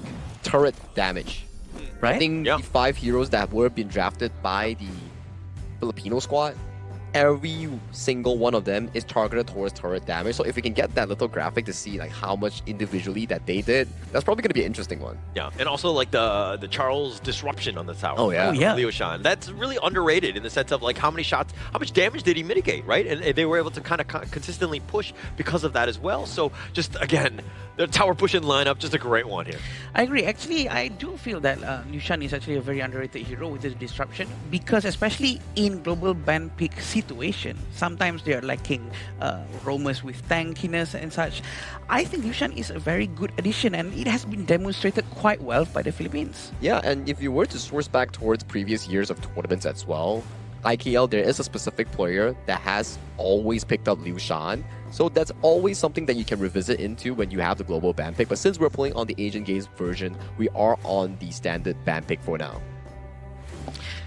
Yeah, I do feel like that. And also at the same time, we want to tell people out there where our venue is. Where is our venue, Sagi? Well, if you're interested in where the actual venue is, it's definitely going to be at the Petaling Jaya Marriott Hotel. It's the official venue sponsor and also hotel partner for players, talents, and everyone that is residing here. The beautiful stage that you see, the beautiful match that you saw just now, everything is being held at this official venue for the 2026 Asian Games Esports Qualifier Honor of Kings. So thank you so much, Marriott Petaling Jaya. Thank you. You were listing so many things that were beautiful, and I was like, oh, he's going to name me beautiful. No, well, sadly, no. Yeah, sadly. Not now. No. Maybe next time. Dang it. Again. Again. Yeah. Disappointed Asian dad now.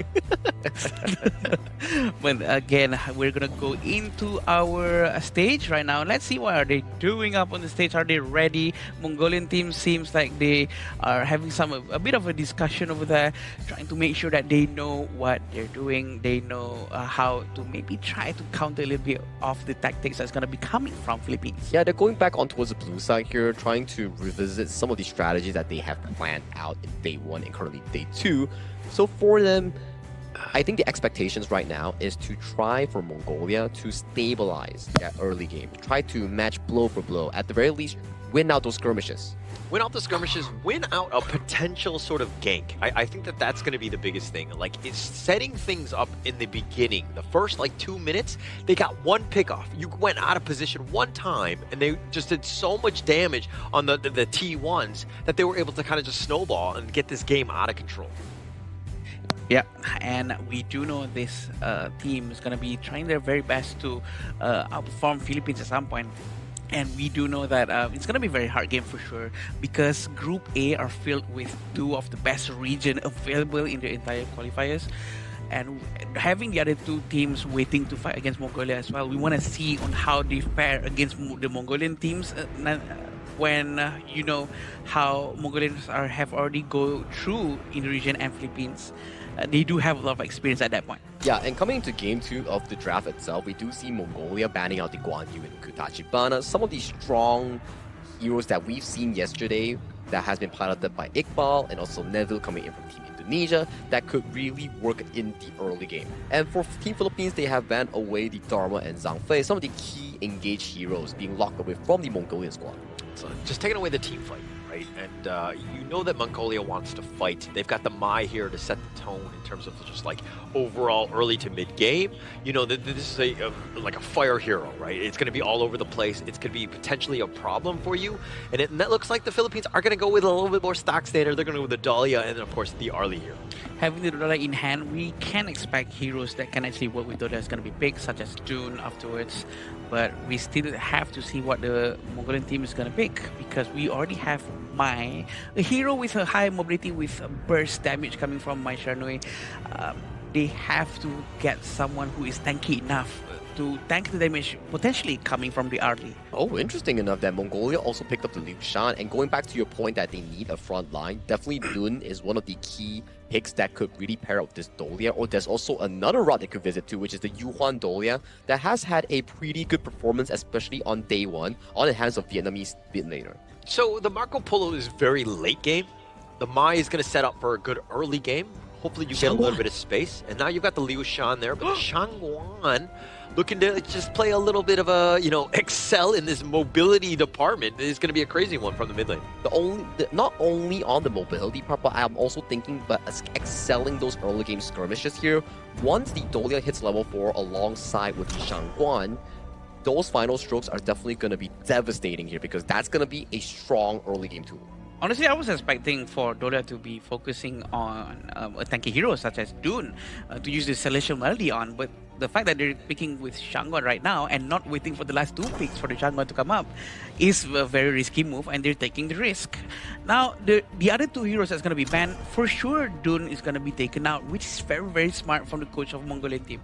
So you're looking at the Philippines lineup and you're talking about kind of, susceptible to burst, definitely on the squishy side, glass cannon type of heroes, but you can't count them out. I think that this is definitely confidence from the Filipino squad in the sense that, like, hey, we know how these guys play. If we're able to get on top of you and just, like, outpace you, you're going to not be able to catch up, because how can you catch somebody that's as elusive as, again, the Shangguan and the Arlie here? It's very high risk, high reward, right? Exactly. High mobility, but then very squishy in the sense of the glass cannon that you mentioned just now. So for Philippines, it's more on how they execute and snowball the game. But for Mongolia, it's about how they counteract against those. It goes back to our discussion pre-draft.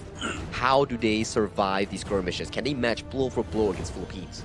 Yeah, they really do need someone to really lock the positioning and the movement coming from the Shangguan.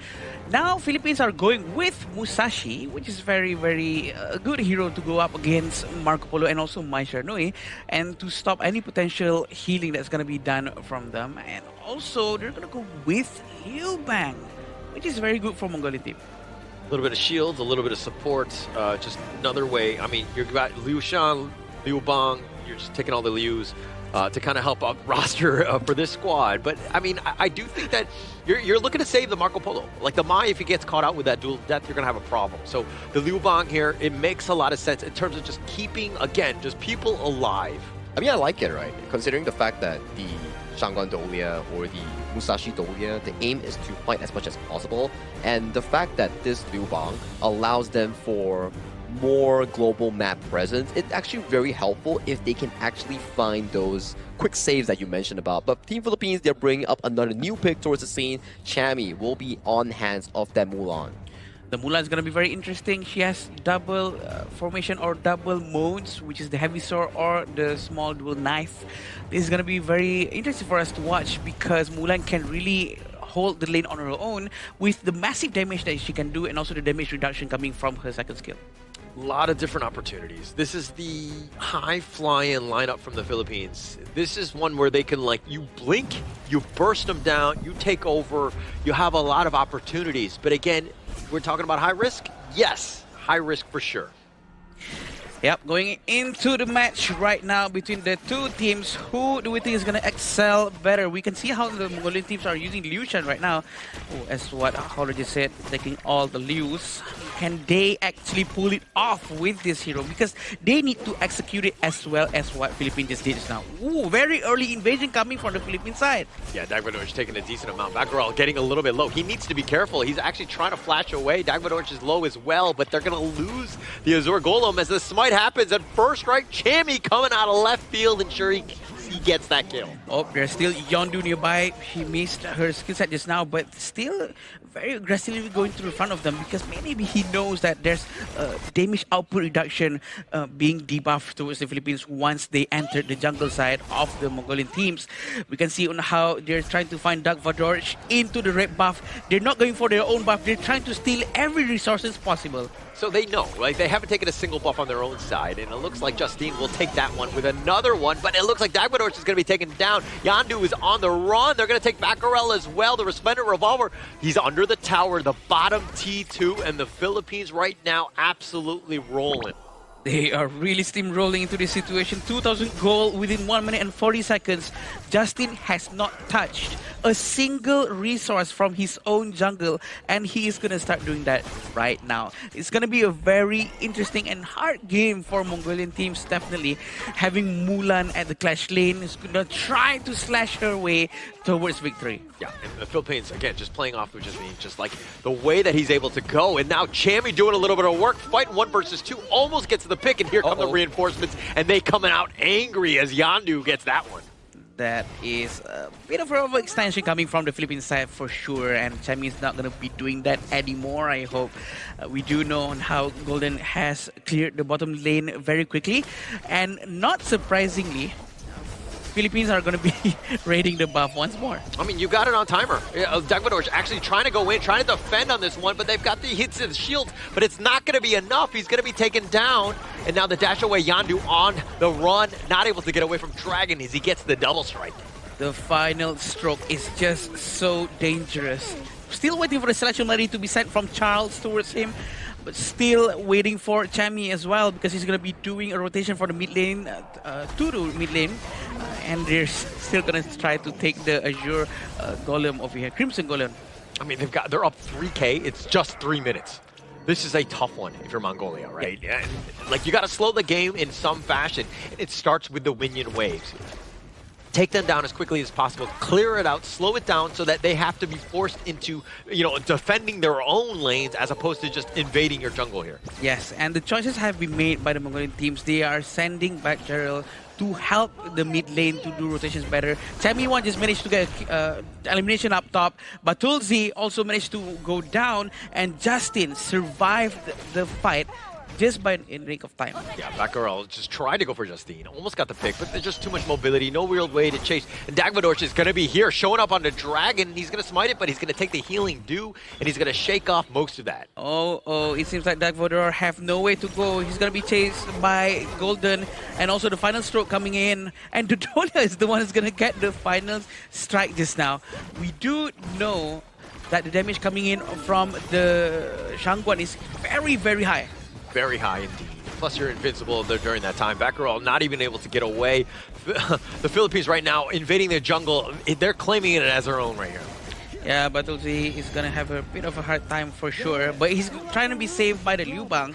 Very good help, very quick decision making from the Yavuhulan. But the Phalanx Throw is going to be used, and he's going to fly up high in the sky. Managed to get 2 of them immediately. Yeah, and when you saw the battlefield command in the bottom lane, you're like, okay, actually, that's a bit of a misplay because now you're out of position. Not only Batuzi was kind of in a bad spot, but now you've sent in another member. That's going to be another, dare I say, free food for you. And it looks like they're going to dive in. Baccarel not able to get away. The finishing stroke, shaking that guy off. Oh, the Celestial Melody is just so effective at this point because of the final stroke. The damage is very high, and we do know that the Dragon has a lot of itemization right now. He already has Insatiable Tome. He can always have that lifesteal anytime. Oh, Yondu just barely surviving the walk down. He gets on out of there, but he was literally just like walking him down, but he's going to lie step on back. Philippines doing everything well in this one. Trying to swim as long as they can into the pool, trying to get some HP, but you see how everyone is diving in, trying to get Dagvadorj. Dagvadorj goes down first, still trying to find more. Final Stroke is going to be used. Triple strike has been given. Justin getting that last strike. Yeah, duel death on this one. Just going down, taking it down. I mean, Charles, he's gonna sacrifice himself for the greater good, just setting themselves up. But you're coming out on top. You're up 16-3, everything going the way of the Philippines right now. 9,000 gold difference at this point, and this is the force that has been done by them. Even though we have Lucian, Batgirl is already in front, but there's nothing he can do. He's being melted immediately as soon as he shows up. And 4 of them managed to survive that team fight. This is going to be a very good game for Philippines. Yeah, for sure. And Golden really setting it up. I mean, his Autumn Storms have been on point, always pushing people away at the right time, just creating a little bit of space and everybody at the arm's reach. Yeah, talking about Golden, he is going to go into the fight immediately, but look at Dark Vador, very brave diving into them, even though he knows their damage output is extremely high. But Gerald is still very far up top. He has to go back to the base right now, lend a hand to his teammates to try to survive this fight.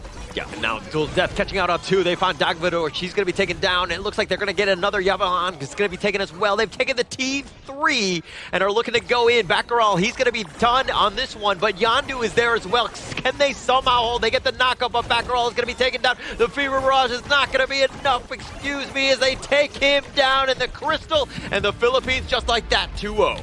6:49, that's the fastest time possible for now.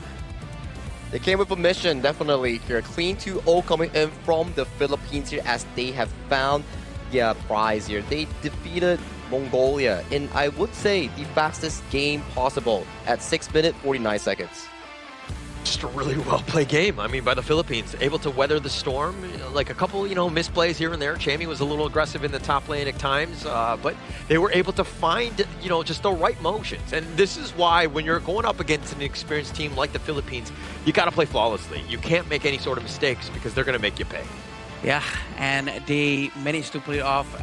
They basically achieved what they wanted to achieve in the first game by doing it in the second game right now. And using these skill sets that they have, they play very, very well. And having the Shangguan in their team lineup with Dolia Celestial's Melody resetting the final stroke all the time, giving a lot of space for his team to deal a lot of damage. But I do want to give props towards Mongolia as well. It's definitely a much better performance compared to that day 1 performance against Indonesia. Yes, the games were fast, but once again, they did try their best to actually fend down whatever they could. You can see like back and forth. Even in one of the fights that you saw that the Arlie got like a 4-man Autumn Storm. But still, that fight was initiated by Mongolia themselves with the Yondu on the Mai Shunling flanking from the backline, carrying the Liu Bang ultimate with them. So I think these are proactive plays that they actually brought on towards. They didn't lose hope. They were just trying their best. And I think that Mongolia needs to not be discouraged, okay? They just need more reps, so to speak. They need more scrims, they need a little bit more experience, but all of the lessons that they're learning, they're going to come back much stronger after like a game like that. Yeah, and having this in hand, I'm pretty sure they have learned a lot from this game, and they will know how to defend better from this onslaught being done by Philippines. And I'm sure Philippines also have been respecting them by showing their best, the best of the best coming from the Philippines side. I like that point, because to respect your opponent is not by giving them chance or playing at a lower level, it's to give it all you got to defeat them in a head-to-head combat, right? Which is what Philippines exactly did. They served what they had, played 2 different sets of compositions, and showed the dominance that they actually have as a true team. Absolutely, like a true team. I think that that's the biggest thing. I think the Philippines, the way that they were able to kind of dismantle Mongolia and just do it with as much confidence as they had, it was just a really well-played game, series, everything. Just like, this is a team that's really well coached as well.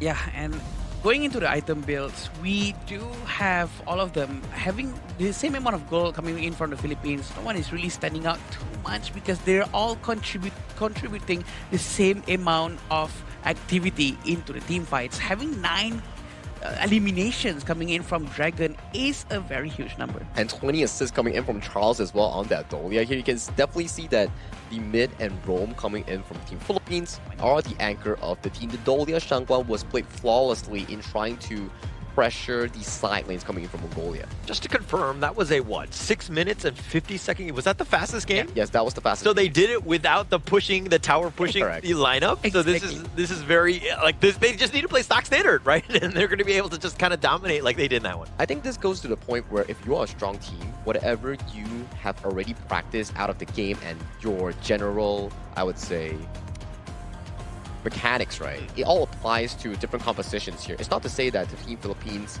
comes in with the sole goal of wanting to break the record. It's also about them showcasing to Mongolia that, hey, this is what I have practiced and this is how good I am. Yeah, I agree. And we do know that the damage coming out from Yondu is actually quite a lot, even though they're being steamrolled coming from the Philippine side. The Mongolian team actually managed to deal quite amount of damage to Yondu, trying his very best to deal whatever he can in front of him. He actually tried to dive in as well to create space for Batul Z, and we can see also how Yavo Hulan tried to help Batul Z at the bottom lane when he was suffering from a lot of gankings coming in towards his way. But eventually, everything turns out quite okay. Not as best as they can, but they actually tried to defend as best as they can. Yeah, this is a team that's built around Yandu. And you could see with the Mai, the most impact that they had was when he started to get a little bit going. He would be a little confident in terms of the initiation, but it just was just too much. The Philippines in the end, they had so many answers. They had a lot of finishers in terms of like dual death, the finishing stroke. Like you pick your poison. Like how do you fight into this one? It didn't seem like Mongolia really had that answer.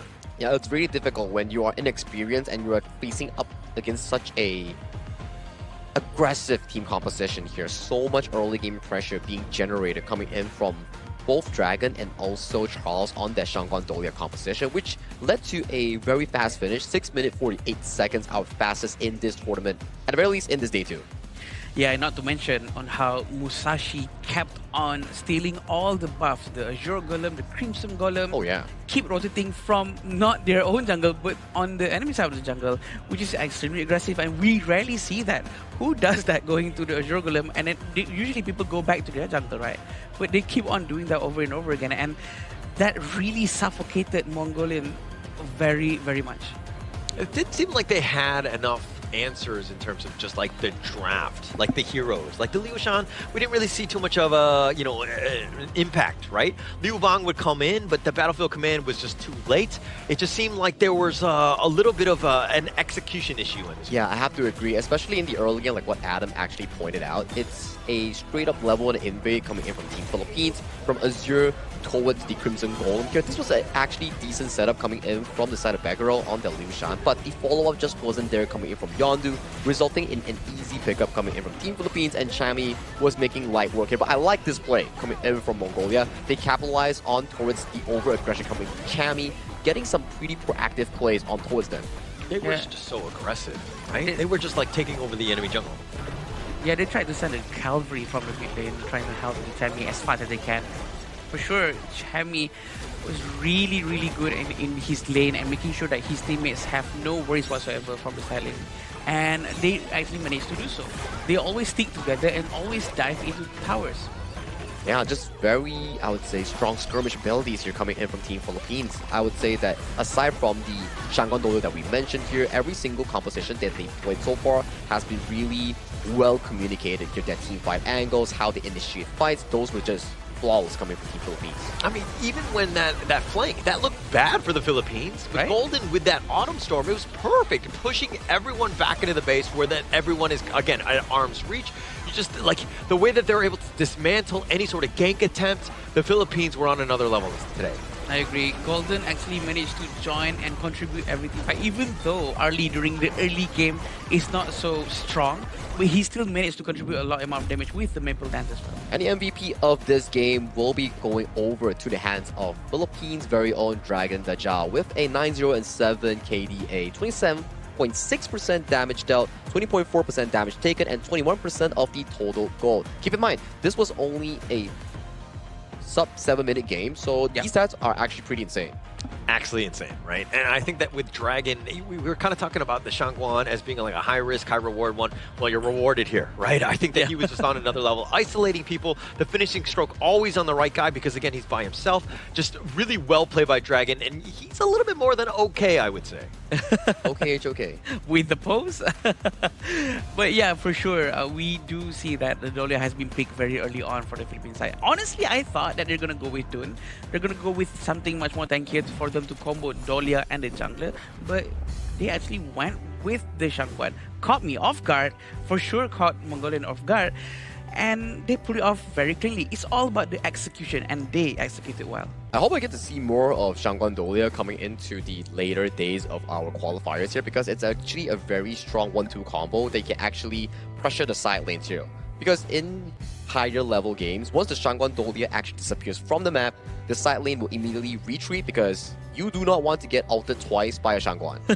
Yeah, you're going to be isolated, you're going to be picked out, so to speak, right? I think that going in, this is not like, okay, what can you ban against this squad, right? I think that there's a lot of history, but he's played, what, Milady as well as now the Shangguan? Like, he's all over the place in terms of just hero pool that are available to him.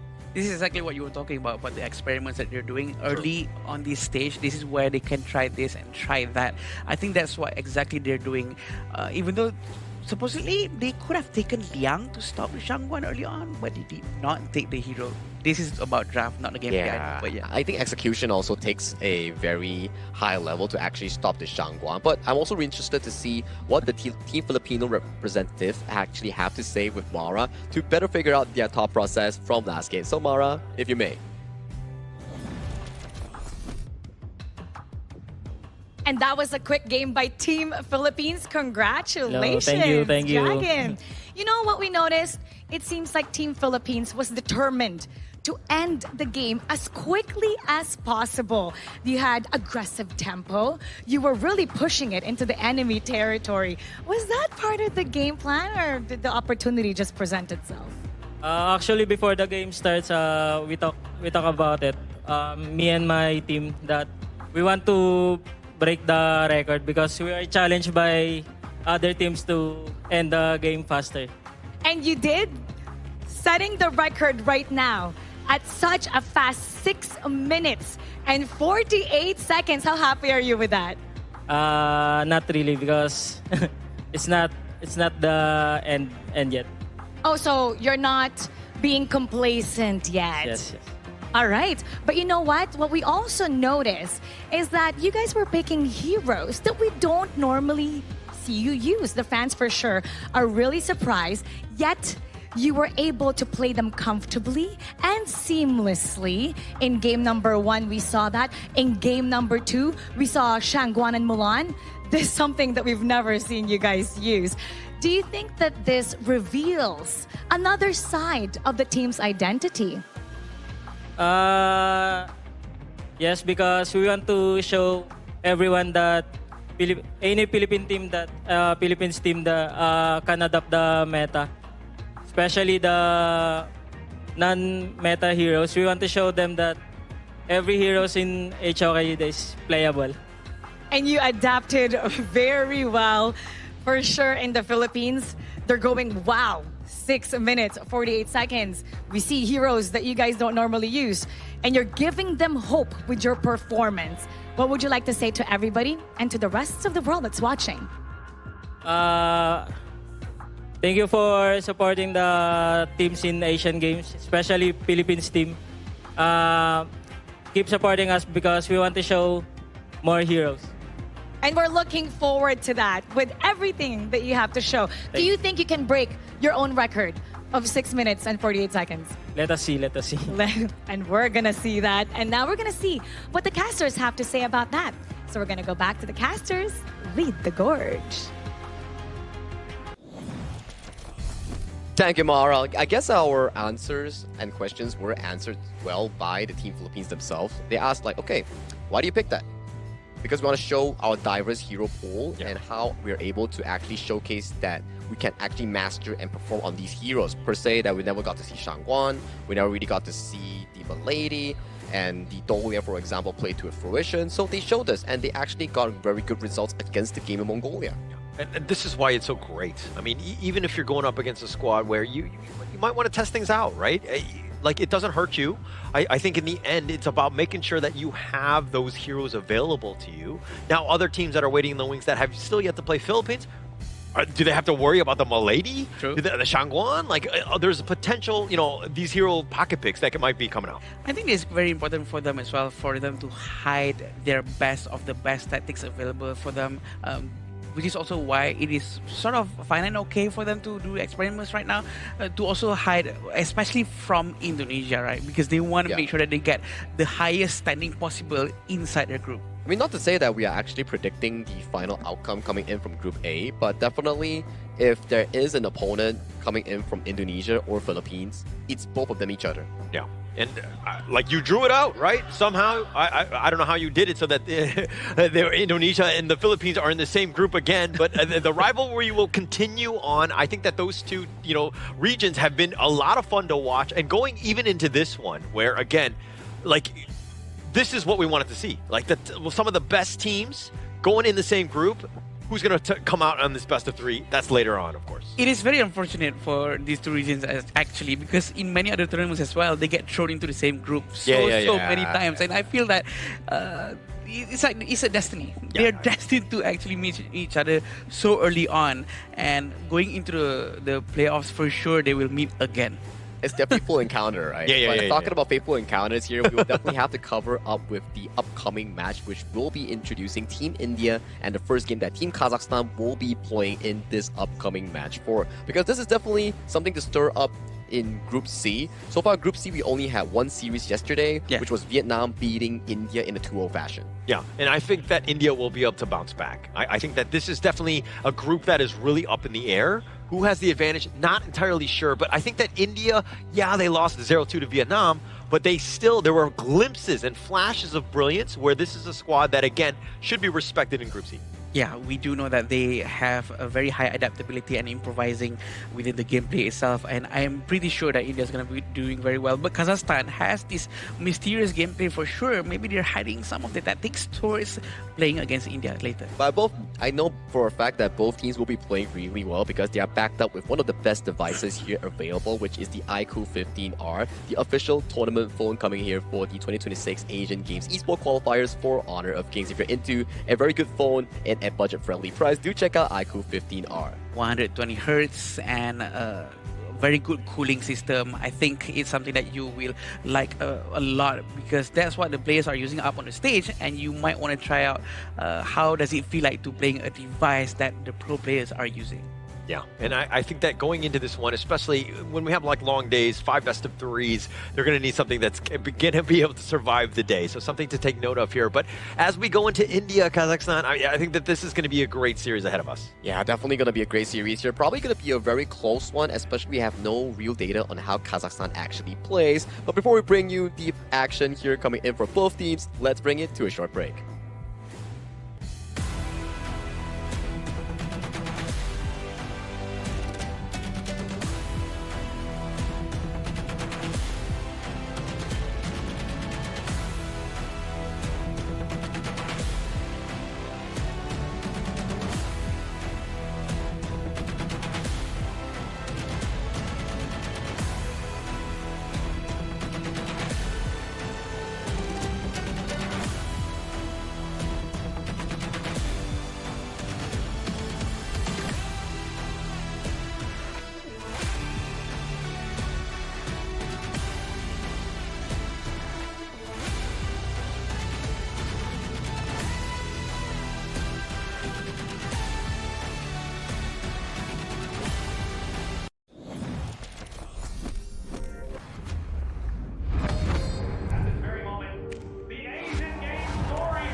Contestants fight for the honor of their regions while we cheer them on from the stands.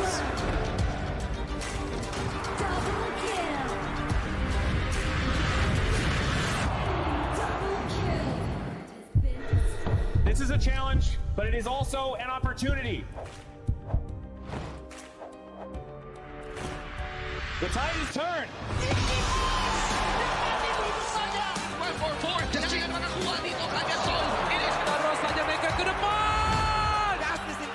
They're going to use it, golden title,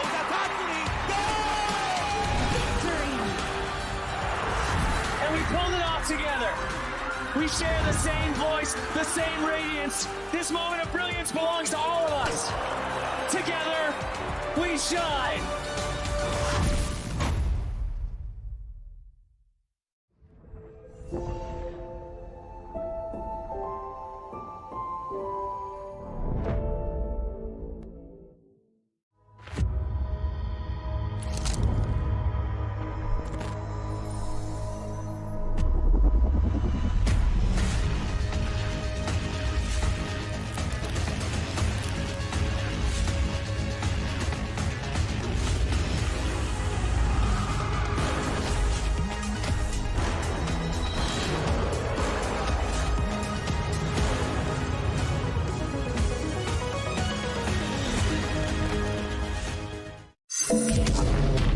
Haiku. He catches three. Jumping on Welcome to the 2026 Asian Games Esports Qualifiers, Honor of Kings. 20 regions, one stage, and only the strongest 9 teams will earn the right to shine above the rest. Taking place in Malaysia, June 13th to 21st, 2026. Coming to Malaysia. This is the battleground where teams fight for the right to qualify for the Asian Games. 20 teams enter, but only 9 teams will move on. Apart from the 20 regions, there are 3 regions that have direct qualification. Here is the 2026 Asian Games Esports Qualifiers Honor of Kings format. First, the 20 teams will split into 4 groups of 5. In each group, every team faces every other team once in a single round robin, with every match played in a best-of-3 format. That means every match matters. Every game matters. Every single point matters. The point system is simple. Win the match, earn 1 point. Lose the match, earn none. At the end of the group stage, teams are ranked by the total points they've collected. And from there, the road begins to shine. The top 2 teams from each group qualify directly to the Asian Games main event. That gives us 8 teams advancing straight out of groups. But for those not through yet, the light isn't out. The teams that finish 3rd in each group still have 1 more shot. They move into the last chance stage. There, they battle through one final BO3 single elimination bracket until 2 teams remain. The 2 teams will then face off in a BO3 match to claim the 1 final qualification slot. So in total, 9 teams will make it through, 8 from the group stage and 1 through the last chance stage. That is the rule. Now it is time to see who can rise through it. From across the world, regions gather here in Malaysia. 20 teams, and only 9 will qualify. The path is set. The stakes are clear. Together, we shine. Stay tuned, and we'll see you at the stage.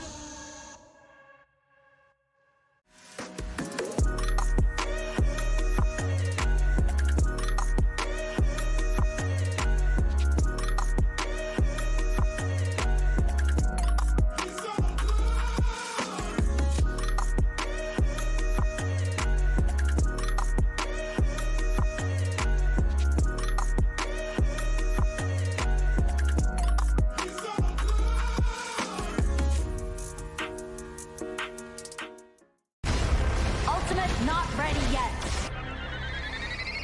You have slain an enemy. My magic murmurs in ecstasy.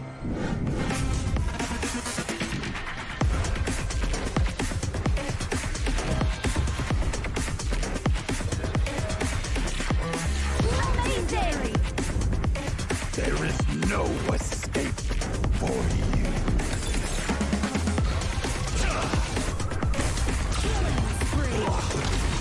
Double kill. Triple kill. Spectacular kill. Don't worry. I'll be back for your life soon.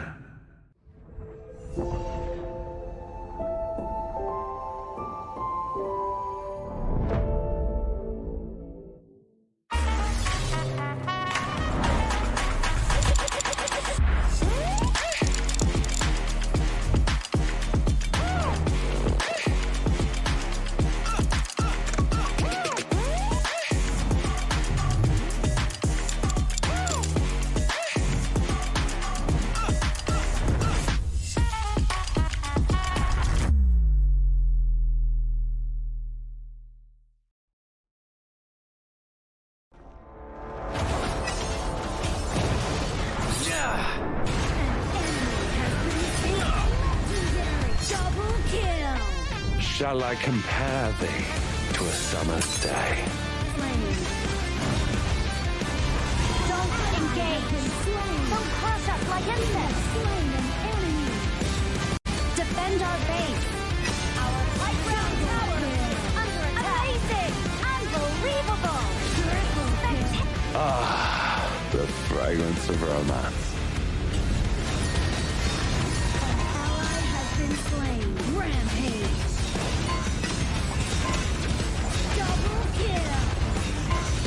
Amazing! Spectacular! Pentakill! Lady Fortune is on my side.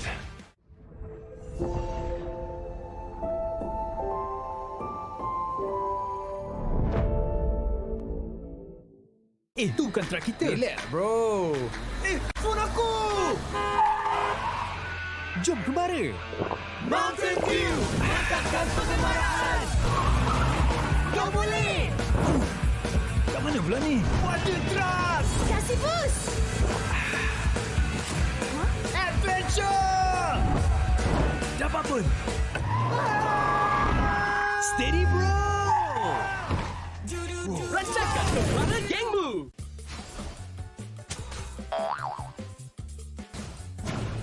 They tried.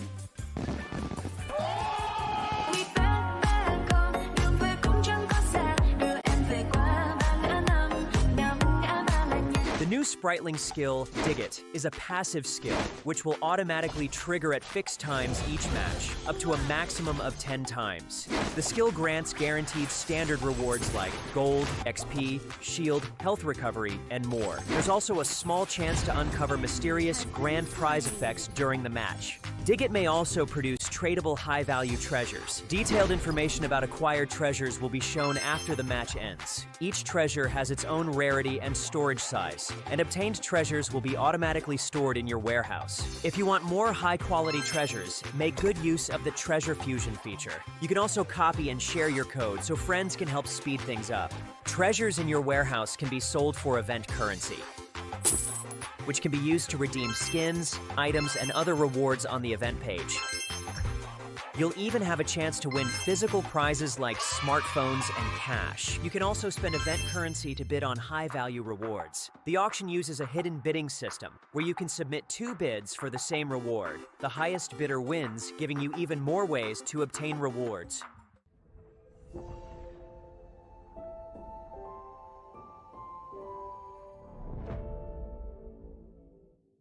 If you've ever wondered how to go from HOK player to HOK top influencer, this one is for you.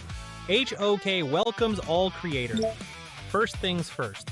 When you start as a HOK player, your in-game highlight can become your content. This is the first step of building your own social media presence. If you keep on creating and reach 100 plus followers, you will be invited to HOK Studio and become a HOK Studio creator, starting to earn various incentives as you grow. You'll get token and cash incentives for your creativity. Stay in the loop.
Now I see that I got everything I need.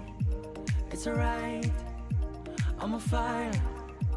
I'm alive 'cause now I fly so high, so high, light up the skyline. Let's do it this time, like it's a whole new colorful world.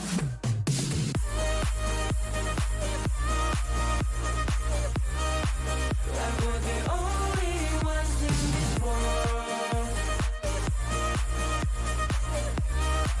Like we're the only ones in this world.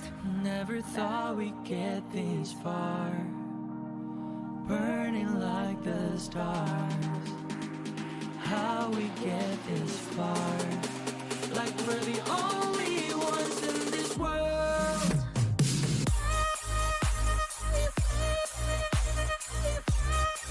Like we're the only ones in this world. Like we're the only ones in this world.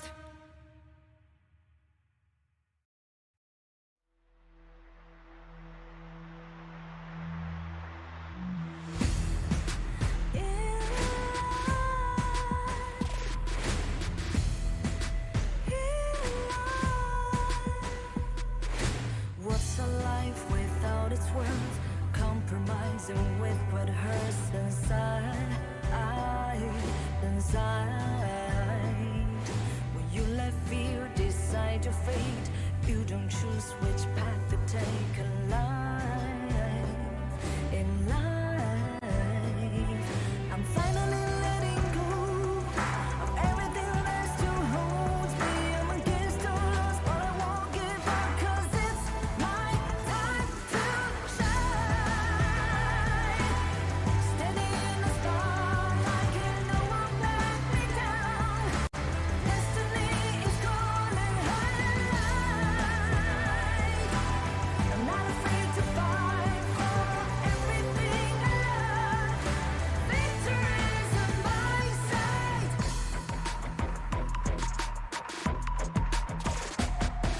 The more we lose, the more we gain. The more that nothing stays the same in time. In time. Can't love ever, can't forget. What you see is what you get sometimes. Sometimes. Gonna show the world tonight. The light that shines inside us. We're against all odds, but we won't give up 'cause it's our time to shine.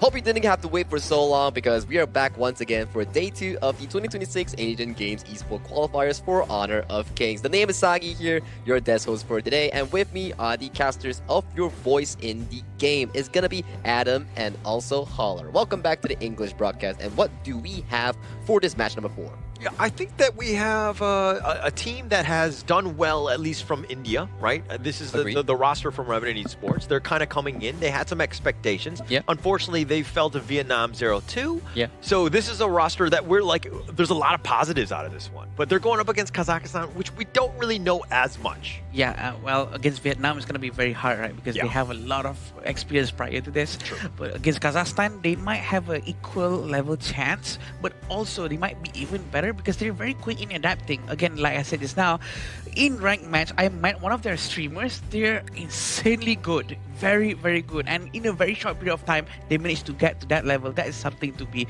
watching out for. I think I definitely have to agree with you, right? Because like what Holler mentioned, even though India as a new region, they still lost to Vietnam for per se yesterday in a 2-0 fashion, but we still see signs of pretty good performance, especially from Ainul, their jungle/farm lane player, who had a very good performance on the hero, which is arguably a very difficult one. Yeah, a very mechanically difficult one. And I think that they like to kind of shake things up a little bit. I think that that has been to their strength, so to speak. But again, a lot of that stuff is kind of building up until the update here, which is, of course, going to be the new season here. The Grand Venture begins June 17th. Explore the gorge and discover hidden treasures. Now, you may be wondering why we keep reminding you on June 17th, but you can definitely imagine June 17th being one of the most important updates for the year on the official HOK server, because that's going to be so many new things. If you saw the consignment shop, if you saw the new sprite links, if you saw the new heroes, so everything is prepared for this upcoming patch on, I think, like 5 more days? Yeah. 3 more days, 4 more days, A couple of more days, and definitely everyone is waiting for the season reset as well, because everyone really want to push their rank with these new heroes coming up. So there's gonna be a lot of things happening on this specific date, 17th of June. So don't forget to check out in Honor of Kings and get everything updated, because the update is gonna be massive. Going to be huge, right? And that we're going to be super excited about that. But we're probably a little bit more excited about this 4th series of the day. And it's look like India versus Kazakhstan. This is going to be a great one here. I believe it's going to be a great one. But as always, to tease the entrance coming in for these two teams, we have prepared a special entrance video coming in for both India and Kazakhstan.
United by a shared journey, they step onto the arena with confidence. Their sharp coordination and unshakable belief in one another is built for the big stage battles.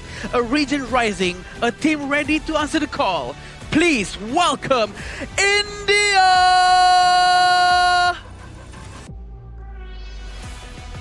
Calm, calculated, and composed under pressure. They rely on discipline, controlled pacing, and intelligent decision-making to outlast their opponents and to seize victory when the moment matters most. Make some noise for Kazakhstan! This is going to be the first time that we get to see Kazakhstan in action in Honor of Kings esports scene. So I'm definitely excited to see how these two teams that are fresh in HOK play against each other and what kind of chemical reaction that they can actually form between one another. Yeah, definitely. And we do know that the Indians really have one of the strongest players from their region. Starting off with Ashish, Ainul, Harsh, Ayush, and Akshaj. Definitely players that really need to be watched out for because their lineup is crazy. Despite losing out the first series against Vietnam, but you gotta be arguing like, hey, it's Vietnam. It's probably the group leader coming in from Group C, and India actually had a decent performance against them. So I'm excited to see what kind of improvement that they have had ever since that series yesterday. Yeah, but you gotta move quickly, right? Yesterday was when they lost to Vietnam. What can they bring up against Kazakhstan? This is a roster that, again, needs to change things up on the fly, make some minor adjustments, make a couple less mistakes going in. But of course, their opponent will be Kazakhstan, and they will be made up of Alihan, Marapat, Arshun, Bajol, Sankar here. And if, you know, Alihan looks a little familiar, he actually was from Virtus Pro, which played in the KM West Spring 2025. He's known as Shisuke. So again, there's a lot of history, a lot of expertise coming out of him. Yeah, definitely. We cannot look down on these players as well because they do have a lot of experience too. So will they be able to benefit from this experience that they have and try to put it to good use into the game after this? I mean, it's a good knowledge to know that at the very least for Kazakhstan, they have an ex-pro player that actually represented their region before. So for them, it means that they have a leader player with experience helping out the entire team to better yet accommodate to the pro scene. Yeah, definitely. And we know that the Indian team actually choose the blue side and the Kazakhstan is going to go red. We do know this is going to be helpful for Kazakhstan to actually try to do a lot more counter picks based on what India is going to be picking after this. And the first two bans is going to be very important. Usually we will see Dolia is going to be banned, Mai, and also Guan Yu. It's going to be interesting from Kazakhstan what they're going to be banning out.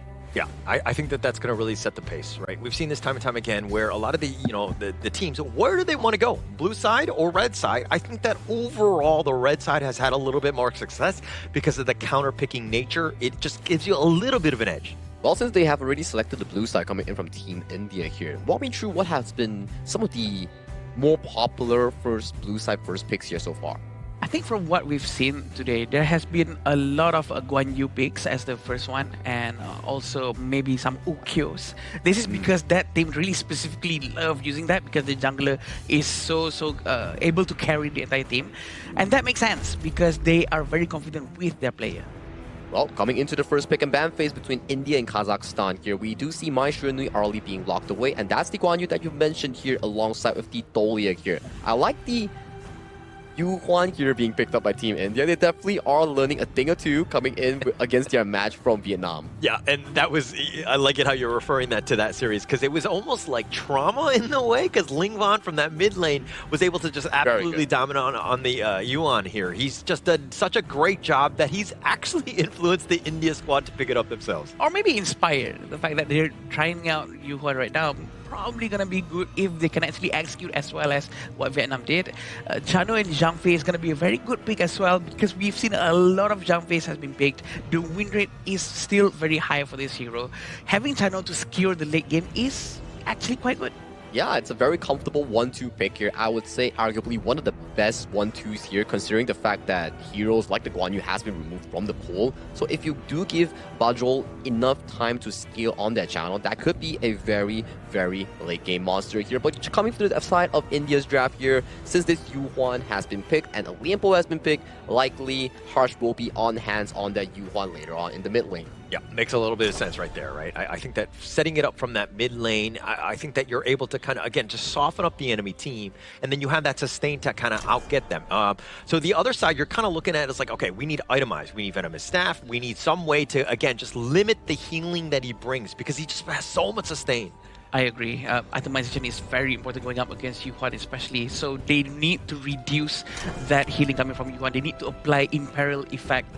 Also, they do have Charlotte in their hands. This is going to be quite interesting for Charlotte. Is this Charlotte going to be building towards Blazing Cape to apply that towards Yu Huan? That might be also useful. Yeah, that could be like one of the 4th or 5th item options here coming in from the Charlotte here after the Axe of Torment, Pure Sky, and the items I was like Frost Sky Embrace, right, after he finishes those up. But coming into the bans here, I do want to favor out Kazakhstan's here. Their direction is very simple.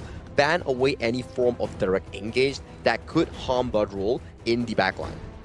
And if we're looking at this game, I mean, there's got to be a lot of pressure on India. I mean, you dropped one against Vietnam, clearly the favorites of the group, but losing a second game, I mean, it's not like you're completely eliminated, but being down 0-2 would be a terrible spot for them. So India, dare I say, this is must win for them. Kazakhstan, obviously this is just their first one, so they have that a little bit of room to maneuver around. But when you have Vietnam waiting in the wings, I think that you're also looking at this one as, again, a must win here. I agree. They really need to secure that second place spot if they'd like to be much more comfortable and don't have to go through too much of the matches going up into this qualifier. Having Heino in their hand is also very good for Kazakhstan, trying to poke as much as possible. But look at this pick coming from India. I like it. The delivery system on the Hansen Liubang combo here, accessing the backline, finding the channel. As long as they can get the channel, that's going to be an increase in win percentage coming from India because that's going to be a very big threat removed from the map here. And Kazakhstan locking in that Nutza as the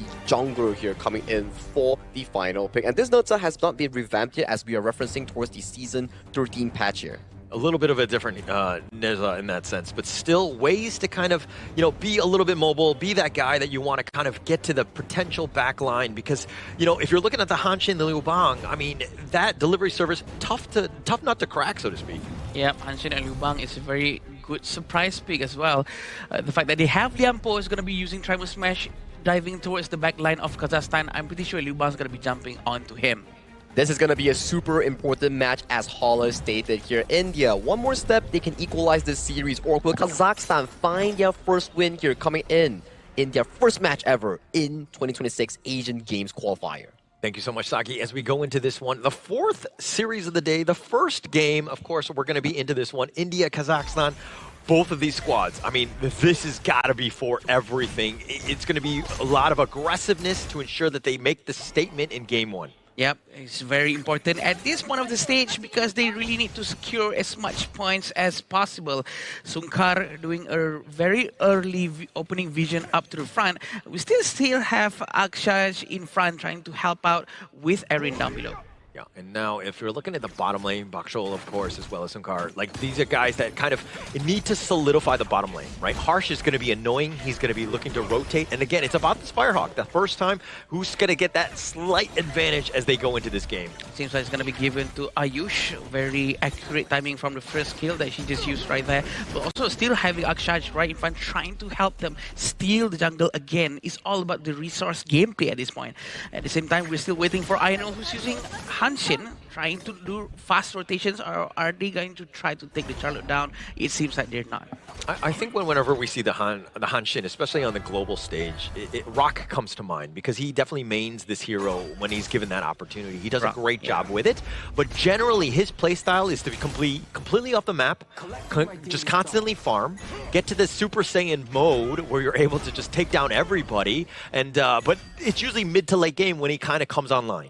And we can see Ayush is still down here alone without needing the help of the roamer from the India side. But it seems like it's better that way, so that it gives a lot of space for Akshaj to actually help Harsh at the mid lane and do rotations, maybe towards Clash lane even. But now they're so focused around the Tyrant area, even though it's not 4 minutes yet. Yeah, you can't go too far from the mid lane, especially when the creeps are going to just clash in the mid like this. So you want to obviously push it out, create a little bit of space before you go, and then that locks down Arshin because he has to deal with that minion wave. And now the rotation is happening. You're seeing them kind of make their way at least to the southern side of this river here. I love what's being done by both sides of the roamer.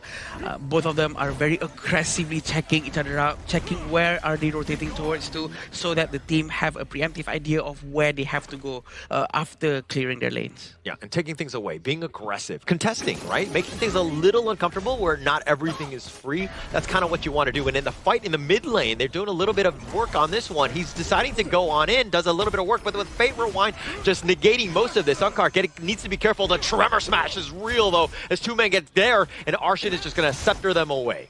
The spears, though, really trying to help out with the team, forcing India to disengage away from that team fight. Harsh trying his best to steal the camp, but it did not work because the damage is still not there for now. The amount of gold for both sides of the team is quite close, Holler. It seems like we're going to have a very good game between the two. Okay, we have not seen a long Tempest Dragon game. This is probably one where I think the series, where it's probably going to happen, if anything, today, because, I mean, we saw some of the shortest games today. True, that's true. Maybe the shortest game and the longest game within one day will be quite nice too, huh? Yeah, yeah. Yeah, it definitely could potentially happen. I know is doing a little bit of work here as well, just kind of dancing around. Ashin gets a little bit low. The Umbrella Outburst is going to be used, not really hitting the right way. It went the wrong way in that sense, but they're able to retreat off of it. But now they actually go back. Marpot continuing on the Stampede. They're not looking to give this up, and eventually they will. And Aino actually managed to dash back.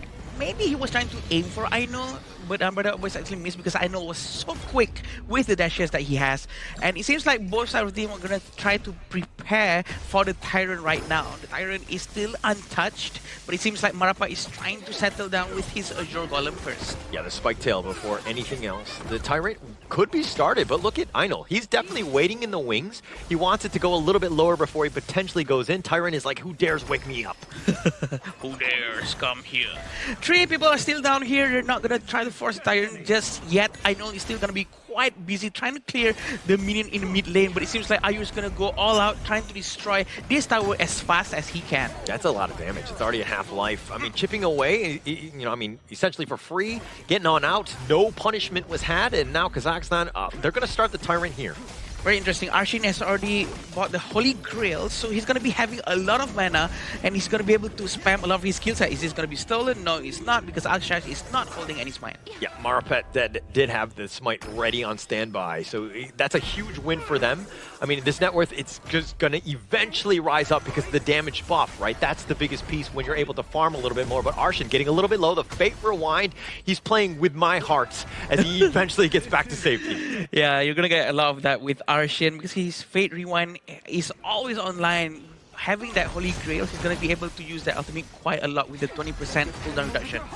It will be huge for him. I mean, anytime he can kind of just reverse all of that, he can be aggressive, and that's kind of what you want from the Hano. But Ashish taking a little bit of damage in that top lane. So this is also one where, yeah, the skirmishing are happen. Ashish is just staying alive, but he could come into the fight at a moment's notice with that Battlefield Command. True, and we do know that Battlefield Command is quite instant. It also gives a lot of shield to whoever he's arriving to, which also gives a lot of protection to the teammate. So as of now, in terms of economy, the goal is exactly the same for both sides of the team. But it seems like they're going to try to get Bajol. Bajol is still okay, and Blazing Cape has been bought by Nejat. It's going to reduce a lot of health recovery coming from Kazakhstan. Yeah, huge, especially when you see Harsh on the other end. But the Umbrella Outburst actually just gets barely the tip. The Trevor Smash in return. 3 members are stunned up, and it looks like he's been locked in. The Battlefield Command will be used as well, and they kind of go on. The Fate Rewind on back, but Sunkar have been taken down. A very quick war, but definitely Sunkar managed to run away, but he actually went down. Actually, I was trying to say Archin actually managed to run away using that Fate Rewind. A very quick skill set used by him. Very smart from both sides not to overcommit, because they might have lost the entire team if they actually overextend their positionings. Yeah, but a very risky play, right? I mean, I think that you're diving the bottom T1, looking for a potential kill, and if things go south, I mean, you're actually going to pay with your life, and Sunkar did. True. Aino is very good. Oh, it looks like Skyfall right on top of this, finding at least Aino. He actually dodges most of this, fighting 1 versus 2, not scared whatsoever, and that's what you want to see out of your Hanshin player. It seems like he's extremely comfortable with what's going on in front of him. Even though there's 2 people, he can still go in and make sure that he deals a good amount of damage for sure. But at the same time, Arshin is still down there, and they're going to try to get this damage. Yeah, Arshin, he's going to be using his Fate Rewind. He's under the tower, though. He's going to use the Healing Dew. The Burst Rams are not enough. Arshin doing a little bit of work on him. He says, how dare you dive my tower? This is my home, and he will stay alive. Get out of my lawn. You darn kids. Darn kids. They're still trying to give a lot of focus towards the mid tower. The Azure Golem, yeah, is going to be taken by Marapat for sure without any problem whatsoever. It seems like both sides of the team is not playing too aggressively. They're very conservative, but Aino has been trying to take more risk. Yeah, as he should, right? Because you have that mobility to get yourself out. Plus, you have Ashish coming in with the Battlefield Command. You have options, right? Oh, that's you have that get-out-of-jail-free card, although it doesn't work at most jails.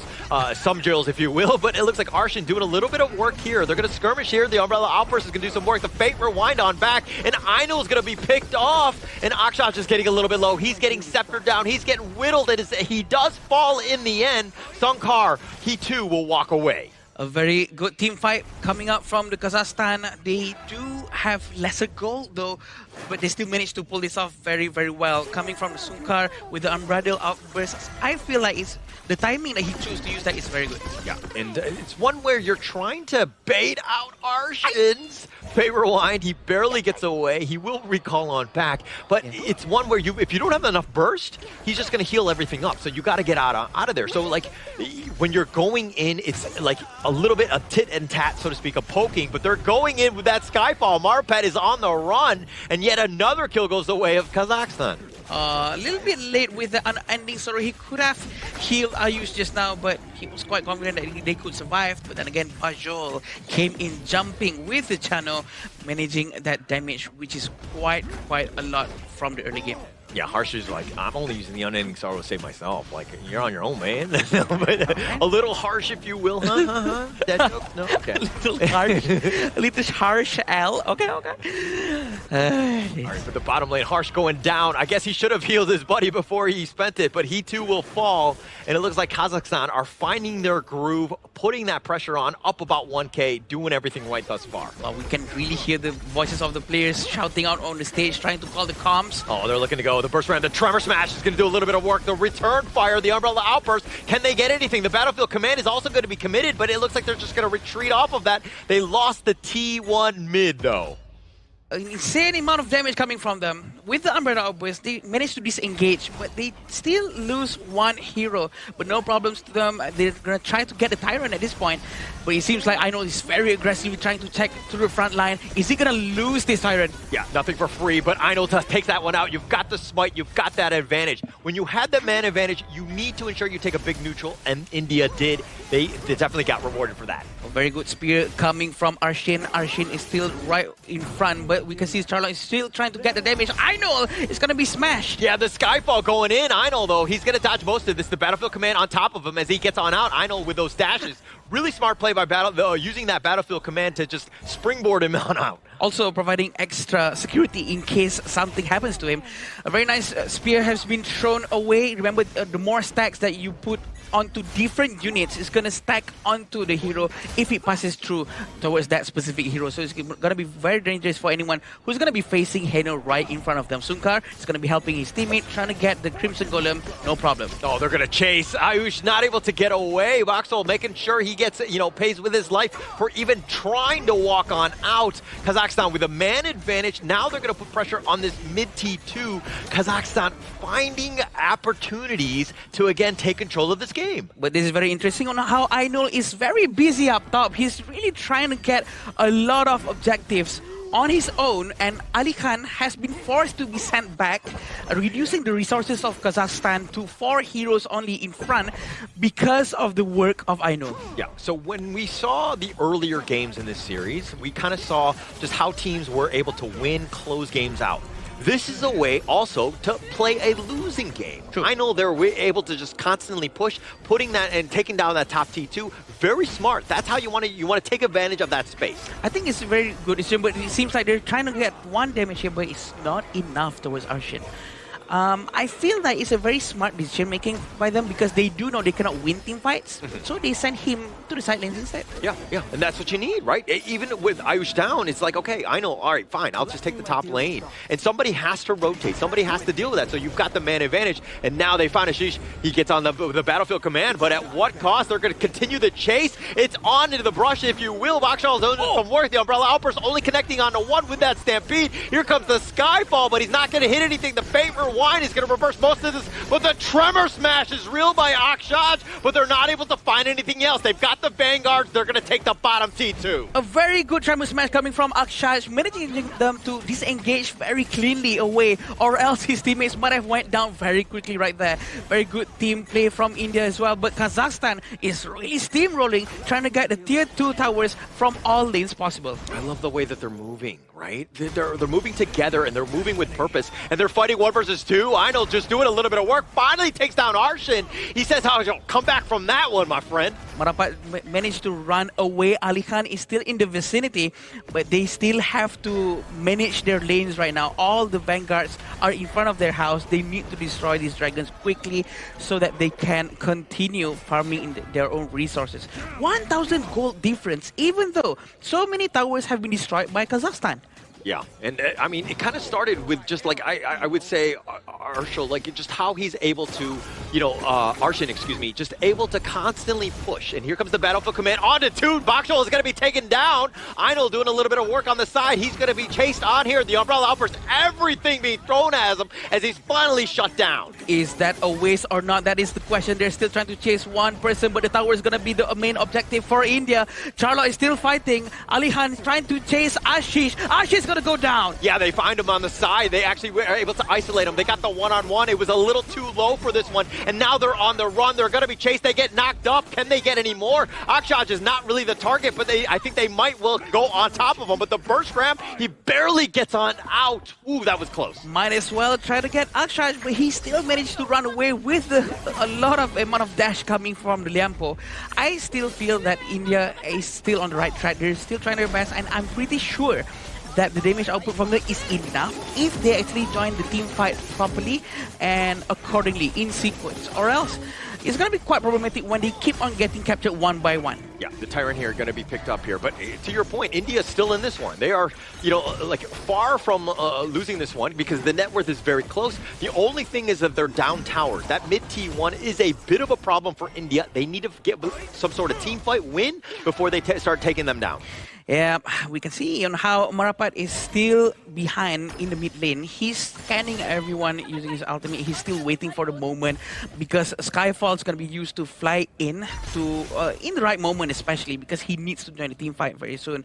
Also, Ali Khan is doing the job of Aino right now. He's trying to split at the bottom lane. This is going to be giving a bit of a headache to Ashish, but Ashish has better to command. Oh, leader stance. The umbrella hopper's just barely taking him off. Aino thought he could outmaneuver that one, but instead he got smashed. Top T3 is down. They're going to continue on. The unending sorrow. Just a little bit of heals. Nice Trevor smash in return. But at what cost? They're not able to find any sort of pick. Ashish is there as well, but he's going to deal with the Wolves. Kazakhstan not able to find anything or a way to end it just yet. They tried to end, but they cannot because a lot of them are still alive. They have to focus on the towers right now. There's still the tier 3 tower on the mid lane and the bottom lane. Overall, it's going to be focused by the Kazakhstan. It seems like there's something India can do about that with Ainul not responding yet. Yeah, but they've opened up a huge gap in the defense, right? The top lane will constantly push. Now they've got the Overlord. That's going to be a bit of a problem here. India reeling right now. Yes, they were close, but man, Kazakhstan are finding ways to just close this game out. Pretty sure the Overlord Vanguard is going to be spawned towards the bottom lane for them to be focusing on the top lane if they want to. But it seems like the Crimson Golem has been taken by Ayush. This is going to be good news for them because they're not losing too much resources after that skirmish that happened just now. Yeah, and look at how Aino is just split pushing. He's going back into the lane, just trying to get him as much farm as possible. He's done a great job of ensuring that they don't fall too far behind. He is pretty much your win condition. If we're talking about net worth, he's up about 2K over Marpat, right? So he's done a great job literally trying to carry this team to victory. Yeah, this is actually quite a lot, but remember how many times Kazakhstan has to waste a lot of ultimates just for Aino? Remember on how Sukar has to use his ultimate? Oh, they decide to go in, they find the pick up Bakshol just like that. He's been taken out, and it looks like the power gradation is going to be used as well. Kazakhstan is on the run, and they're trying to go in forward for this, but at what cost? The Umbrella Hoppers is now going to be used just to push them back, but India found the pickup that they wanted. They've gotten Bakshol. I know he's still at the back. He's trying his best to destroy the Vanguards as fast as they can. This is going to be a big problem because the wave management, the Dragons are going to be pushing all the minions by themselves, but 3 of them are trying to get the tier 1 tower in the mid lane. Yeah, India need to prioritize that top lane, ensuring that they just don't GG end, right, with these Vanguards that are constantly pushing. So you fix it out, you push it past the river before you can make any sort of gank attempt or movement across this map. Looking at this damage dealt ranking from Ayush is actually quite a lot from him. He is trying to deal a lot of damage with the Laurel Bloom, the ultimate with the magical damage. I think the one who's tanking all of that up is Akshaj because he's always up front trying to save his team from a certain misery. Yeah, and he goes in yet again. The Burst Ram is going to do a little bit of work here, but I mean, it's pretty much off of those 2 guys, Ainul and Ayush. They've been actually keeping them in the game. If they weren't top tier in terms of the damage, they probably would have lost already. I agree. I very much agree with that. Ainul needs to be focusing on distracting the entire team. Kazakhstan are looking into trying to get the Tyrant, but do they know that Ainul is nearby? He's checking it. Spotted out. You have got to check the brushes here. Sunkar is going to be there. It's getting a little bit low. They decide to go in, but he gets the steal. Ainul with this fight. And now they're going to be chased. The Umbrella Outburst is going to do a little bit of work. You have to use the Unending Sorrow. It's an all-out retreat. Harsh is just trying to stay alive. The Trevor Smash, he's going to sacrifice his life for the greater good. Akshaj, he will survive as well. And somehow off of that steal, and you're checking the top lane and the mid. Both of them are pushing. Oh, they're really trying to defend their base now. They have to do something because Ashish is still busy up top. And look at how Aino is trying to distract them from going top. He's trying to steal the blue buff with no problem whatsoever, but Ali Khan is out. He's trying to run away. He still has Battlefield Command to run away with his ult if he wants to. Yeah, it's so smart. Really well played there by India. I mean, Aino getting that steal, and then instantly Ashish just pushing the top lane, taking advantage of all that space because they were so bloodthirsty. They were chasing after them. They lost sight of the objectives. Look at how Akshaj and Harsh trying to give some space for Ayush. trying to destroy the bottom tower with no problem whatsoever. You jinxed it, Holler. You said so. Tempest is coming in 25 seconds. I knew that it was going to happen. This is going to be one of those games where both of these two teams are so like they're close, right? Right, in terms of skill level, everything that you want. We knew it was going to be drama, and we've got it here. True, and it's going to be very interesting on how we have a Hanshin played by Ainul right now. Ainul's going to try to secure his blue buff, but it did not manage to work. The Armored Armor has been used. Yeah, he's going to be chased here. He's got Sage's Sanctuary. That will be popped if you want to go. The Stampede on top. The Battlefield Command is going to be committed as well. And he just barely stays alive. Ashish was there for the perfect clutch save. Saved by Ashish. And they can still focus on Tempest right now. We still know that Marapat does have his Skyfall. He can fly anywhere to help his teammate if he needs to. But it seems like India cannot focus on distracting them because Tempest has already started. Yeah, it's been started here. The top lane is a potential game ender. They're not actually watching this. They might have lost sight of the ball,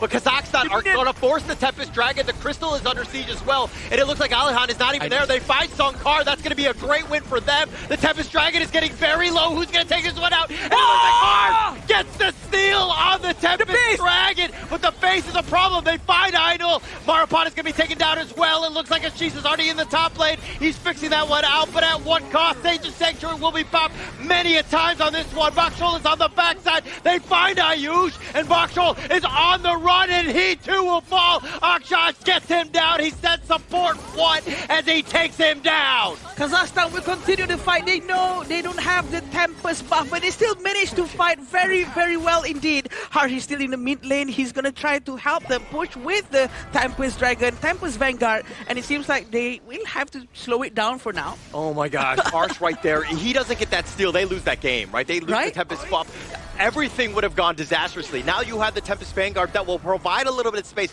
buying you time for Ainul and Ayush to both respawn. In terms of itemization, it seems like Bashul hasn't have his 5th item just yet. He just sold his shoes. He's still deciding, what am I buying right now? What do I buy? Is it another 6th Century? Is it something that would save me potentially? Maybe a Splendor? But it seems like he's going with a Sun Pool. This is going to give a lot of distance in his basic attack for their next potential team fight. Yeah, so he's already got the mobility. That's not an issue. So boots are, on the side. We don't need that. But it's all about the damage. It's about staying alive, using your positioning to make sure that you stick around. Because again, Bakshol, he is your game changer in come these team fights. And also, we still have Ashish who can fly anywhere that he needs to. But we still see it on how Alikan is at the mid lane right now. He's trying to protect it. They still have this last wave of the Vanguards flying from the base. And I think this is a clear chance for India to at least try to destroy one of the tier 3 towers. Yeah, I think that you need to. I mean, you've got those Tempest Vanguards. You got to take advantage of that, right? And that will constantly push it. Kazakhstan understanding that what is at stake. They need to play defensive, just survive at least for now. True. We have to remember that the Tempest actually has a disrupt. They can be disrupted, but they might start a new one soon. Oh, the Fate Rewind actually healing the tower. Very smartly played there, ensuring that, hey, again, slowing it down. This is the power of the Haino. Yeah, we can still see on how they're trying to defend as fast as they can, and they managed to do so. Even though India still has the Tempest buff, just now they managed to win the fight. It's still something that to be talked about, and I think Kazakhstan deserves to be proud of that. Yeah, it's going to be up another 30 or so more seconds, right? Another Tempest Dragon. How many Tempest Dragons do we want in this game, Adam? I want to see 3. I want to see 3. 3 is going to be a good number.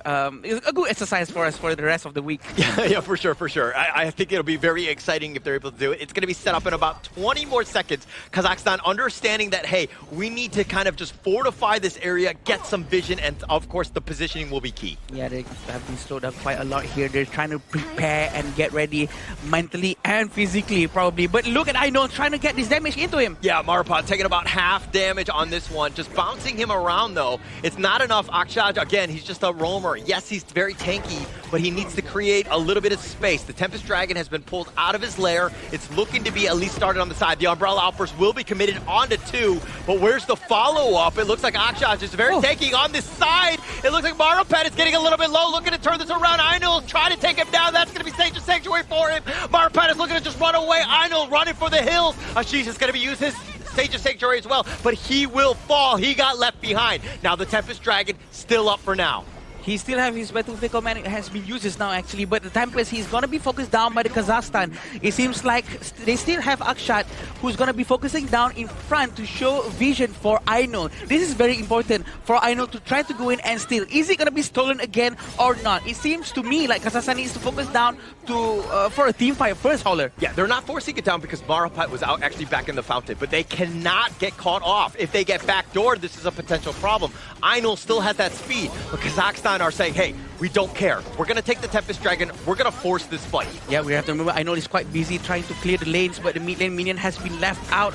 But we still have Ainul trying to chase that minion. They're not going to go there. Oh, the Fate Rewind is on back. The Tempest Dragon is getting so low! And Marapat comes down! The Unbridled Outburst on top of that. Ayush is running for the hill, trying to stay alive. He tries to flash, but he gets stampeded on. He gets locked down. Sunkar doing the work. They go in for the burst ram to slow it down, give Harsh a little bit of space, but he's going to be chased down. He's going to be knocked down. Sage's Sanctuary doesn't matter. Kazakhstan, it seems like they found a way to end this. Oh no, it seems like Ashish is stuck at the back. He cannot help his teammate to defend the base. Ainul is so far away. Ainul is so far away. He has to come back right now. But no, they cannot do so. And Kazakhstan managed to do a huge comeback. Somehow, some way, able to find it, and that was the game we've been looking for. We knew it was going to be close, but Kazakhstan coming out on top. You're looking for Tempest Dragons, right? And you get Tempest Dragons here. One steal coming in from Harsh, the second one Marapat getting in, that confirmed secure and winning out that big team fight here. Very back and forth game coming in from both teams, but the solid drafting coming in from Coach Su was really, really well thought out coming in from game one of Kazakhstan here. Very well played coming in from both teams.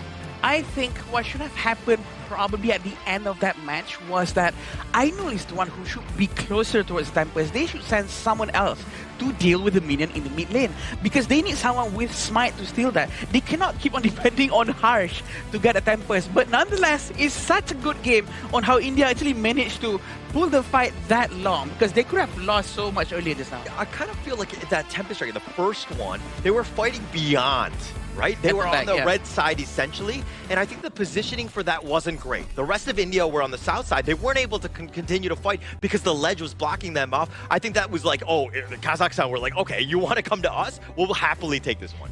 And I sort of think that the last play coming in for the side of Team India, I think they tried to go for the assassination coming in on towards Marapat, but they underestimated the tankiness coming in from this Nutsa, which resulted in them being taken down, which is Ainul burning a Sage Sanctuary, and then you saw that the Liu Bang also had to sacrifice himself for the misplay here. Hence, in the 4v5 situation, with the waves being such a big pressure, they had no real way of accessing into the Tempest Pit.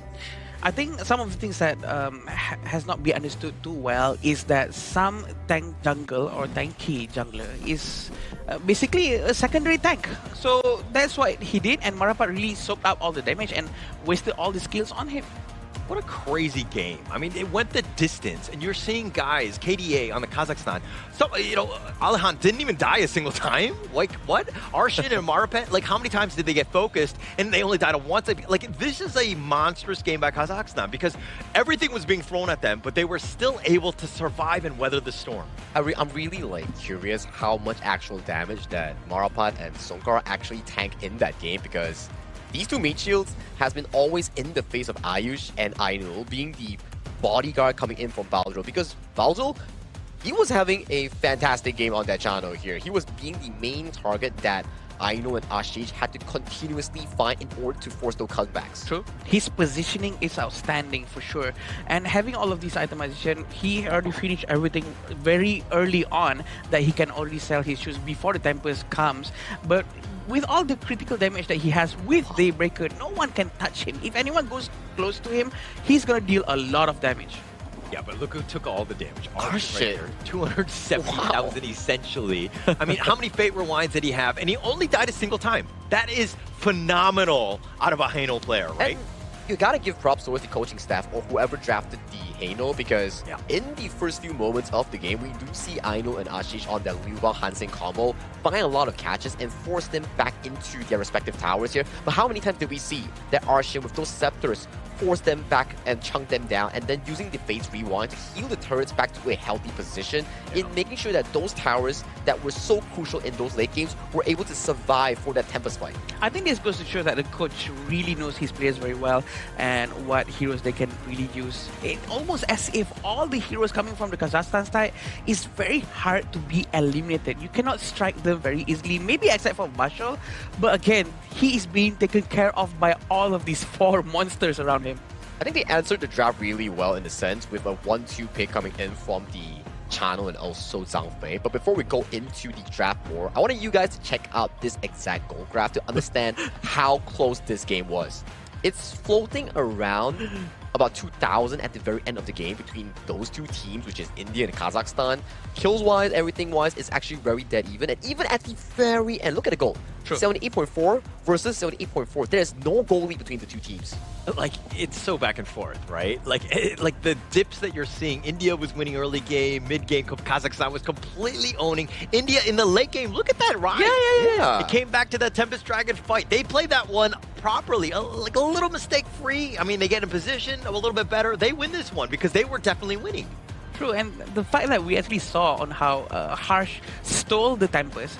So India team actually had the Tempest buff, they had a lot of damage, they had a lot of buffs on top of them, but Kazakhstan still managed to do the fight very well, and they still managed to come out okay out of that post-Tempest Dragon fight. And let's break down the game a bit more in the highlights itself, right? In the first few moments, we see India getting the lead in this game, about a 2,000 healthy. We can start to see that every time the Aino falls on the Hansen, the game gets slowly out of their hand, because if this Hansen were to scale towards the late game, it's very difficult to do real threat towards things like the Charlotte late game, the Nizza late game, or even the Songkar, because Songkar is so tanky with those full items on the Zhang Fei.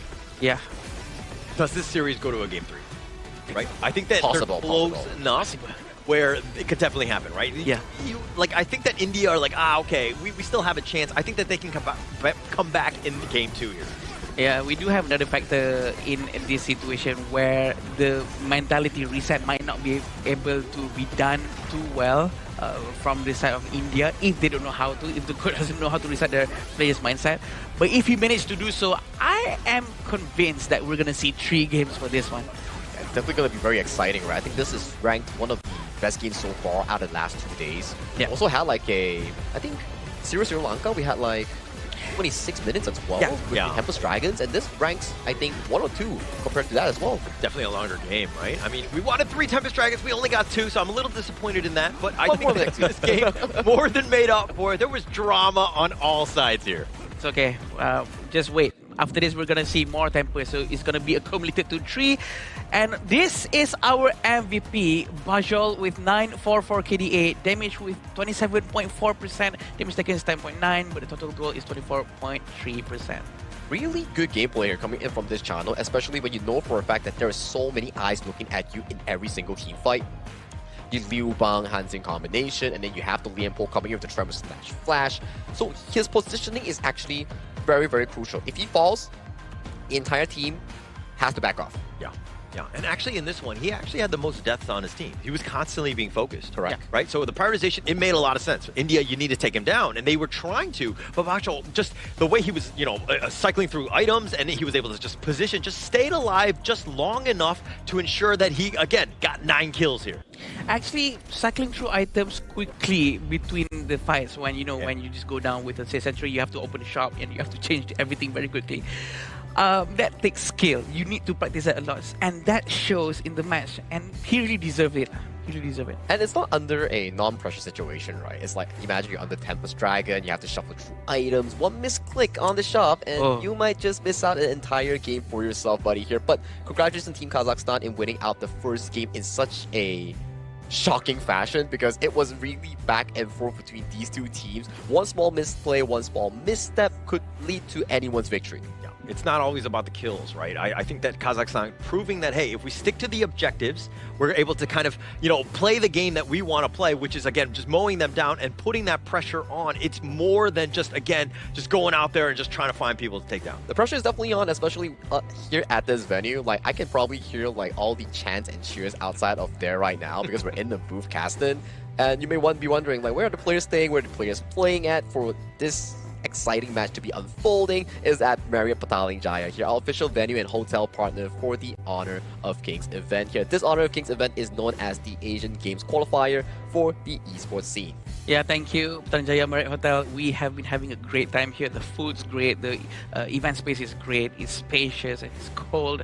I wish more people would be able to experience this as well. And it has been a very fun time. Also, we're going to be seeing our next match very soon. Oh yeah, I want to be seeing like the emotions and the facial expressions coming in from the players after such a long and exciting game. Yeah. So I'm observing right now to see who is smiling, who is like having like, you know, like a scrunching eyebrows, you know. Yeah. Who's smiling right now? This guy, me.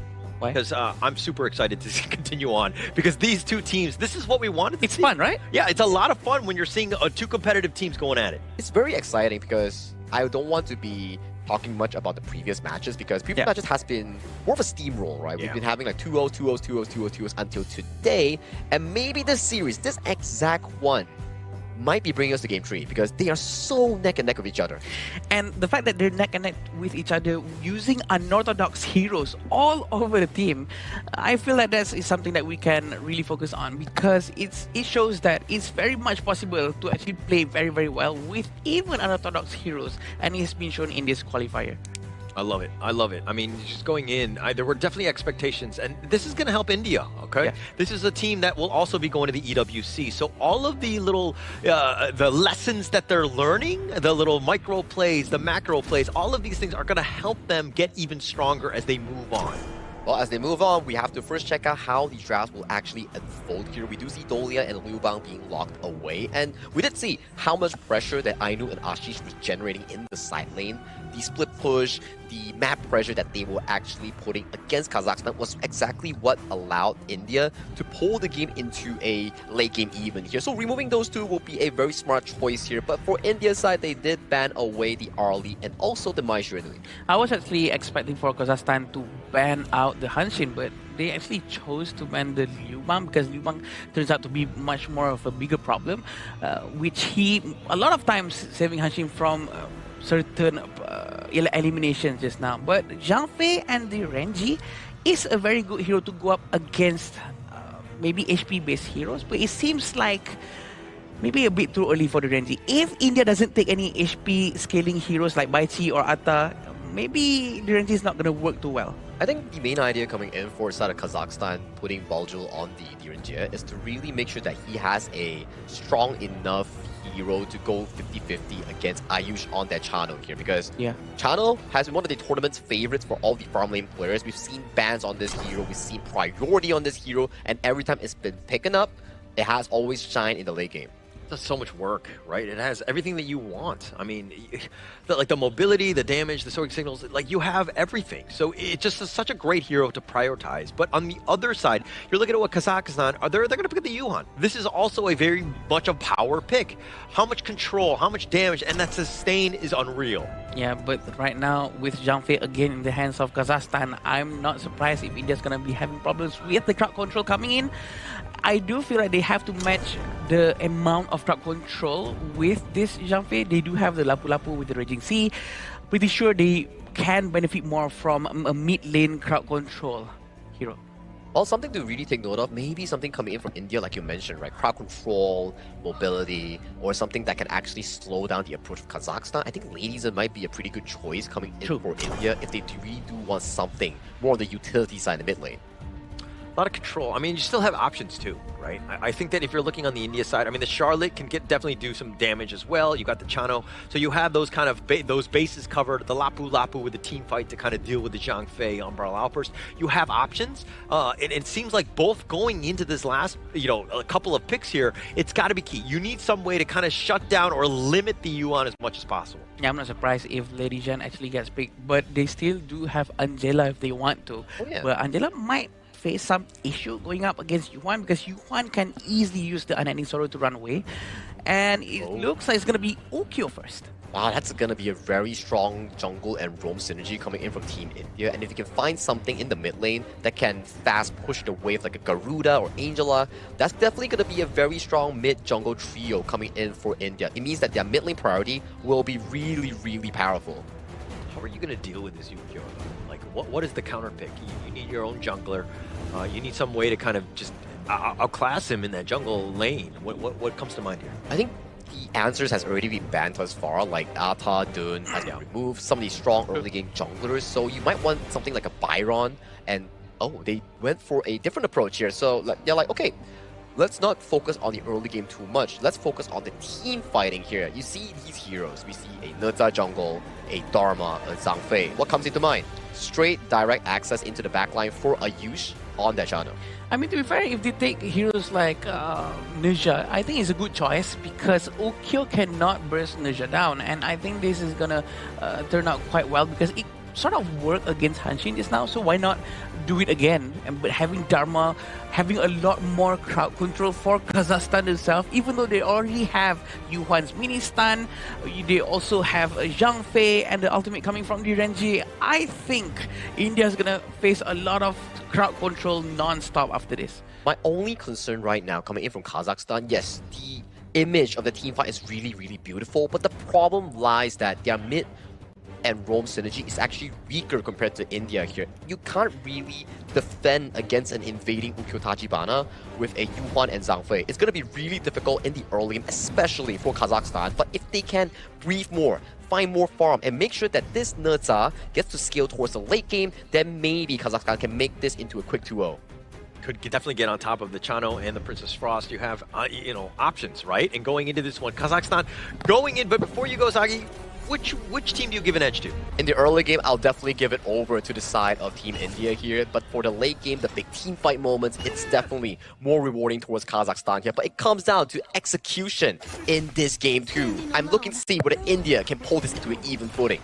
Thank you so much, Saki. As we go into game number 2 in this epic series thus far, is this going to be enough, Adam? Like, do you agree with Sagi, or is he just kind of, he's not on point? I agree with him. But the fact that Kazakhstan has already proven once just now that they managed to pull it off up to the mid-game and they turned the game around against India, I think they can do the same thing once more. But India has a mission. Oh, Aino has been struck down so quickly. Yeah, just really unfortunate for him. Not a great start. This is not where you want to be, but he's got to be chased, but they don't have any sort of catch, and it looks like they're going to just walk away essentially for free. Yeah, again, I think that India already has only have one mission. All they have to do is just focus on trying to win the game as fast as they can and stop the Team Kazakhstan to try to get too much items so that they can scale their itemization. Okay. And going into this one, I mean, we haven't seen a game 3 thus far in the Asian Games. I know you're hoping right? for it. Obviously, I'm hoping for it, but I just feel like, because when you're talking about a best of 3, when you lose that first game, it is incredibly demoralizing. It is so tough to come back, and you got to be really mentally resilient. But, I mean, does India have it?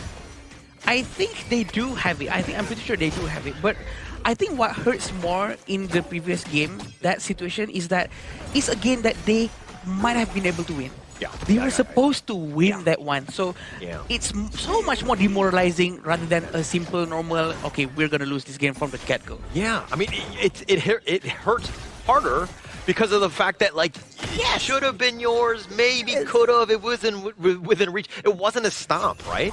It hurts me witnessing it. It hurt me too, my friend.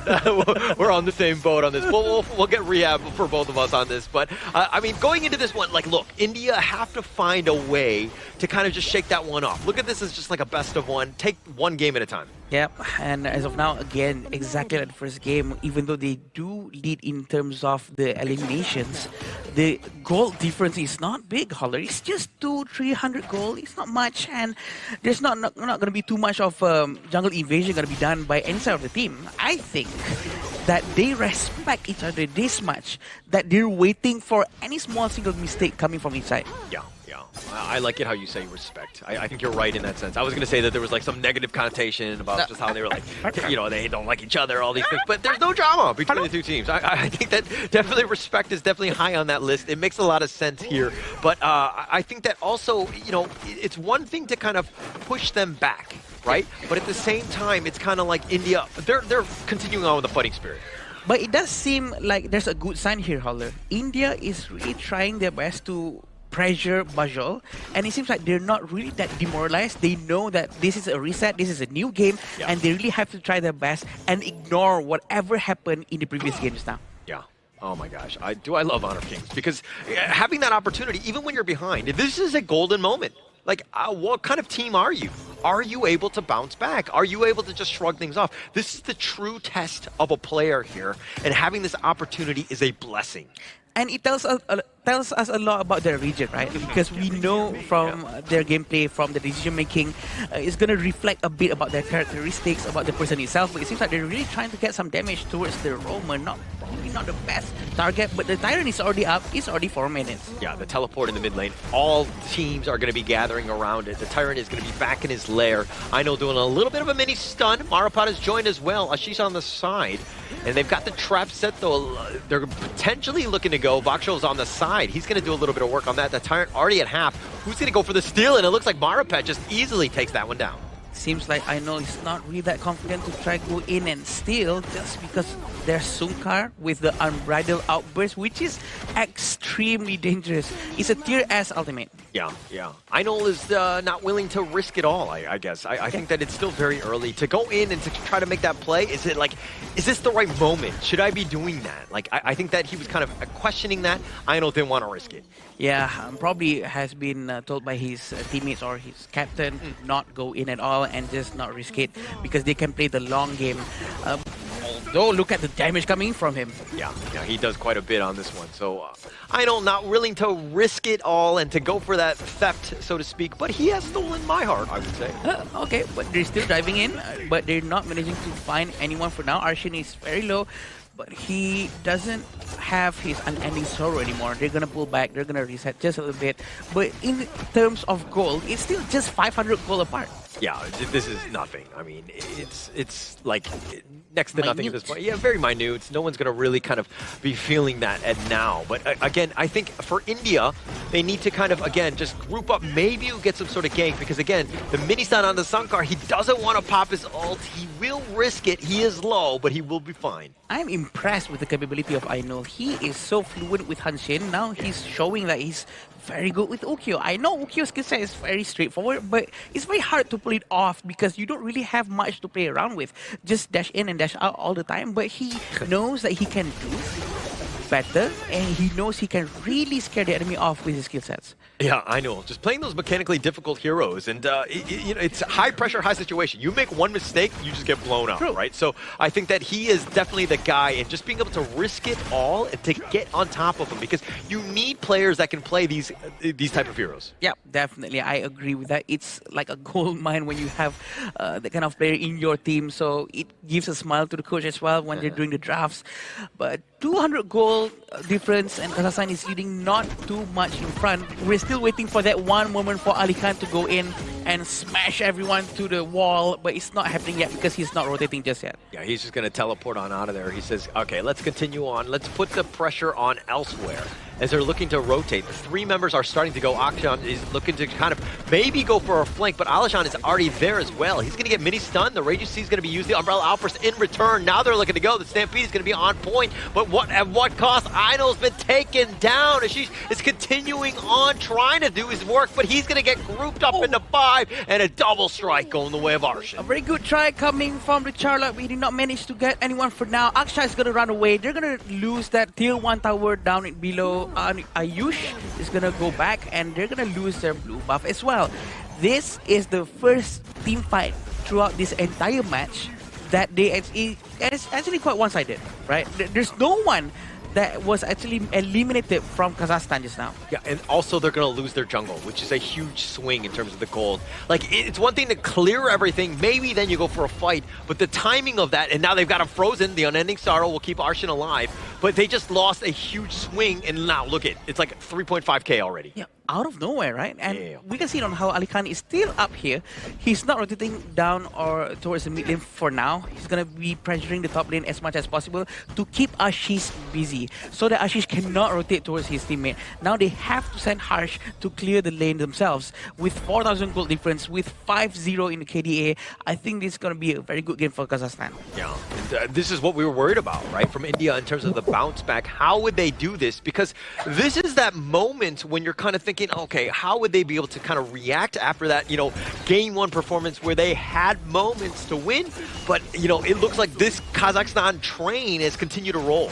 Oh, but this is what I see as a bit of a problem because they're not really controlling the entire map, which is very smart from Ainul. He knows he has a chance and he managed to get the Vanguard. Now, they're not going to have too much of a problem letting the Vanguard push through the minions at every lane. Yeah, and now India on the defensive again. I think that this is going to be a tough spot. I mean, every third shot from Bakshol will put pressure on this bottom T2, and Kazakhstan using that map control and taking advantage of it.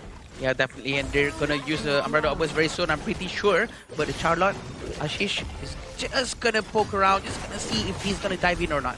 And right now, everything looks quite fine. Ainul is still trying to find a position for him to surprise anyone, but it seems like Ali Khan is keeping the pressure up top. This is gonna force Ashish to have to rotate back to the base and go defend top lane. Okay, well, Ainul surprised at least me because he's not had as good of a game as he did in game one. So this is a bit of a surprise because I thought with the Ukko, I thought he was going to be able to do a little bit of work, but now they're looking to dive in. The leader stance is going to be popped as well. Marapat, though, he's just tanking most of this. He gets mini stun, the unbridled outburst, the perfect cover, and they get on out. Yeah, they managed to disengage, but look in front of them. Ashish is still right there, even though he has half HP, then they can pull back. It's a very good waste of skill from Sunkar. So this is a small win for India, or else I thought that they might have lost that war immediately if they did not force the ultimate coming from Sunkar.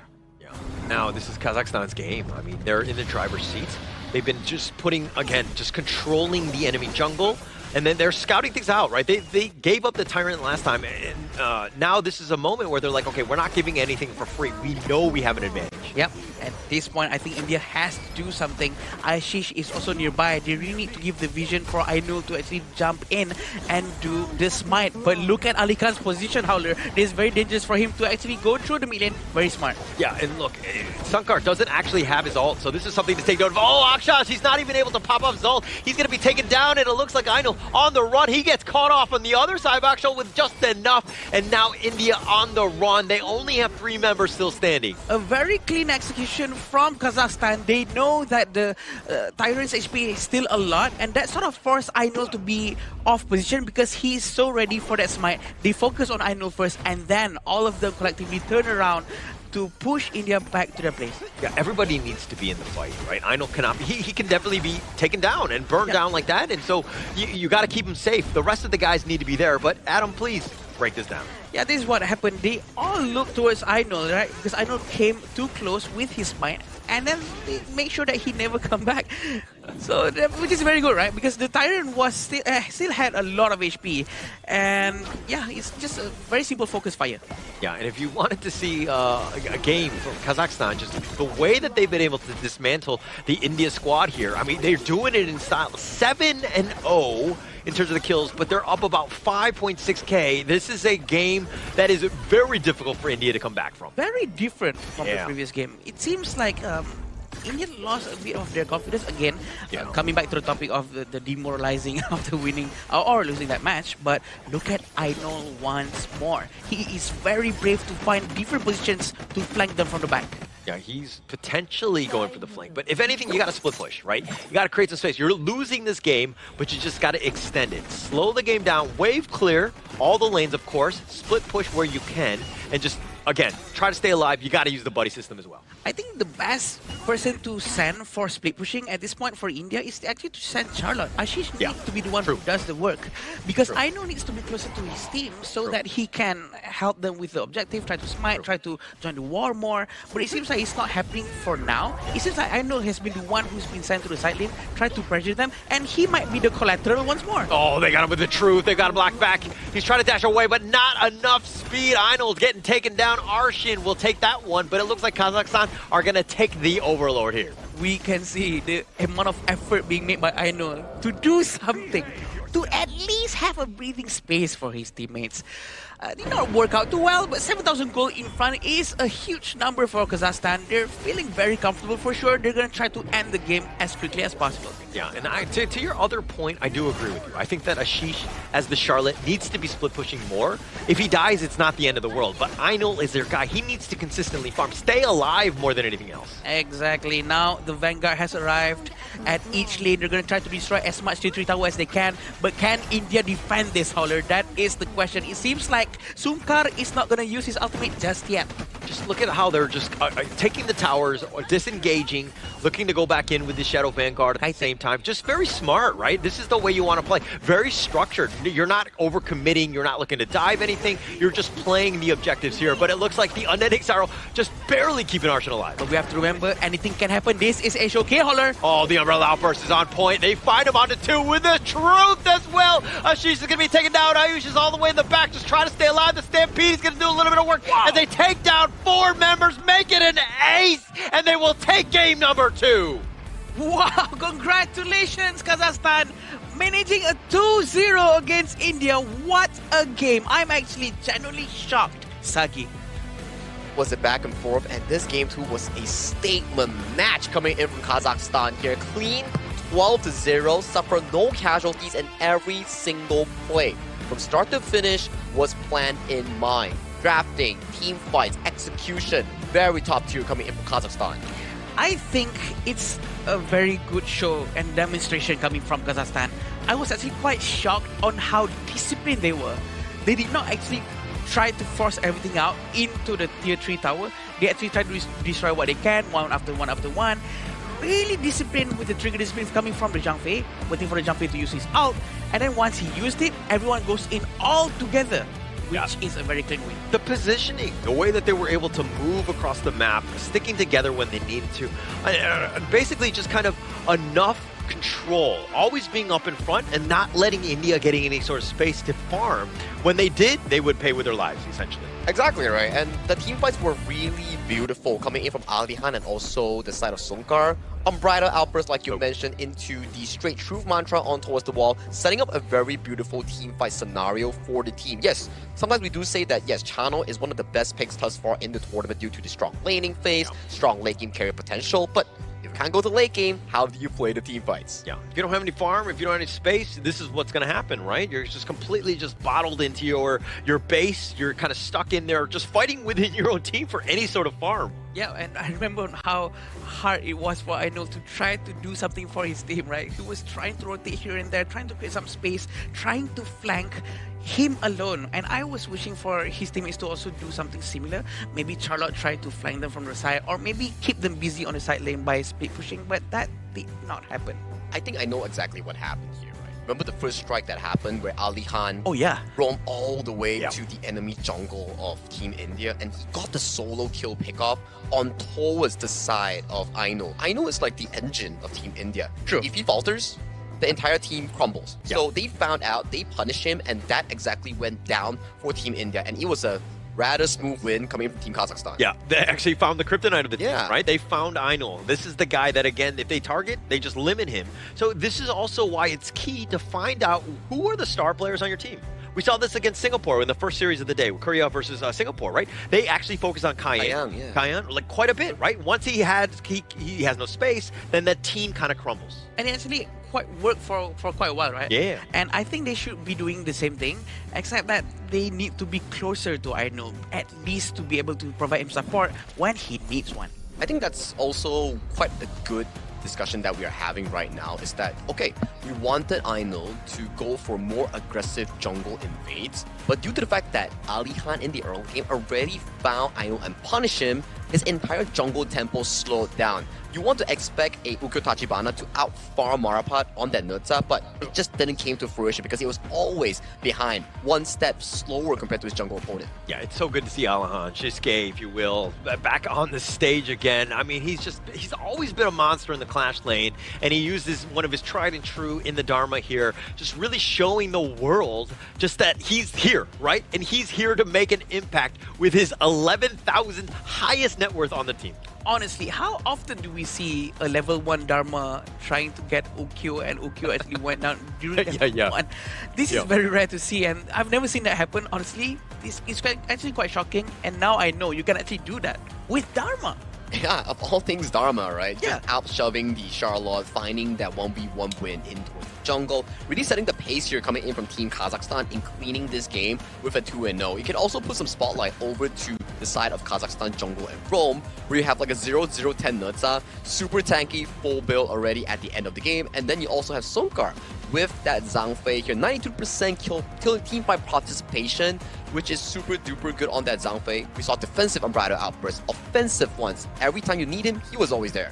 I think if you're India, though, as a coach, just perma-ban the Yuan throughout the entire tournament, right? I think that this hero has traumatized them more than any other hero in this Asia Games qualifier thus far. So ensuring that nobody goes up against with that Yuan, because the stain seems to be too much, the mini stuns, everything that you don't want to see, I think it's just affected India way too much here. You know what? I don't see anything wrong with banning Yuan.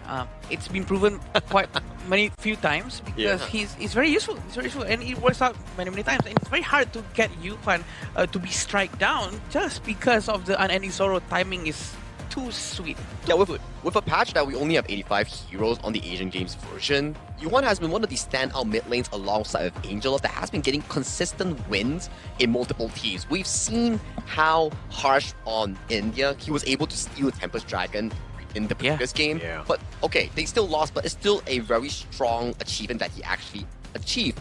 But this game alone for Team Kazakhstan, you can see the main damage dealer from all the room opened up by Alihan, Marapod, and also Sunkars is actually Arshin. That Yuan did a 71,000 total damage on that pick. If you're building a roster, though, would you want the like Arshin, where their mid is doing most of the damage, or would you rather have somebody who's just like more of like a support style but has really great with the control? I think it depends on what the other teams, what the other players are playing in the team, right? But if they already have a burst damage, they might just want to go with a support or someone who can poke. But clearly what they're doing with this Yuan is really focusing now with full damage with his first skill. That's all I can say. Yeah, to your question there, Holler, I think flexibility is really important. You definitely need to be able to master both. The assassin picks, the utility picks, the control mage picks. That's what makes a pro mid lane player so enticing in Honor of Kings esports here. But to put focus on this goal chart, it's a very steady climb. Every single decision that Kazakhstan actually made, it started ramping up slowly in terms of the goal. That first kill, that first strike, and then it slowly ramped up into team fight wins, objective wins, tower getting destroyed. I would say that is a really well-played game coming from Kazakhstan, super duper clean. I wish it was kind of like where if I made every good decision I made more money, like that gold graph. But as we go into the highlights here, I mean, we're going to see exactly just how they did it. Kazakhstan just were able to isolate, finding the right pickoffs. You can see most of these fights start off with a beautiful unbridled outburst coming in from the side of Sonkars that really set the tone for the team. And this is the potential of Arshin that you talk about. You get caught out, you still have the Celestial Melody into the Unending Sorrow to actually refresh your ultimate into better positioning here. And you can see that Aino actually got baited in trying to steal the objective just to get sealed on, and that's a beautiful setup coming from Alihan to really set Aino to stone. Again, proving our point of Zhang Fei having such a high win rate, still pops up question into my mind why Zhang Fei is not banned. To be honest, I think Zhang Fei's presence is just so scary. Of course, Dharma is quite scary too, right? But Zhang Fei, almost every game, he keeps winning. And Arshin here, MVP. Clearly, he's going to be just kind of taking over this one. I mean, again, the Yuan, just an absolute dominant force. We don't have heals, but he had quite a bit in that department as well. But 604, 35% of the team damage, constantly being that initiator that would just poke him down, made India's life so difficult. Yeah, 35.3% damage. That's a lot of damage coming in from a mid lane player, let alone on a Yuan. Definitely, if you're India, when you are going into sleep and you open up the sheets, you might be seeing Yuan under there. Oh, they might hear some tong tong in the nightmare, the music of Yuan guitar. yeah. That's the horror movie. Okay, Yeah. so yeah, when they were watching the movies, going to the cinema, they might have been hearing this music, huh? The horror music. No, well, maybe that's an orchestra instead of cinema, right? But yeah, definitely this Yuhan has been used very well, and the way he positioned himself, positioning, timing with the unending sorrow, the mournful tempo to actually initiate a mini crowd control towards the Indian team, and they managed to start a fight with just that, having Armada Outburst as a follow-up, having Death Mantra coming in. It's all just right on point. Yeah, I think if we were to dissect both teams as individually, let's say we put Kazakhstan, right? Yes, maybe mechanically they're not the most outstanding compared to some of the players like Ainul from Team India, but the way they collaborate and connect with each other in terms of spells after spells, CC control, the crowd controls, and how they do the team fighting, I think is actually much better compared to Team India. Whereas Team India, yes, you have 5 strong players, but based on the collaborative effort and how they're able to work with one another, it doesn't seem as effective compared to Team Kazakhstan. Yeah, it's more about the team play. Correct. As opposed to the individual skill of a single player, right? Yeah. I think that the way that they've been able to kind of take them out, again, the players definitely have played with one another, you're seeing that, but also coaching, right? Correct. Getting everybody on the same page to ensure that, hey, when somebody's going in, we're going in together. Yeah, and this proves again that team bonding chemistry is very important. Probably another cinema session, you know what I mean? Many. I think the story of the day is to really learn about how you can build yourself as an individual and work as a team. But to know how to work as a team, let's check out the interview with Mara and a representative coming in from Kazakhstan. Team Kazakhstan takes their first win of this tournament, with that being a sweep. Congratulations! Now we're gonna go back to game number 1. That was one of the closest games we've seen so far, and the longest for today at over 25 minutes. Even though your opponent got the first Tempest, your team managed to stay patient, control the game, and even got the second Tempest to close it out. Now, how difficult was it in such a long game like 25 minutes to stay patient and wait for the right opportunity to strike? 那么呢，其实是在第一局的时候呢，这个游戏呢是进行了长达25分钟的时间。那么呢，是什么东西让你们在第一局的时候呢，这第一局会有多困难对你们来说？第一局对我们来说很困难，就是有一个不服心的心态吧，自己能稳赢那种感觉。So the first game they feel like it's very difficult, and then they will feel like they will keep fighting on the first game, and then they believe that they will win the first game. So and then they make it. And you know what? The first game was different from the second. The second one, you closed it out a lot faster at almost 14 minutes. What allowed Kazakhstan to close it out very quickly and accelerate the game much faster? 那么呢，第二局的情况下呢，相比之下和第一局比起来呢，那个时间呢是缩短了很多，也快速了很多。那是什么技巧让你们可以更快速的去结束这个第二局的这个比赛呢？对，主要就是第一局比较紧张，第二局就开始放松了，然后就发挥了自己的实力。So for the first game, they will be a bit nervous, and then for the second game, they will feel like a bit relaxed, and then after that, they win the game. Now that you have your first win for this tournament, for sure it's going to get easier in terms of releasing the nervousness from here on out. And for sure, your region, Kazakhstan, is so happy with that sweep. What would you like to say to them? 那你有什么话想要对观众说的呢？特别是你的人民、你的国家的观众。希望有更多的观众支持我们。So they hope that all the Kazakhstan people can support them and hope them they will win this game. Once again, congratulations. Great job. Let's talk about that a little bit more. Let's hear from the casters. Lead the gorge. Thank you so much, Mara, for the fantastic interview as always. Here you can see they did explain on what exactly went down in that game 1. It was a 25-minute game, double Tempest Dragon, but they still managed to make it out in I think less of a sweat. But then after in game 2, that's where they started to loosen up. They're less, I would say, worried and they're less like nervous. That's the word. And they start to play even better. Every step is more calculated. Every team fight was more complete, which led to Kazakhstan finding a clean victory with a 12-0 score cleanly. Yeah. Yeah, I think that you're kind of seeing that throughout. I mean, if you're looking at the Indonesian squad as well as the Philippine squad, these guys are very comfortable on stage. They're not afraid of the bright lights, right? They're going to come out firing from minute one. Right, some of the other teams might not have had that experience and that advantage, so to speak. So they're playing a little bit more timidly. They're kind of at like a feel-out process, if you will.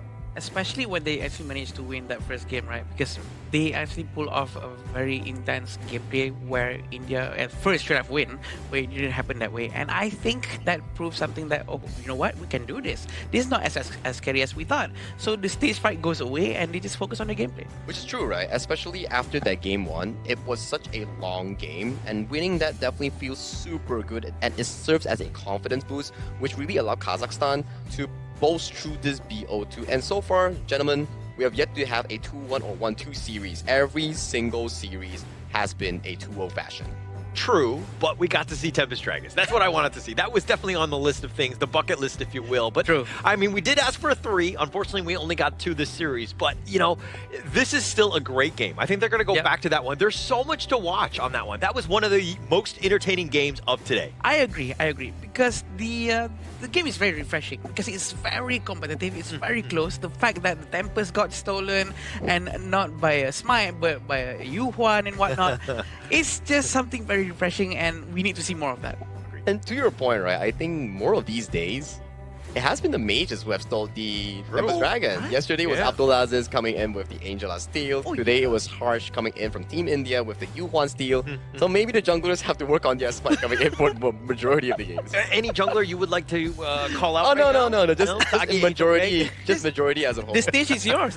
Go ahead. Whichever one you like. Obviously, junglers, you got to do a better job of smiting, huh? Yeah, that's definitely true. But you know how to smite even better? You need a good device. And talking about device here, we're definitely talking about the official gaming food of the 2026 Asian Games esports qualifier for Honor of Kings. It's proudly sponsored by iQOO15R. Need a device? Check out iQOO15.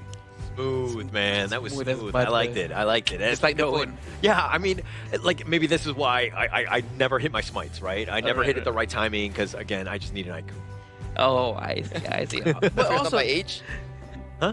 It's not. You're sure it's not because of age? Oh gosh, how dare you? Why do you have to go there? Why do you have to go there? No one knows. He's 20.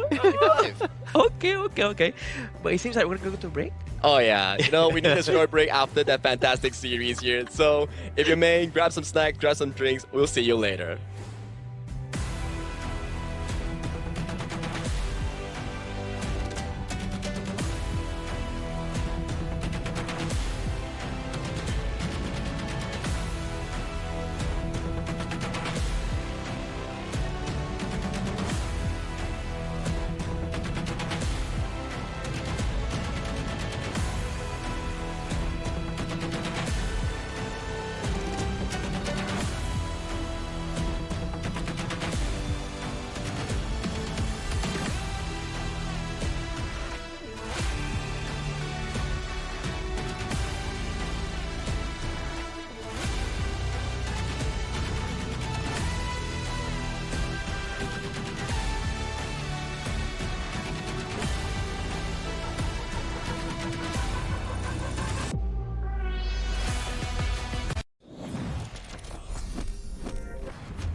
Who will be the next to shine on the Asian Games stage? Contestants fight for the honor of their regions while we cheer them on from the stands.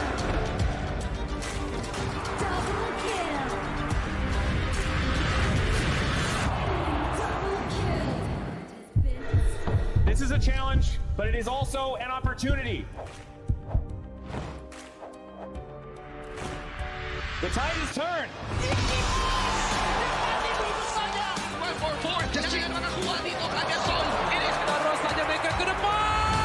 Ashes in front. They're going to use it. Golden Tide close out Hatsuni. Victory! And we pulled it off together. We share the same voice, the same radiance. This moment of brilliance belongs to all of us. Together, we shine.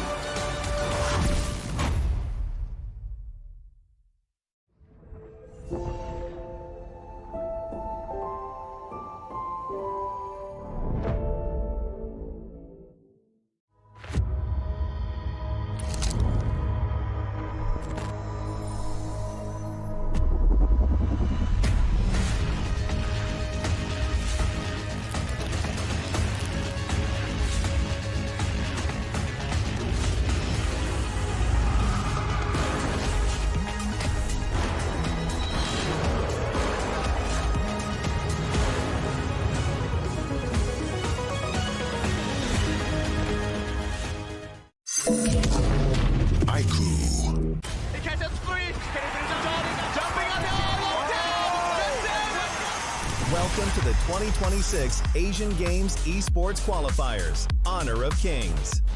20 regions, one stage, and only the strongest 9 teams will earn the right to shine above the rest. Taking place in Malaysia, June 13th to 21st, 2026. Coming to Malaysia, this is the battleground where teams fight for the right to qualify for the Asian Games. 20 teams enter, but only 9 teams will move on. Apart from the 20 regions, there are 3 regions that have direct qualification. Here is the 2026 Asian Games Esports Qualifiers Honor of Kings format. First, the 20 teams will split into 4 groups of 5. In each group, every team faces every other team once in a single round robin, with every match played in a best-of-3 format. That means every match matters. Every game matters. Every single point matters. The point system is simple. Win the match, earn 1 point. Lose the match, earn none. At the end of the group stage, teams are ranked by the total points they've collected. And from there, the road begins to shine. The top 2 teams from each group qualify directly to the Asian Games main event. That gives us 8 teams advancing straight out of groups. But for those not through yet, the light isn't out. The teams that finish 3rd in each group still have 1 more shot. They move into the last chance stage. There, they battle through one final BO3 single elimination bracket until 2 teams remain. The 2 teams will then face off in a BO3 match to claim the one final qualification slot. So in total, 9 teams will make it through, 8 from the group stage and 1 through the last chance stage. That is the rule. Now it is time to see who can rise through it. From across the world, regions gather here in Malaysia. 20 teams, and only 9 will qualify. The path is set. The stakes are clear. Together, we shine. Stay tuned, and we'll see you at the stage.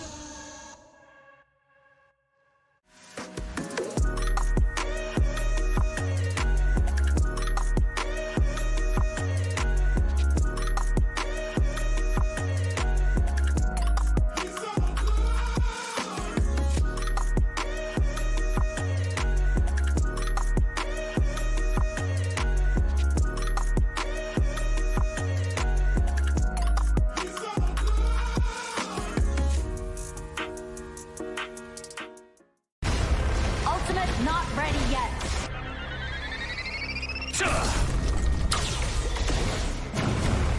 You have slain an enemy.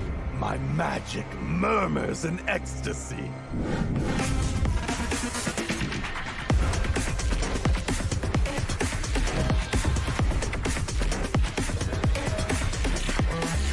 Amazing!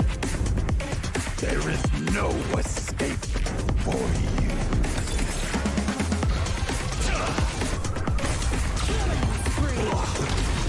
Double kill. Triple kill. Spectacular kill. Don't worry. I'll be back for your life soon.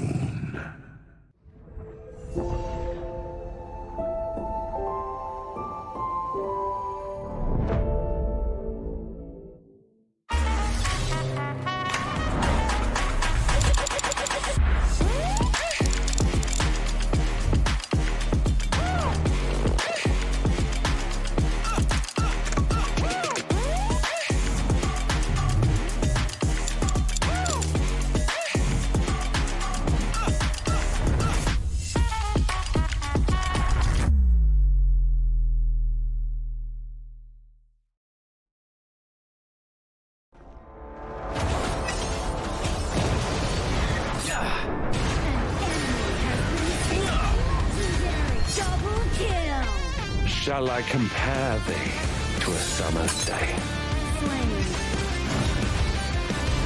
Don't engage. Don't crush us like insects. Defend our base. Our playground tower is under attack. Amazing! Unbelievable! Ah, the fragrance of romance. Ally has been slain. Rampage. Double kill. Triple kill. Spectacular. Pentakill. Lady Fortune is on my side.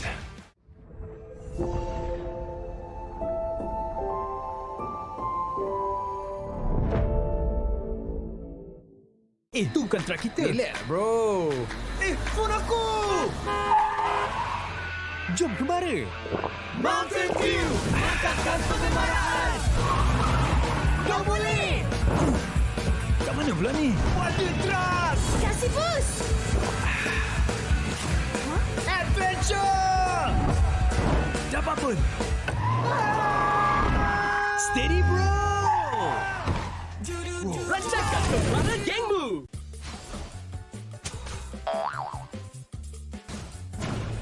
They tried.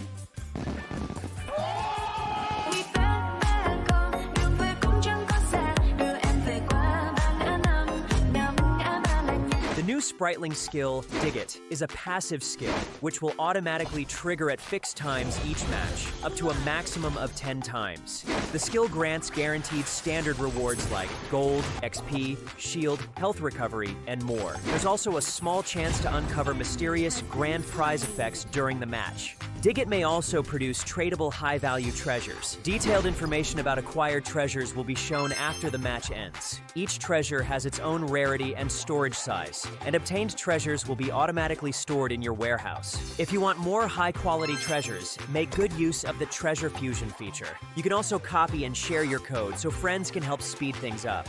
Treasures in your warehouse can be sold for event currency, which can be used to redeem skins, items, and other rewards on the event page. You'll even have a chance to win physical prizes like smartphones and cash. You can also spend event currency to bid on high-value rewards. The auction uses a hidden bidding system, where you can submit 2 bids for the same reward. The highest bidder wins, giving you even more ways to obtain rewards.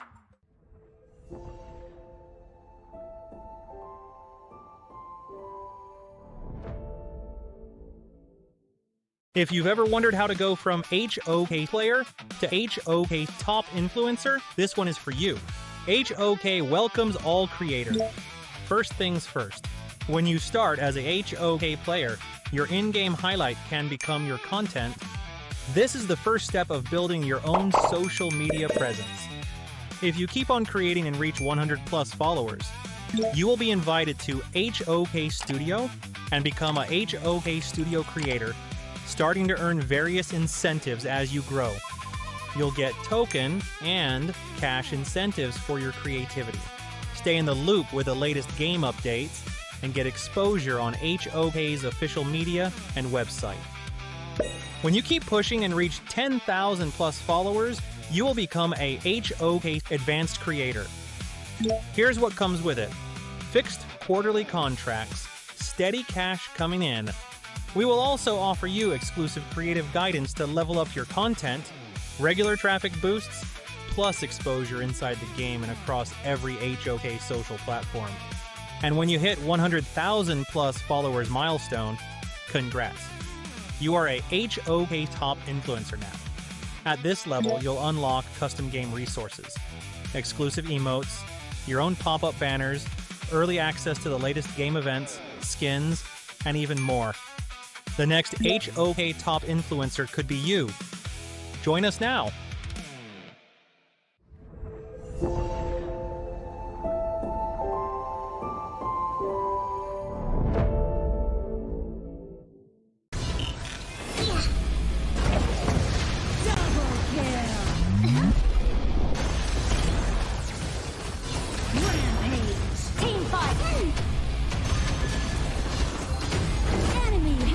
Slain.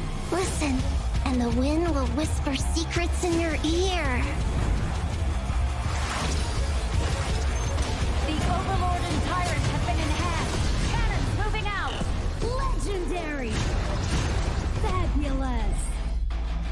my Storm Domain! Our crystal is under attack. Triple kill. Quadra kill. Pentakill. A sorceress never gives up easily.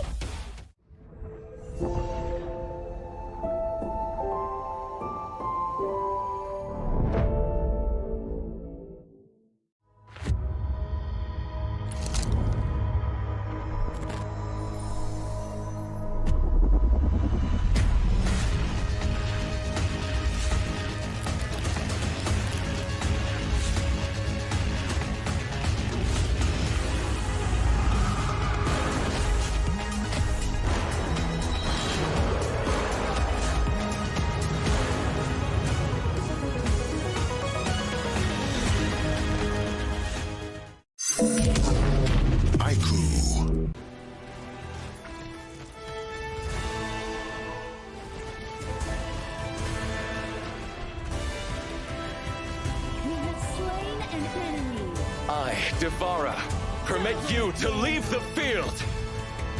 Triple kill. Let thunder quell this domain. Your very existence disturbs this land. Devara harnesses the power of thunder to fight his enemies. This is his passive skill. Basic attacks stock energy, and when fully charged, he gains an extra use of a basic skill. Each basic skill also grants an enhanced basic attack. Skill 1 is his primary movement skill. It allows him to quickly dash ahead, deal damage to enemies in his path, and gain a shield. Skill 2 is a crowd control skill that knocks back enemies and deals damage. The closer the enemy is to him, the farther they'll be knocked back. His ultimate provides enhancing effects. When activated, he randomly attacks nearby enemies, ignores terrain, and gains crowd control immunity and increased movement speed. After landing, his basic attack is enhanced, and each basic attack grants additional energy.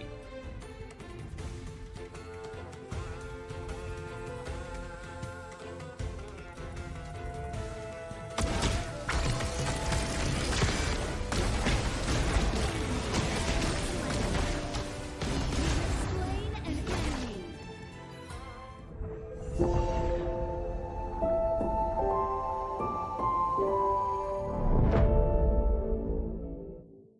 The new Honor of Kings version is here. Let's take a look at the two major areas of updates: hero control adjustments and battlefield balancing improvements. Basic attack targeting rules have been updated. If a player is crowd controlled for too long while using a basic attack, the attack command will now automatically be cancelled, preventing heroes from continuing to chase enemies after the crowd control ends. The movement wheel's dead zone has also been adjusted. After the improvements, there's no longer a dead zone in the center, helping prevent input interruption issues. After quick 4 matches that has been concluded in day 2 of the 2026 Asian Games esports event for the Honor of Kings, we have come down to the final one. This one is Indonesia going up against Uzbekistan. My name is Sagi here, and back with me again on the English broadcast is definitely your boy, your man, Holler, and also Adam here. Welcome back. I'm the boy. Really? Okay. Yeah. I think he was going to say, like, your boy, and then I was going to be in on this one. But I guess I'll let you I'm take the boy, credit. and he said the boy and the man. So The boy and the man? Okay. All right. So he got it first. Let's cool it down a little bit. I think the insults have been slinging left and right. I think that... Just kidding. I'm actually super excited about this one because, again, I was unable to cast the Indonesian series yesterday, but I do expect them to continue with that prowess. It seems like they are in a dominant form here. Oh yeah, during that game, Bal was scary with his Guan Yu. So the Guan Yu is very, very extremely efficient. I'm not surprised if Uzbekistan is gonna ban out the Guan Yu if they want to.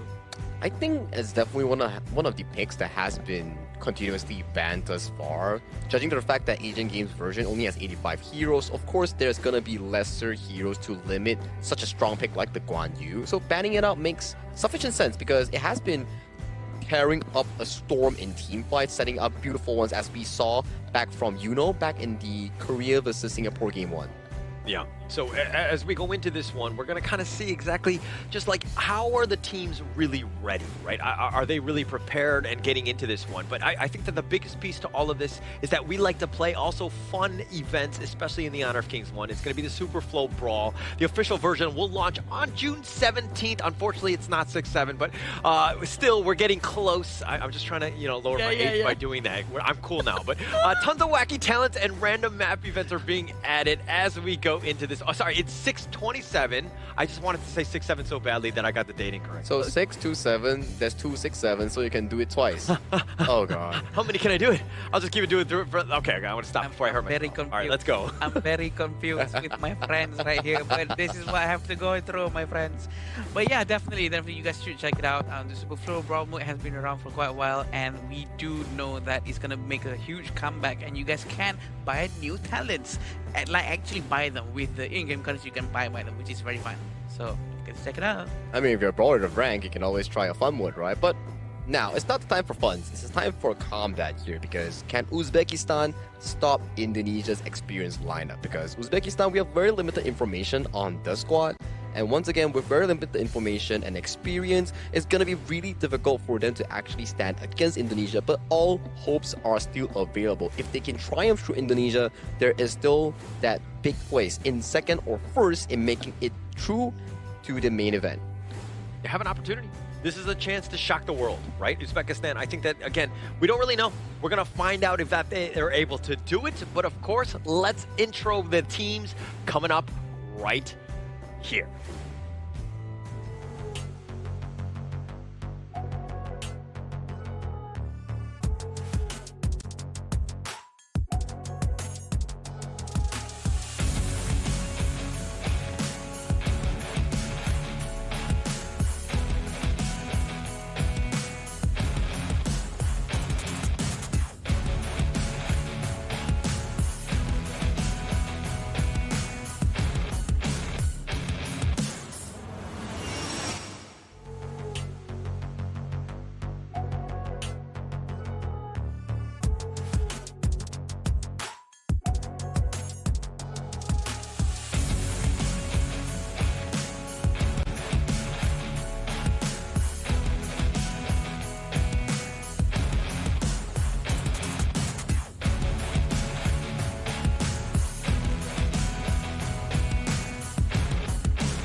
A roster filled with elite talent, experienced players, and some of the region's finest coaching minds.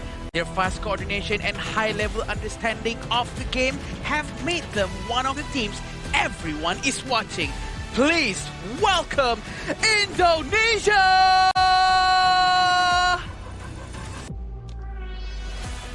A hungry challenger stepping onto the international stage with ambition in their hearts. They may have less experience, but their adaptability, determination, and desire to upset the established order make them a dangerous opponent. Entering the arena, Uzbekistan! You can definitely feel the hype coming in from the two teams, and lovely commentation as well coming in for the team announcement as usual, coming in for both our lovely casters here. But today, Indonesia and Uzbekistan, Indonesia's goal is to make it to a 2-0 in front of the group that they are in, and for the side of Uzbekistan is to see whether they can triumph and overcome Indonesia as a challenge for them. And this is going to be very interesting with this lineup. Iqbal, Drensen, Emmanuel, Agong, and Naufal. I actually met Iqbal this morning, and he actually take the chicken rendang. That's what I was talking about. He was trying out in Malaysia. That's the beauty of all of these Asian Game qualifiers. It's going to be fun. And it seems like they are doing a substitution here. Yesterday, we saw Neville in the jungle, and today they're subbing in Drensen to test out the team synergy overall in a game that they're against Uzbekistan here. I think that this is going to be great for Drensen, right? Just getting that opportunity. Neville has been the standard, jungle player from Indonesia, but having, Drensen just rise up to the challenge, but he's got big shoes to fill. Let's be very honest here. True. He has to go up on the stage and replace the position of Neville. Definitely a very worthy experience for him to have. Yeah, and as we go into their opponents here, it's going to be Uzbekistan. Makmik, Farouk, Mijan, Ismalbek, and Akbar here as we kind of round out this squad. Again, we don't know as much, but they have the potential to play spoiler going up against this Titan that is the Indonesian squad here. I love an underdog story, you know, like every time like you expect someone to win and the one that is least expected to win comes out and triumphs the lobby. That's exactly what I want to see in this upcoming match here. Yeah, I'm not surprised if that happens too, because the secret picks being mysterious and all, that's the surprise factor that's gonna play a huge thing in this drafting, especially in the drafting, because we don't know what's the hero that they're very good at. Yeah, very true. But Sagi, real quick, you're talking about the underdog story and you're liking it and everything, but in the underdog story, is the protagonist usually the younger guy or the older guy? It's you. Right answer, my friend. As we go into this one, it looks like Indonesia are going to be choosing blue. They're going to be going first in terms of the meta pick. Uzbekistan will be red, so they're going to be able to counter pick as we get underway. I like how he just set the pieces right in front of you and you just stick it all up, smash through. You know, we've been working for quite a while now. Them up, it's right? almost been a year, you know. It's so. literally like an alley-oop. I'm helping Sagi out. Slam, just dunking him down, man. Yeah, he's like, you know, if without his help, I can't really alley-oop because I'm pretty short in size. I never said that, okay? I never said it, but all I know is that you're able. I mean, we'll get you a stool at the end of the day, okay? We're fine. Trampoline will be much better.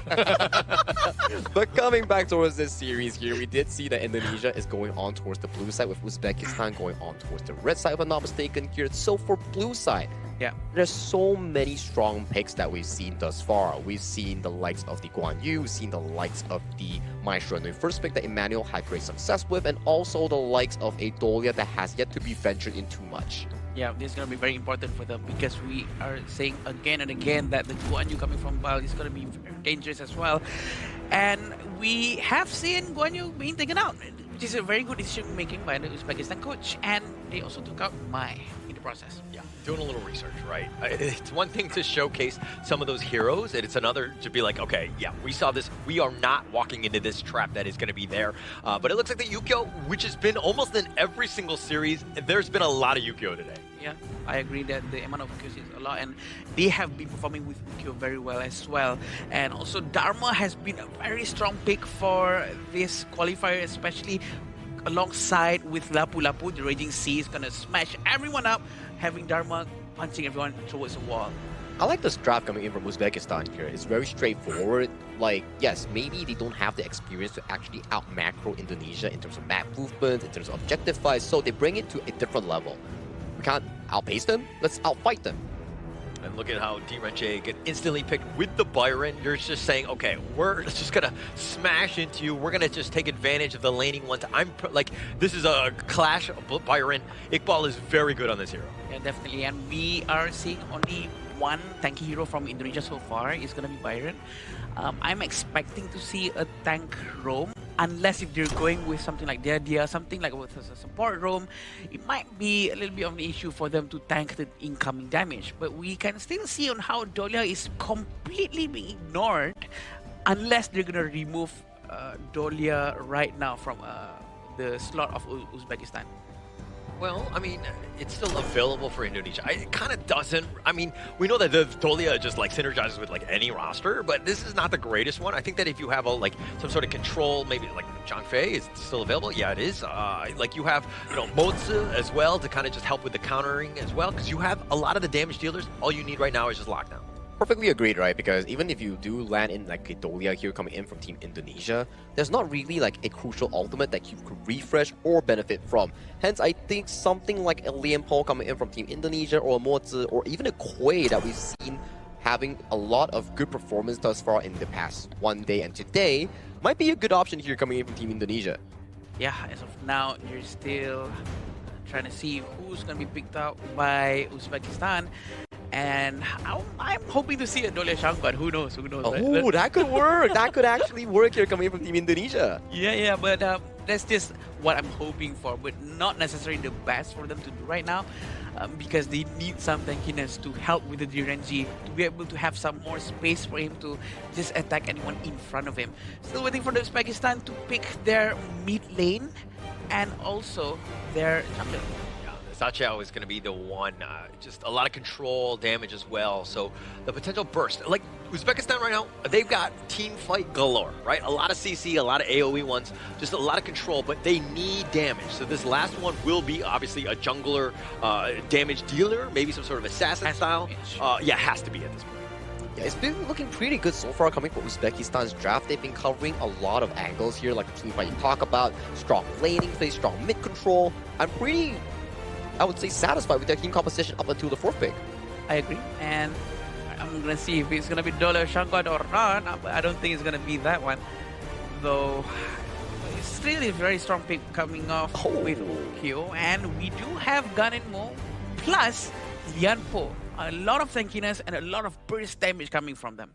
Just more control. Those blades are definitely going to be a problem if he's able to snipe him out. Because if you're looking at the other side, I mean, Lapu Lapu is probably the tankiest of the bunch, but they're all kind of susceptible to these blades. Yeah, it's like, it's a cat and mouse game.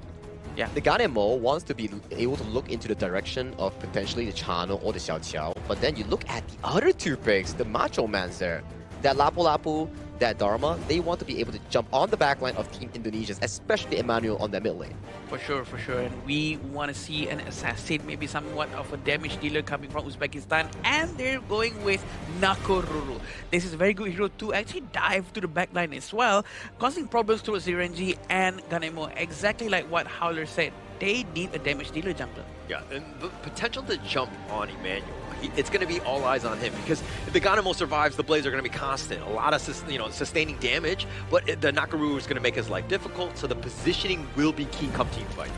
I am really, really excited to see what Uzbekistan has in store for this upcoming Game 1. Their draft looks immensely beautiful here. It comes down to execution and how they're able to skirmish against Drenson in that jungle, because this Ukutachibana, they need an answer. I mean, let's see if they have that answer as we go into the final series of the day. This is the 5th one, game number 1. Thank you so much, Sagi, as we get underway. But Adam, your thoughts, which of these 2 teams has an edge based on draft alone? Based on drafting alone, it feels like Uzbekistan actually has the edge because it's a very well-balanced team comp. We have a lot of crowd control, we have an assassin to actually snipe out anyone, and we also have Xiao Qiao to actually burst down anyone in the front line. I think it's complete. To me, it looks much more solid than Indonesian's comp. Interesting, interesting. I do agree with you in the sense that, like, on paper, you're looking at those heroes and you're thinking, wow, okay, they don't have too many gaps. They fill in a lot of what they need to do, and it's just all about execution, not to take away from Indonesia. We know these guys, right? All of them, to a certain degree, have played, from the IKL. There's a lot of experience on this team. Yeah, and the fact that they're playing here means a lot to them as well, and we do know that the hero picks from Indonesia is very scary as well. We do know that Gamo is going to be able to burst down with the help of Naufal, tanking the damage in front, trying to bait them more towards the Indonesian side, providing a lot of space for Emmanuel to provide a lot of damage. I think, Farouk and Ismobek are the 2 guys that you're going to be looking to go, right? Ismobek is just, on the channel, we've seen him time and time again just really excel on this hero. And as he burst in, a Goong actually just on the run to start. And Uzbekistan, you push them away, you don't have to get the kill. As long as they're low, now they play a little bit more timidly. Yes, it's the whole point of doing presence control as well, but it looks like Drenson's going to be flying through mid lane. Yeah, a little bit of damage on that one. Just a honey sweet breeze, just saying, hey, I'm here. Gotta respect it. Make sure that you're spaced out more than anything else. And we really love to see on how Agung is being left alone, and the team is confident that he will survive no matter what. He will be very safe, allowing Naufal to do a lot more aggressive rotations with their mid lane or with Drenson. This is very important so that Drenson can actually benefit a lot from the resources from his own jungle, or potentially try to steal from the enemy side of the jungle. Yeah, actually, for me, you gotta check out Drenson, right? We don't know as much as we know from, like, Neville, right? Yeah. So having Drenson here is like, again, is he able to kind of fill the shoes? Is he able to kind of outpace Farouk? And especially on the Yukio, right? You pick this first. You're saying, hey, you're gonna have the best game possible because we're picking this one, again, for you. And they built all the heroes around him, revolving around his presence too, which that is actually quite important. Look at how Emmanuel is trying to get that hit. towards their jungler, and that's very scary, right? When you hear the ultimate of Gunmo activating, you just want to run away. Yeah. And actually, like talking to the team from Indonesia, like a lot of people have been saying that Emmanuel is the guy, right? Senku from Kagendra, just for the viewers that don't know at home. But this is a guy that has just so much strategic play. He's been very experienced, has a great idea of how the game is supposed to be played, and he's a great leader for this team here. He also does the shot call then, which is a very important role, by the way. Mid lane needs a lot of vision, needs a lot of communications with the team, but it seems like they're trying to trap Mahmoud at the top lane. Yeah, it's all about kind of setting things up, right? And look at Farouk. This is what you want to do as well, right? How do you counter somebody? You got to be aggressive. You got to look to take things away, because right now you're starting to fall a little behind as you're down about OK. Yeah, 1,500 gold is actually quite a lot with 0 eliminations, definitely. I think this is going to be a bit of a problem for them. Yeah, it will definitely be. And this is what you don't want to see if you're a fan of Uzbekistan, because Indonesia, they're great. They play phenomenally with the lead. If you're able to take the early game away, you might be able to do something. But with the tire taken out, Akbar has to run away. Farouk can't even take it as his own Azur Golem.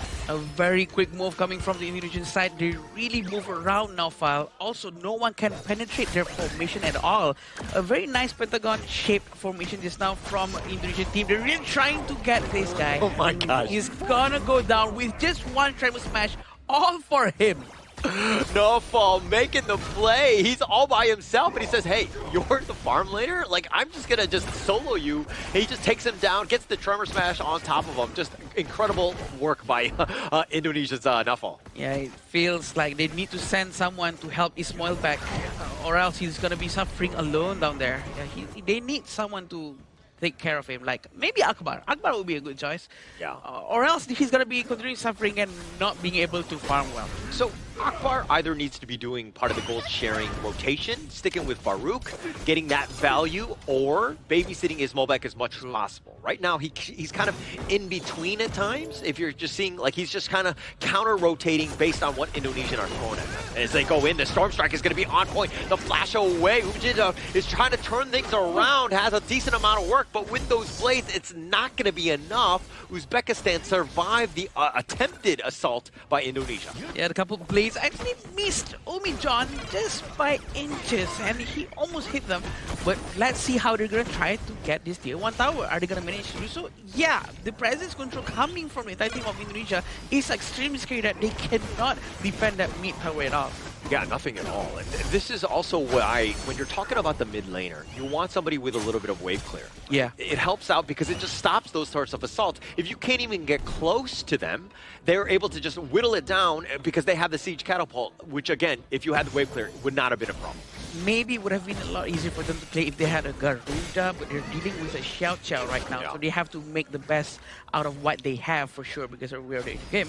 Akbar, damage coming from Emmanuel is so high. Yeah, so good on this one, and Akbar is now going to be looking to join at this point, but the way he was able to snipe it out, again, Emmanuel, we knew he was going to make some plays, but with those blades on point. That's where experience come in play. They might start a new one, and they're going to come back just a little bit now. Fal still ready for it with that Tribal Smash. Emmanuel is always ready to throw out the couple blades, and it seems like Mahmoud might be the new target. Yeah, and he needs to be the target. It's not going to be easy finding Emmanuel in a bad spot. His positioning is always usually very good. Umijhan, though, does get taken down as well. They've taken the mid T2 as well. They're looking to just end this game as quickly as they did, even in game or in day one. But here comes the Raging Sea. Farouk has already been taken down. Nice little 3-man stun, but what can they get? Akbar getting a little bit low. The Tremor Smash is on the side. They find him, and it looks like 4 members down. Ismolbek is the last man standing. A perfect initiation coming from Downfile, using Tremor Smash going in, and Ismolbek managed to survive. Just a sliver of health left. They're going to try to destroy the tier 3 tower in the mid lane. Tremor Smash is not online. It's still on cooldown. They have to try their best to destroy the towers immediately. So clean at this point. I mean, mid T3 already down, top T3 as well. They're continuing their dominance from yesterday. Indonesia not skipping a beat whatsoever. Yeah, 9,000 goals in front. This is gonna be an easy breeze for Indonesia for sure. But this is what happened just now. The Raging Sea actually started a good fight, but Tremor Smash has been used and hitting all three at first, but the last one hits Ismail back. They did not manage to get him, but at least they managed to open a huge amount of space for them to destroy two of the high ground towers. It seemed like Yumijan, I mean, he was already down. The rest of Uzbekistan are looking to take a fight 4 versus 5 to protect the tower. In hindsight, not a good decision, right? You need to fight when you have the man advantage. Maybe you have the tower. It's considered almost like a 6th man. It might have given you that edge. Not possible for them, but they get the Tremor Smash onto Akbar, who's going to be left for dead. Yeah, right now, 2 of the towers are still gone. They're trying to defend as fast as they can, but with only 4 people without their tank, can they pull it off with just a Mahmoud? Mahmoud can do something actually if he can find that one golden moment. But Indonesia are so good. They understand how to kind of take the fight. They're not grouping up together so that it's be easy for him to just go in with the flash truth. So it's again to the Indonesia is very aware of the counterplay by Uzbekistan. Yep, and Emmanuel, damage dealt by him is already 42,000 right now. A lot of damage has been pulled out from him alone for his entire team. We knew he was going to do quite a bit. Looking to perform on this one. Nice 2-man stun on this one. For Oak is going to be taken down yet again, all the way isolated. Akbar, no man's land. 3 men still standing from Uzbekistan, but they're going to lose the bottom T3. All of them cannot go out just because Iqbal is controlling that side. They're going to try to end the game right now. Yeah, they're looking to go. Mahmoud is down. Tremor Smash is going to be used as well. The Crystal's going to be taken. And Indonesia sticking it to the business and taking a quick game number 1. Congratulations, Indonesia, for getting the first point, and they have proven once more why they deserve to be here. A very clean first point of all things here. Very consequential. It's like early game plays. Yeah. It was like 0-0, but they still were miles ahead with a 2,000-3,000 goal lead. And when the first takedown actually happened in that bottom lane by the Liam post soloing the channel, everything started to crumble for Uzbekistan here. Slowly but surely, it converted to team fight victories, leading to more of a goal lead coming from Indonesia to really decimate this game cleanly.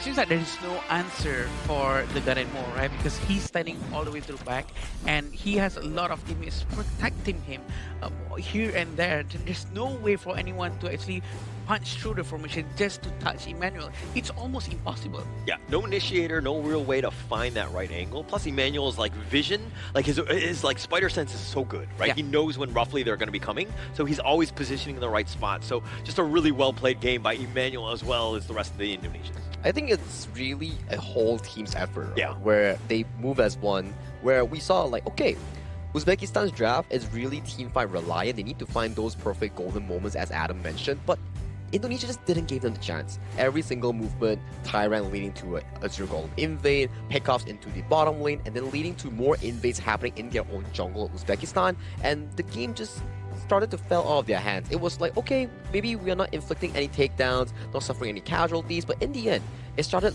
being this map movement advantage that Indonesia has over Uzbekistan. Yeah.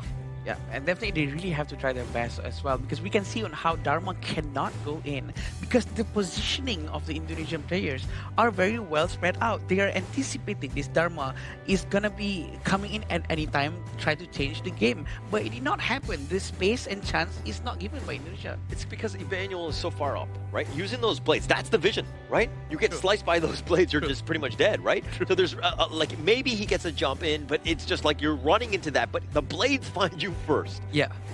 The blades do find you first, and the combination coming in from Naufel and also Emmanuel, every time that Naufel goes in to find a key target, you best believe that Emmanuel will come in with those freshly forged daggers landing on the crucial targets. But let's check out some of the itemization and also the scoreboard coming in for this dominant game 1 from Indonesia. Here, Emmanuel with a 505 KDA, only utilizing 7,000 gold, but doing so much on the map. Yeah, definitely. With his itemization as well, Venomous Staff and Ardent's and Seven's Wrath, these are a very early defensive item coming from him, which is with the Ardent. He wants to make sure that he has 0 eliminations whatsoever, and he managed to get 5 strikes, which is very effective coming from him, thanks to his teammates, to be honest. Yeah, I mean, this is also a situation where you're kind of like, Emmanuel, he's almost soloing himself, right? I think that we'll see that when we see the stats in terms of the actual damage that was given out. But Emmanuel did most of the heavy lifting. Like, Drenson was kind of on the side, just like farming the big neutrals and just ensuring that they're not like losing out on jungle efficiency. But Emmanuel was the guy here. Yeah, Emmanuel was the guy, and the sidekick coming in that also shined really well was Nofel on the Liam pole here. Sure. Every single engage, every single invade, initiation came from this rock-solid roamer. Every time that something was happening on the map, it was Emmanuel and Nofel. And check out that damage dealt on that gun and mode. 50,000 damage. That's probably around 35% of the entirety of his team, which is very, very high. And of course, thanks to his teammates as well. But I am not surprised if the next game, Uzbekistan really focused down on Emmanuel, not banning his gun anymore, but maybe try to build a team comp that allows at least one person to jump all the way to the back to at least find this Emmanuel. Yeah, actually, I'm very impressed by your fast math, right? Like the 35% that you were saying with Emmanuel. I was just like, no, that actually, I think you're about right. You know, really? I didn't have my abacus, so I can't confirm or deny if this is correct. But I do think that was very quickly done. But just really turning it up, and the 91% team fight rate, that's another big piece of this, right? Because you know that the action will happen when Emmanuel is looking to, initiate here. And he was one-shotting a lot of the targets, especially coming from Uzbekistan's Ismoldek. Like, Ismoldek didn't have a good time at all. Like, he was like, oh, those are some spears landing towards me. Poof, I'm gone. Yeah, it's that quick. Also, with the space created by his tank, which is now filed, keep on diving into the towers and trying to get the kills early on, just to make sure that Emmanuel gets his assist and eliminations for his stacks, which is very useful. Yeah, and if we're also looking at the other piece, we were like, hey, Uzbekistan needs to ensure that, Ismail is able to kind of be supported by Farouk from the jungle, right? And Farouk had like 8,000 damage, which is really low, right? And he was looking to farm more than actually team fight. He never really got his groove going because he didn't get enough of that farm. But I think in this one, they got to look to fight more. They got to get those two guys involved, especially in this game here. I have to agree, right? Especially, we actually saw a few good trades coming from Uzbekistan, not in terms of like the takedowns, more on the health bars in the early game. I think that the early game that the Xiao Xiao coming in from the hands of the Uzbekistan mid lane, which is Azad, he did actually pretty well, right? He actually found the two-man knockout with the Honey Sweet Breeze, which was pretty decent here. And this was the solo kill coming in from the side of Nalfel all the way into the middle of Tier 3 and Tier 2 tower for that first strike. And yeah, that's definitely going to be a nightmare if you were farming mid. Yeah, it's a lot of damage. The accuracy has to be pointed out. It's a lot of accuracy that he's been practicing a lot for sure. With the experience of a man of his caliber, Emmanuel really pushed through, allowing his team to really just go in and stampede and win this game. Yeah, just completely control it, right? Like, Farouk got taken out very early in all of the team fights. So again, this is kind of why his damage was a little bit lacking in this game. But that sets it up. Once you're down and you're trying to fight a man down, 4 versus 5, the toughest situation, and of course your MVP, he's going to shush us all by taking this one 5-0 and 5 by Emmanuel. Hey, almost 35% damage though, just like what Adam did just now. His match is definitely on point here. Emmanuel, me. Yeah, and just like shushing you, it's like, hey, okay, right. So 3.5 and damage taken 8.5. Still a lot of damage. 8.5 damage taken, which means no one can touch him. No one can touch him. I'm not surprised if the next game, Uzbekistan is going to try to get heroes that can jump all the way to the back. Maybe a Lam, or maybe someone could just dive in. They had like the perfect setup as well, right? They had like Dharma, Lapu Lapu, and they wanted to jump towards the backline, but it's just so darn difficult when you have like two macho bodyguards coming in from Byron, from Iqbal, and then Nalfel on that Liam pole, constantly pushing up the vision for Emmanuel to play these Warble Swords. Yeah, just completely just stay back, right? I think the blades were just more than enough. You don't need your Iqbal and Nalfel to kind of back you up when you're just having the blades and just taking them down, soloing everybody by yourself. You're essentially the raid boss, and they had zero answers to really get on top of him. Yeah, I agree. And the damage that he's been pulling out one after another really stacks up with the stacks passive coming from Gun and Mo. They really understand how Gun and Mo works. Yep. And for that to actually be fruitful coming in for the side of Uzbekistan, they definitely need to find somewhere, somehow, to find a loophole in the draft of Indonesia. Because so far, Indonesia has been undefeatable in Group A alongside the Philippines, and has been a sign that the group leaders Philippines and Indonesia thus far. But before we go into the subsequent game, we need to thank our official venue sponsor and hotel partner here coming in as Petaling Marriott here. Petaling Jaya Marriott here. They has provided a lot of good space, good venue, good food, good stay for our players and talents here to better enjoy this place. So once again, thank you Petaling Jaya Marriott Hotel. Thank you so much. As we go into this one, I think that if anything, Indonesia will be taking advantage of the Marriott Petaling Jaya's nice little beds. They're going to be very comfortable thus far. Obviously, the work is not done as they got game 2 ahead of them. But I think that right now, things are going all their way. I agree, and they are going to have a very good time up on the stage one more time, I'm sure. And we do know that the Indonesian team is not backing down. They're going to play as best as they can. Now the question is, can Uzbekistan find at least an answer to improve the gameplay or at least reduce the damage that they're getting way too early on in the game? I think they are trying their absolute best. As we can see, they are pretty stressed out currently. The entire vibe is so different compared to the Indonesian squad just now that we saw on camera. And if we were to look at the lower third, red side is Indonesia and blue side has been chosen coming in by the Uzbekistan squad. So maybe something like the Guan Yu, if they can get their hands on and force strong team fights along with picks like the Lian Po, Zhang Fei, that could be something they can turn around for this game too. Yeah, the vibes are real from Indonesia, right? I think that they're very comfortable. On the other side, I mean, not to say that things are grim, but, you know, this is, of course, the first time they've shown up, right? Yeah. And it is a little tough situation. You're playing on the stage against a team that's, you know, got the better of you. True. Let's be very honest. And to somehow bounce back, it's going to be not an easy task here. I'm pretty sure they expected this too, that it's going to be a very hard game against Indonesia, but at the same time, it's very refreshing to see that they are still trying their best. They are not backing down. They're not gonna just, you know what, we might lose, or we're just gonna play, just play for the sake of playing.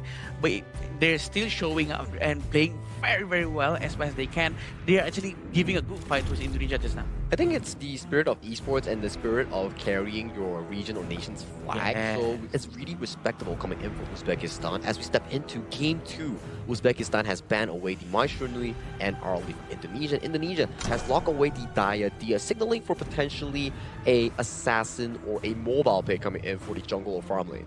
Guan Yu going to be picked up by Uzbekistan. Just kind of, again, they're looking to prioritize, right?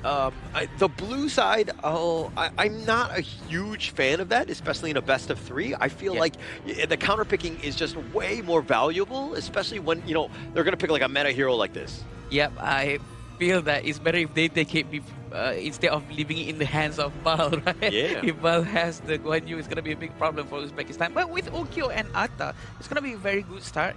Very early game eccentric for Indonesia right now. Seems like they want to end the game early, but at the same time, going through a June and a Guan Yu might be challenging.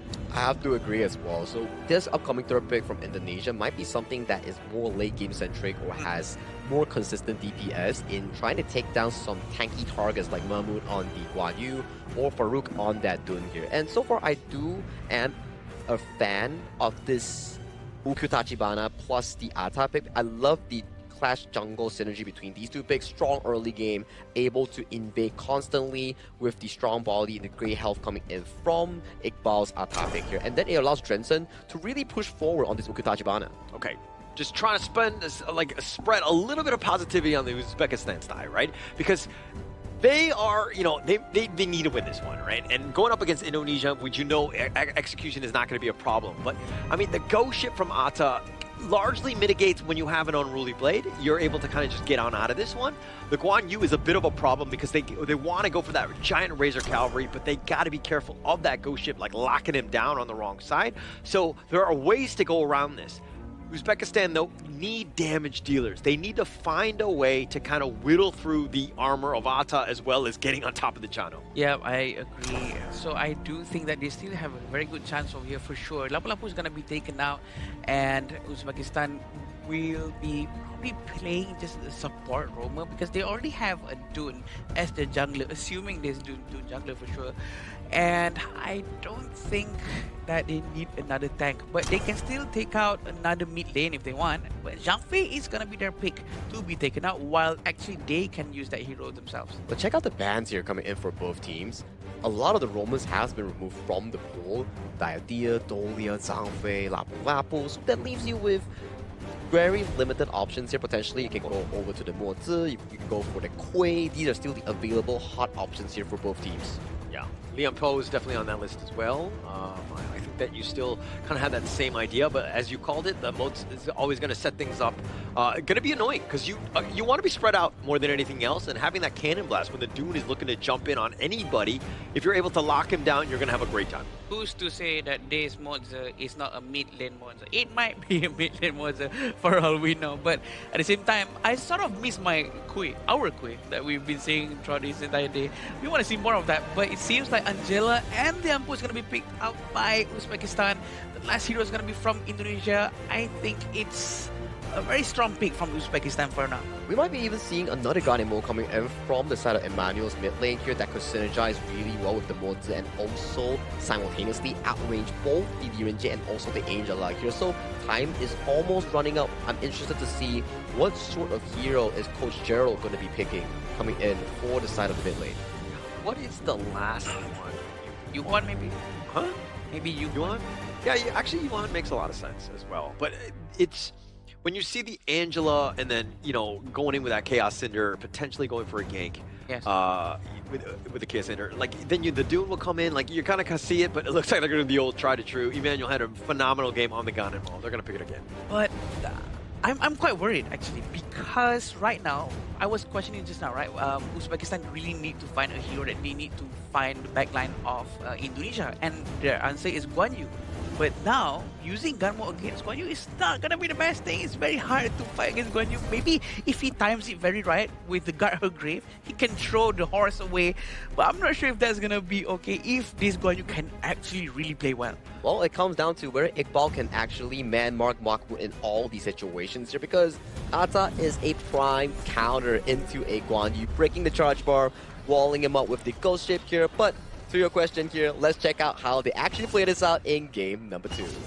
As we go into game number 2, this is the final series of the day to see exactly, you know, how does Uzbekistan somehow figure out a way to kind of dismantle this Indonesian squad. And it looks like they're going to do a little bit of work onto Akbar, who gets pushed back.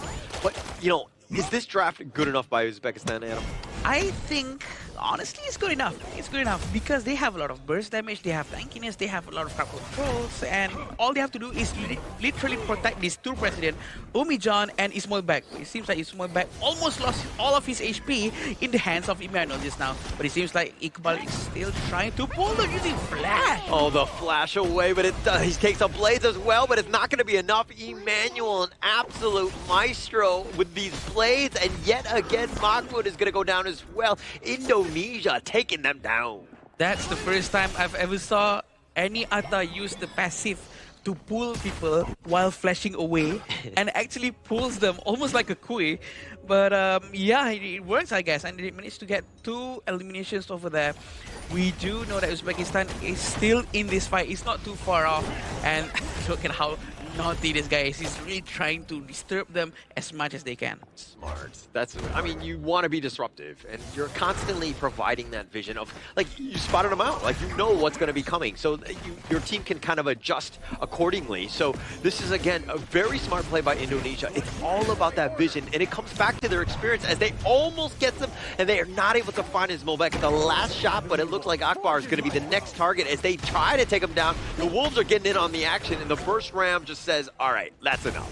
He still is very aggressive even though he's being pressured, but we can see Indonesian are sending a couple of heroes towards the jungle side of Uzbekistan. Uzbekistan is not gonna try to fight them yet for now, but they're still waiting for the blue buff, and the Guan Yu is ready. Oh, the Razor Cavalry completely dodged out by Iqbal. The Ghost Ship is gonna be used to kind of potentially push up to the side, but on the side, Akbar, he's gonna get kind of stunned around. He needs to be a little bit careful. The Tremor Smash is looking to be loaded up. He does get on out. Yeah, he managed to use it just to run away 2,000 gold in front, but Farouk managed to secure the Azure Golem, which is very good, and this is gonna be helping them to try to get other objectives as well. We do know 2,000 gold in front is a huge number within 2 minutes. They're gonna have to struggle a little bit more to find ways to get more resources. 9,000 net worth at like less than 3 minutes. Actually pretty crazy if you think about it. This is just like complete dominance in that sense. But Indonesia, they've just been, you know, very efficiently moving across the map, contesting things left and right, and, you know, leaving Uzbekistan with like next to nothing in the coffers. Yeah, also at the same time, we do know Uzbekistan really need to play around Guan Yu after this, because Guan Yu needs to find a position, a right position to flank the Emmanuel to push him towards the Uzbekistan's team.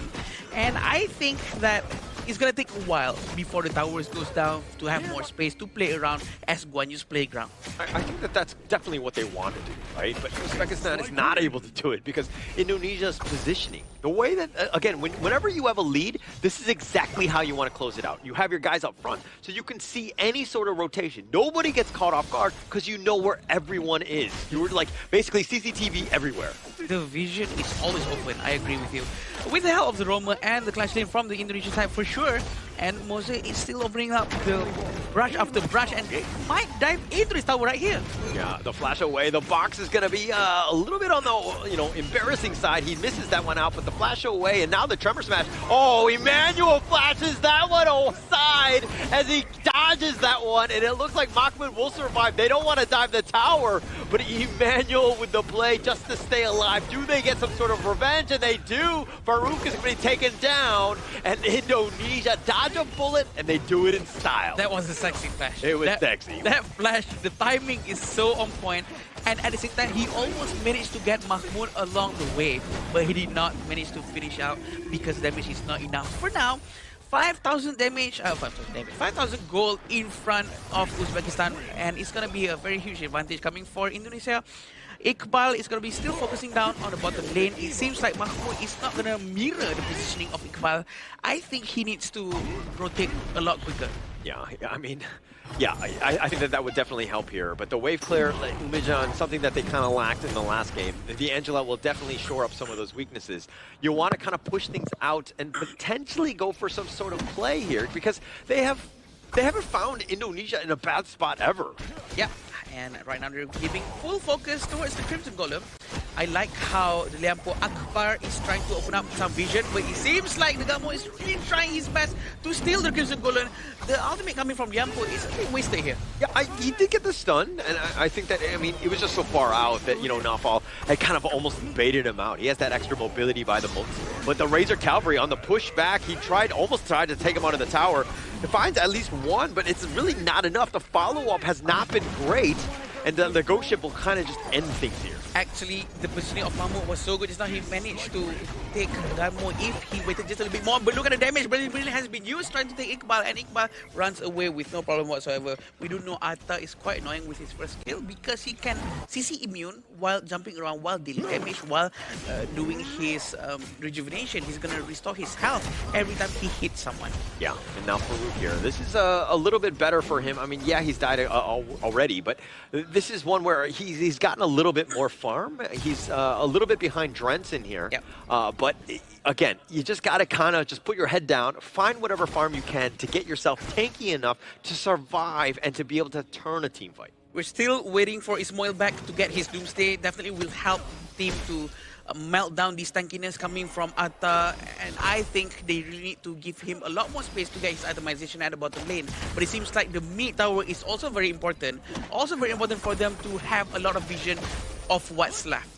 Well, you gotta choose, right? The bottom T1 T2 seems to be under attack. The mid T1 is definitely vulnerable as well. The minions aren't there. That's the only thing slowing them down. So Uzbekistan, again, it's about the wave clear. It's been very helpful. They need more skills like that. Again, they're trying to slow this game down. Yeah, we can see Emmanuel might try to steal this now, and they managed to get it away from the Uzbekistan.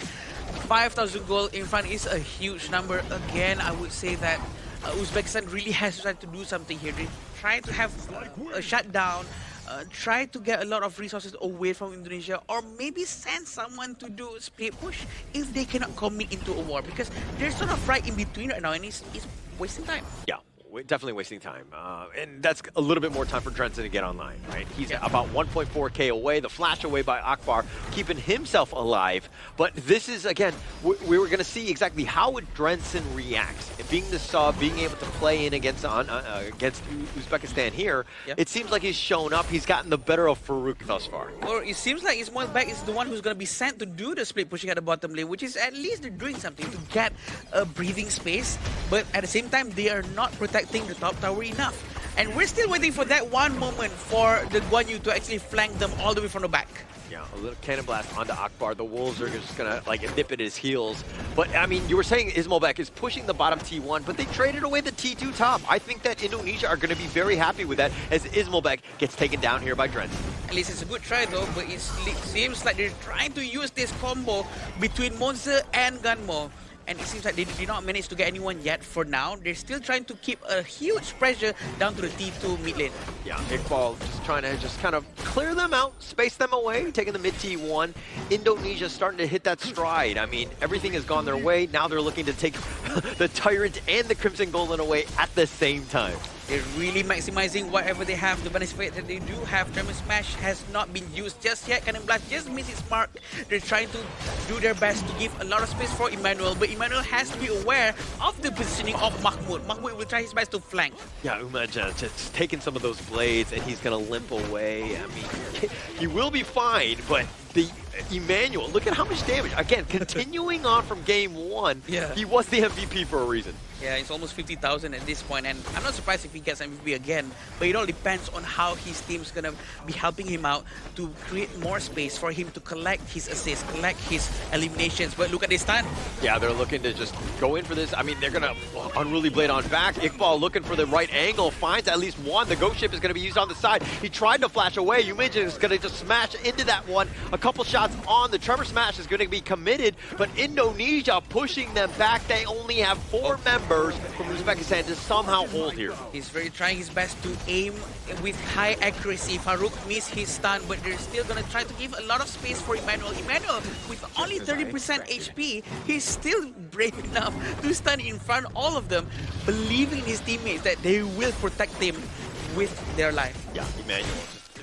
Like, kind of risky in a way. I'm definitely not comfortable if I was in his shoes, but Emmanuel is a much better player than I am on this one. But his positioning is far greater than the both of us, let's be very honest. Sure. They're going to take the Overlord and the Tyrant at the same time, though. I agree. Taking both of this with Primal Bond right now, Tyrant's going to take quite a while, but they're not going to do any steal for now. At the same time, Emmanuel has blue buff. He will be able to spam all of his couple blades alongside Freshly Forged. Yeah, just taking more away. I mean, Farouk, without any sort of buffs on your jungler, 10 minutes into the game, it's a feels bad man. Again, just taking them away is just such a problem right now. Yeah, Ismail Bek has done his Deep Frost Siege. That's going to be a very good itemization for him. He's going to be able to slow anyone in front of him. So maybe Iqbal is not going to be able to tank the damage coming from Ismail Bek anymore after this with that Doomsday and that Sparkforge Dagger. All of these, the trinity of the item. Oh, the leader stance is going to be popped, pushing Akbar away. Has to use the Tremor Smash defensively. The Chaos Center to just deal with the Vanguard, it's not going to do enough. The bottom T3 down. They get the charge on back. And now with this Ghost Ship, Ismail Bek is in a bad spot as he will fall. They've opened it up. The mid T3 is definitely vulnerable, but I think Indonesia looking to close this one out. They really want the Vanguard to go in, but can they stop Mahmoud from stopping the Vanguard from going in? But it seems like he's really disciplined down here, trying to push Dragon out, making sure that they can stay as long as possible. Yeah, they got Farouk on this one. He was just stucking around. He got a 2-man stun, but he trades his life away. Not a great trade. Cannon Blast is going to be off the mark, but the Crystal is what they want. The Razor Cavalry going in with a nice heroic charge, but can they get anything else? They don't really have the numbers to fight here. Mahmoud is down. They take the Crystal. Indonesia cleaning house. Congratulations, Indonesia, for getting their second point of the series. Great game from them. Clean, disciplined, well executed here. That's the team Indonesia in this series against Uzbekistan here. It was valiant effort coming in from Uzbekistan, trying to find that loophole, trying to find that team fight that you're mentioning about, but the discipline coming in from Indonesia, the consistency, the gameplay that they delivered just didn't allow any sort of chance for Uzbekistan to find that comeback. I agree, and I think that Indonesia really know what they're doing, and Uzbekistan also are very well aware that it's going to be a very tough challenge for them. And honestly, I would say that the game has been going on very well for them in a way that they tried their best. And I do think that with the Guan Yu pick, they almost managed to find Emmanuel, but just not in the right position and the right time. Nobody could find Emmanuel. I think that that's the biggest piece, right? He was continuing on from game one. Absolutely dominant performance by, you know, not only Emmanuel, but the rest of the Indonesian squads. They're proving why they were, you know, slated to be one of the strongest teams at the Asian Games qualifier today. Well, so far in Group A, you gotta give props towards Indonesia and also Philippines. They are and have been dominating thus far. We're interested to see how far these two teams can actually go. But right now, let's break down this upcoming game, which is this exact one that we have already finished. My oh my, Indonesia, 0 casualties, 0 objectives suffered throughout the entire 2 games, aside from that one bottom tower. Yeah, I think they really know what they're doing, and they focus down one by one from lane to lane. They never let Emmanuel go alone somewhere. They always rotate together, which is probably what makes them win very easily. Yeah, and this is why they're so strong, right? Because the team play and the way that they're able to synergize. Mind you, most of these guys are not like teammates on the pro teams, right? They're like a hodgepodge of teams, but they're some of the best in Indonesia that they wanted to bring in terms of all-star. And this is why you're seeing them, you're seeing the synergy, you're like, wow, this team's next level. Next level, and the way they just gel together with like only a few weeks of training felt like they've been playing together for like forever. And I'm really excited to see how this Indonesia squad fares up against the full stack of Blackest International representing the Cebu Philippines team. Oh, it's going to be very interesting indeed, knowing that the Philippine teams have a better chemistry, knowing that they're together for a longer period of time, versus a team of, what do you say, hodgepodge? What do you say? Yeah, hodgepodge. Hodgepodge. Yeah, a mixture of this and that. Yeah. I think it's going to be very interesting to watch. Yeah. Basically, the Philippine squad are just a team that just love to go watch movies together. The other one is just like watch the occasional movie together. Yeah. But I think aside from talking about Team Indonesia, though, I do think that Uzbekistan, like, yes, they didn't get any sort of takedowns or score coming into this game alone, but their ability to try in these team fights, their ability to find those few moments has been pretty impressive thus far. I would say that they were actually actively looking for ways to make a comeback, but due to the fact that their opponent was too strong, which is Indonesia, they just didn't give them any sort of inch to actually break through. Yeah, and to be honest, based on their draft, it's already good. And the draft that came out from Uzbekistan is actually a proper one trying to fight against Indonesia. It's just that to execute it properly enough, going up against a team full of experience, full of leagues coming up between the 2 years, I think it's fair that this is happening. Yeah, I think that you're just seeing experience, outclass, you know, even draft, any sort of edge that you might have gotten with like the heroes and things like that. I think that just Indonesia just too strong, too dominant, just understanding what they need to do, like their roles and the way that they were able to dismantle that. It's a flawless game when you didn't die a single time. Not exactly. You can see Emmanuel, like we talk about it during the pre-game draft, right? It's like, okay, who's going to be pairing up with this monster coming from Melbel? Yeah. And then like you see towards the left side, it's like, Dioranje, pretty short range marksman. Oh, and Angela, when you ult on Angela, you're standing still. So it points us to a direction. What's a perfect mid laner here to really pair up for these situations here? Ganemo, perfectly play 90,000 damage. Look at that chart. Beating through everybody else for 92% kill participation, highest amongst the team. Wow. The fact that he has the highest means that he's the one who sort of initiate all the fight and try to finish everyone as much as possible. That's probably around 25% throughout the entire team's damage, which is quite a lot. And to be honest, John actually managed to deal a lot of damage as well. It's just that they cannot handle Emmanuel at all. And I'm not surprised if any other team going up against Indonesia after this is going to ban Gun and Mo, because he is untouchable. So I just got sent a stat here. Indonesians' KDA from yesterday and today, in just 2 series, they're 52-0 and 133. So I feel like whoever dies first on the team should just be subbed out. Like, that's enough, right? Is that why the bill is on here? 52-0 right now. 52-0, not a single death. They've been playing flawlessly here. If you're ever wondering, is Indonesia ready to play? Yes, they are. Yes, they are, and they're waiting for their one true opponent in that group, which may be Philippines right now. But definitely crazy game thus far from yesterday and today. Very well disciplined, I would say. Like, if you never tell me that, if you're telling audiences or me that this team is from a mix and match all-star, people will be thinking like, hey, isn't this like a very well-out team that's been playing forever together? We'll never know. We'll never know. Never know. That's the thing. I think they're so professional enough in any esports scenes that they can just, you know what, this is my responsibility, the responsibility to my region, and I want to make the people at home proud. All of them came together and worked together very, very well. Probably thanks to the coach.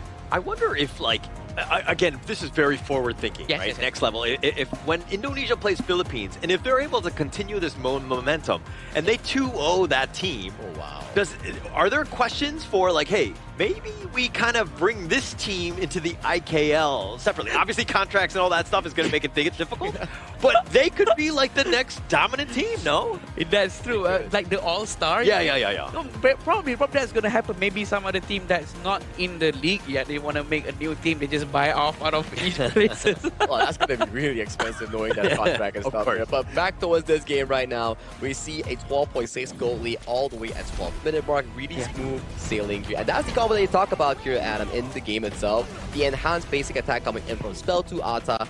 You auto-attack the player on the enemy team and then you immediately flash backwards, pull them further. I never knew. This is the first time I see it. There's so many things that you can combo with Flash in this game. It's insane. But look at how what you actually tried, by the way, very, very well, I might add, to pull them out from the tower.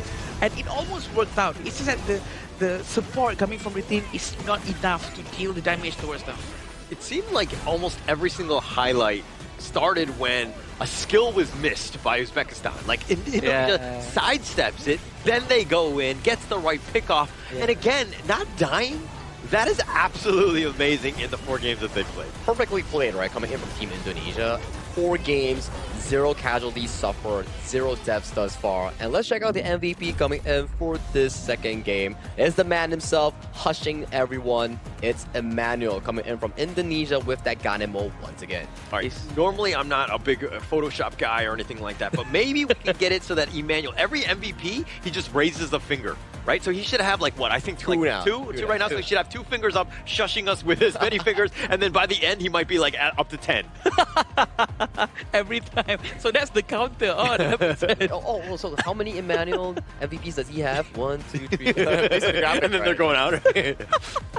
I would love to see that from the production team. They can pull it off. The damage taken is 12.8. The total goal is 19.2. But again, Emmanuel, with his positioning, making sure that he's untouchable, also leaves take away the headache from the roamer of Indonesian team.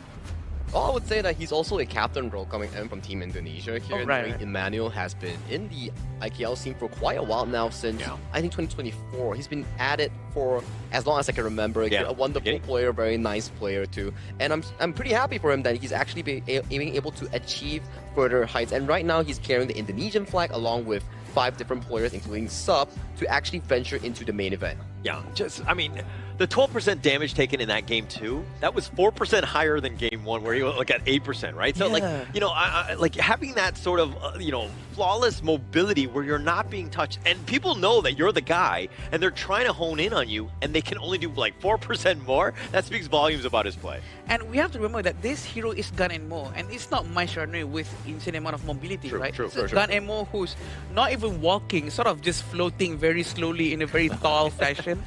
I think his positioning is just so good and he understands where everyone else is. Also, thank you again to his teammates, always providing vision. Like you were saying about just now, Holler. They consistently provide vision for the entire team. That keeps Emmanuel safe. I think it's more of like a team effort, right? Because we did see that 5 players played amazingly to make sure that that game was a clean sweep, clean everything, right? 0 casualties suffered, 0 takedowns coming in from the enemies here. But of course, we want to check out who's going to be on the interview stage with Mara, knowing for the fact that the victory was so sweet, so smooth. So Mara, if you may, please show us the interview. Team Indonesia has done it again. Another sweep. That's 2 days in a row. Congratulations, MVP Game 1 and Game 2, Emmanuel. Thank you, thank you. You know, Indonesia has been incredibly disciplined, rotating quickly, constantly clearing out the waves, and putting pressure on the map. How does the team know exactly when to focus on the objectives and when to capitalize on the opportunities for picks? I think because we already prepare our game style, so we won't get confused in the game, so we can communicate well, and our execution also good. And you know, speaking of execution, it's been so phenomenal. Their stats for the first 2 days is 52-0-133. Your opponent has not been able to take down a single hero from Team Indonesia. What kind of statement do you think you're making in this competition? Yeah, just be prepared so we won't underestimate the other country. So you won't be underestimated by other countries. Oh, for sure. They know how strong you are. How happy are you with how Indonesia's been performing so far? Yeah, of course happy lah. 10-10. 52-0-133. What do you think about that? Yeah, I mean the score is doesn't matter. The matter is we win. Oh, you're so humble. And you know what? That's what we love about Team Indonesia. And for sure, Indonesia's loving your performance, and the rest of the region, they have their eye on you. What would you like to say to everybody? In bahasa? Sure. Ya, thank you semua yang udah support kita. Jangan lupa support kita lagi juga. Masih ada 2 match lagi di grup stage ini. Semoga kita bisa memenangkan semua pertandingan yang tersisa. Thank you. And let's help out everybody. How do you say that in English? I say thank you everyone for supporting us and keep supporting us for the next match. We still have 2 matches against other country, so keep supporting us. And for sure, you're going to do well. They need 1 more to get that ticket. We're going to be talking about that a little bit more. So we're going to head back to our casters. Lead the gorge. Thank you, Mara, and also Emmanuel for that fantastic interview there. You can definitely see that they are hungry for the victory. Stats to them don't matter as long as at the end of the day, they can back that W. Yeah, actually, for me, though, stats do matter, right? And I think that it's very interesting seeing just how flawless this team has been. They've been very impressive. They are like all gas, no brakes, everything going 100%, closing games out, and the way that they do it is immaculate. They have been the best team at the Asian Games qualifier. Immaculate Emmanuel. Okay. Sorry. I'm sorry, man. Fairly fragilistic, I'm sorry. But yeah, definitely they played flawlessly with 0 death for sure. I think this is going to be a very good one. And going out against Philippines, imagine if they can do the same with still maintaining that stats. That's going to be insane. Of course, I think definitely out of these 2 teams in Group A, we know for a fact since the draw immense back in like I think 2-3 weeks ago when I was like commenting the draw with like our respected like guests. These 2 president of the MESF, right? These 2 teams definitely has a long history in like the history of HOK esports, and they are waiting to fight each other. Definitely, 100%. Oh, wow. Yeah, no, but it's just so much fun. Yeah. I think that there's always been that rivalry between the 2. So I think that, you know, continuing on with that in every single event is always fun to watch here. But let's check out the standings here. All right, since day 2, all the matches has been completed. Group A is none of Indonesia, Philippines, 2-0-2-0, yet to suffer any small game loss, with Pakistan, Uzbekistan tied for 3rd and 4th, and Mongolia still sadly looking for their first W here. Group B, Myanmar has debuted today and has had an amazing match. Nepal has played yesterday, and they are currently tied for 2nd place. Jordan will be playing their first official match tomorrow. Kyrgyzstan and UAE are tied for 4th and 5th. Now, coming to Group C, Kazakhstan surprised us by defeating India in a 2-0 fashion, one in a Tempest game and one in a flawless flawless match victory. And Vietnam has had a very successful run both against India again yesterday. So for Laos and Saudi Arabia, they will be stirring up a storm tomorrow to see how Group C will be shaping out. And coming to Group D, we had our first game at 12 p.m. UTC +8, where Republic of Korea defeated Singapore in an easy fashion. And Syria and Sri Lanka was that Tempest game yesterday with Abdul Aziz stealing the Tempest Dragon. And finally, Hong Kong China will be playing as well tomorrow as their debut match. Yeah, I think it's gonna be a very fun match to watch, and definitely my highlight of the day of today would be the match between India and Kazakhstan for sure. Oh, beautiful, yeah. With the Tempest, with everything. I was actually contemplating between the Kui and the Tempest, but yeah, the Tempest was much more. But that was a dominant performance, right? I think that the other one was much more of a competitive game, and that's kind of what we're going into. But, you know, these are the tomorrow's matches. Yeah, tomorrow's matches, we will be featuring Group A once again, just like just now. Uzbekistan taking on Pakistan, and then afterwards, Jordan will be going up against Kyrgyzstan, and then the third match, Nepal will be going up against UAE, and finally, Vietnam will be going against KSA, and Laos will debut in their first match of Group C against Kazakhstan. So that's definitely going to be a lot of exciting matches coming in, especially I am pointing over to the final match, Laos and Kazakhstan. Yeah, Laos and Kazakhstan is going to be quite close, and especially we've seen on how Kazakhstan's played today, and I'm not surprised if Laos really have to step up their game to match the energy from Kazakhstan. I kind of want to just see like some of the teams like Vietnam. Are they the real deal? Like, I mean, they kind of beat out India, but can they continue on with that momentum? Are they, again, the favorites in that group? C, are they able to overcome some of these things? And again, a lot of the other teams we haven't seen too much, but again, it could be anybody's game in this one.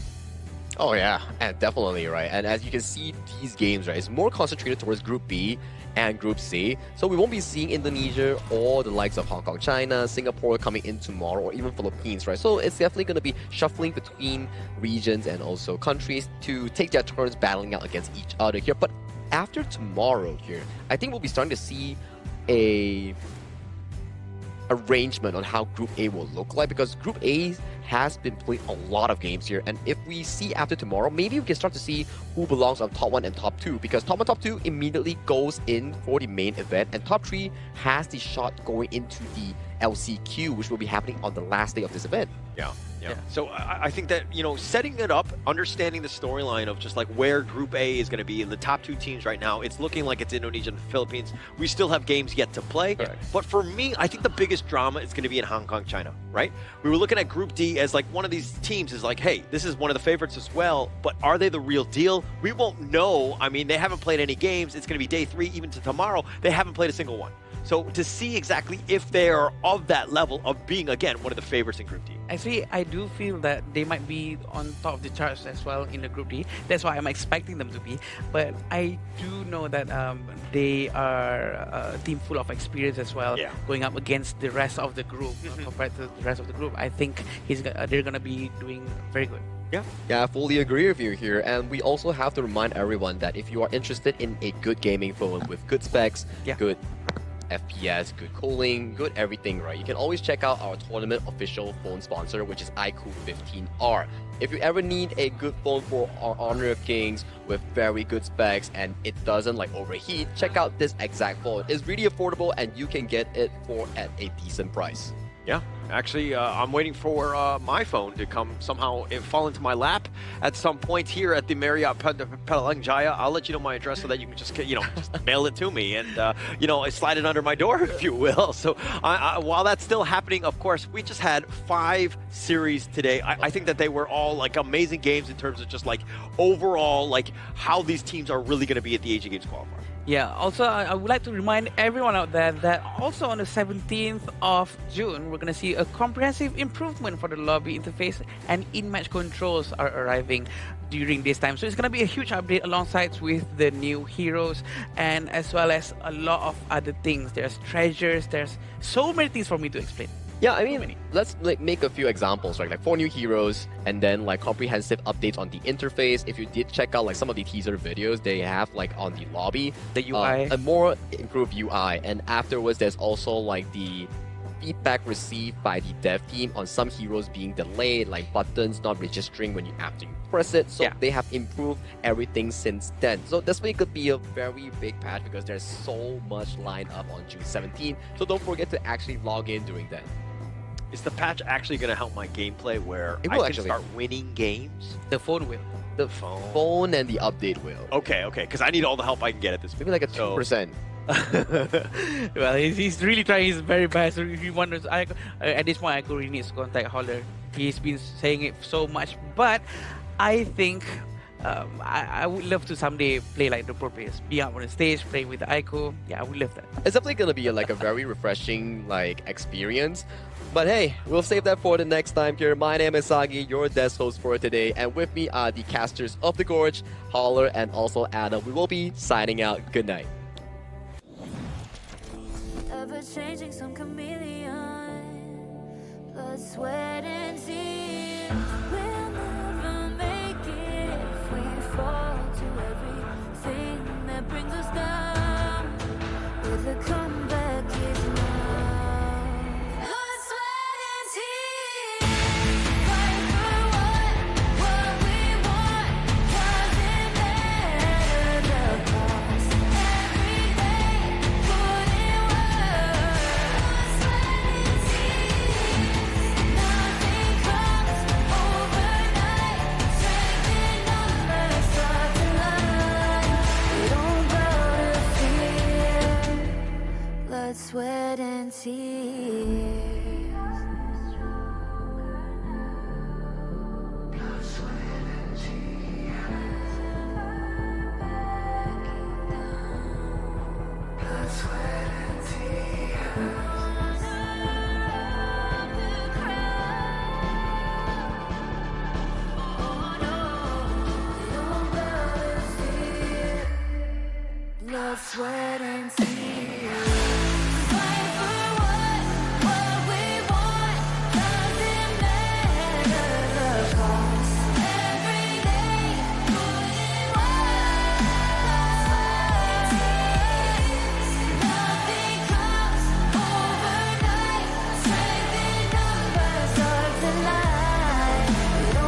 showtime.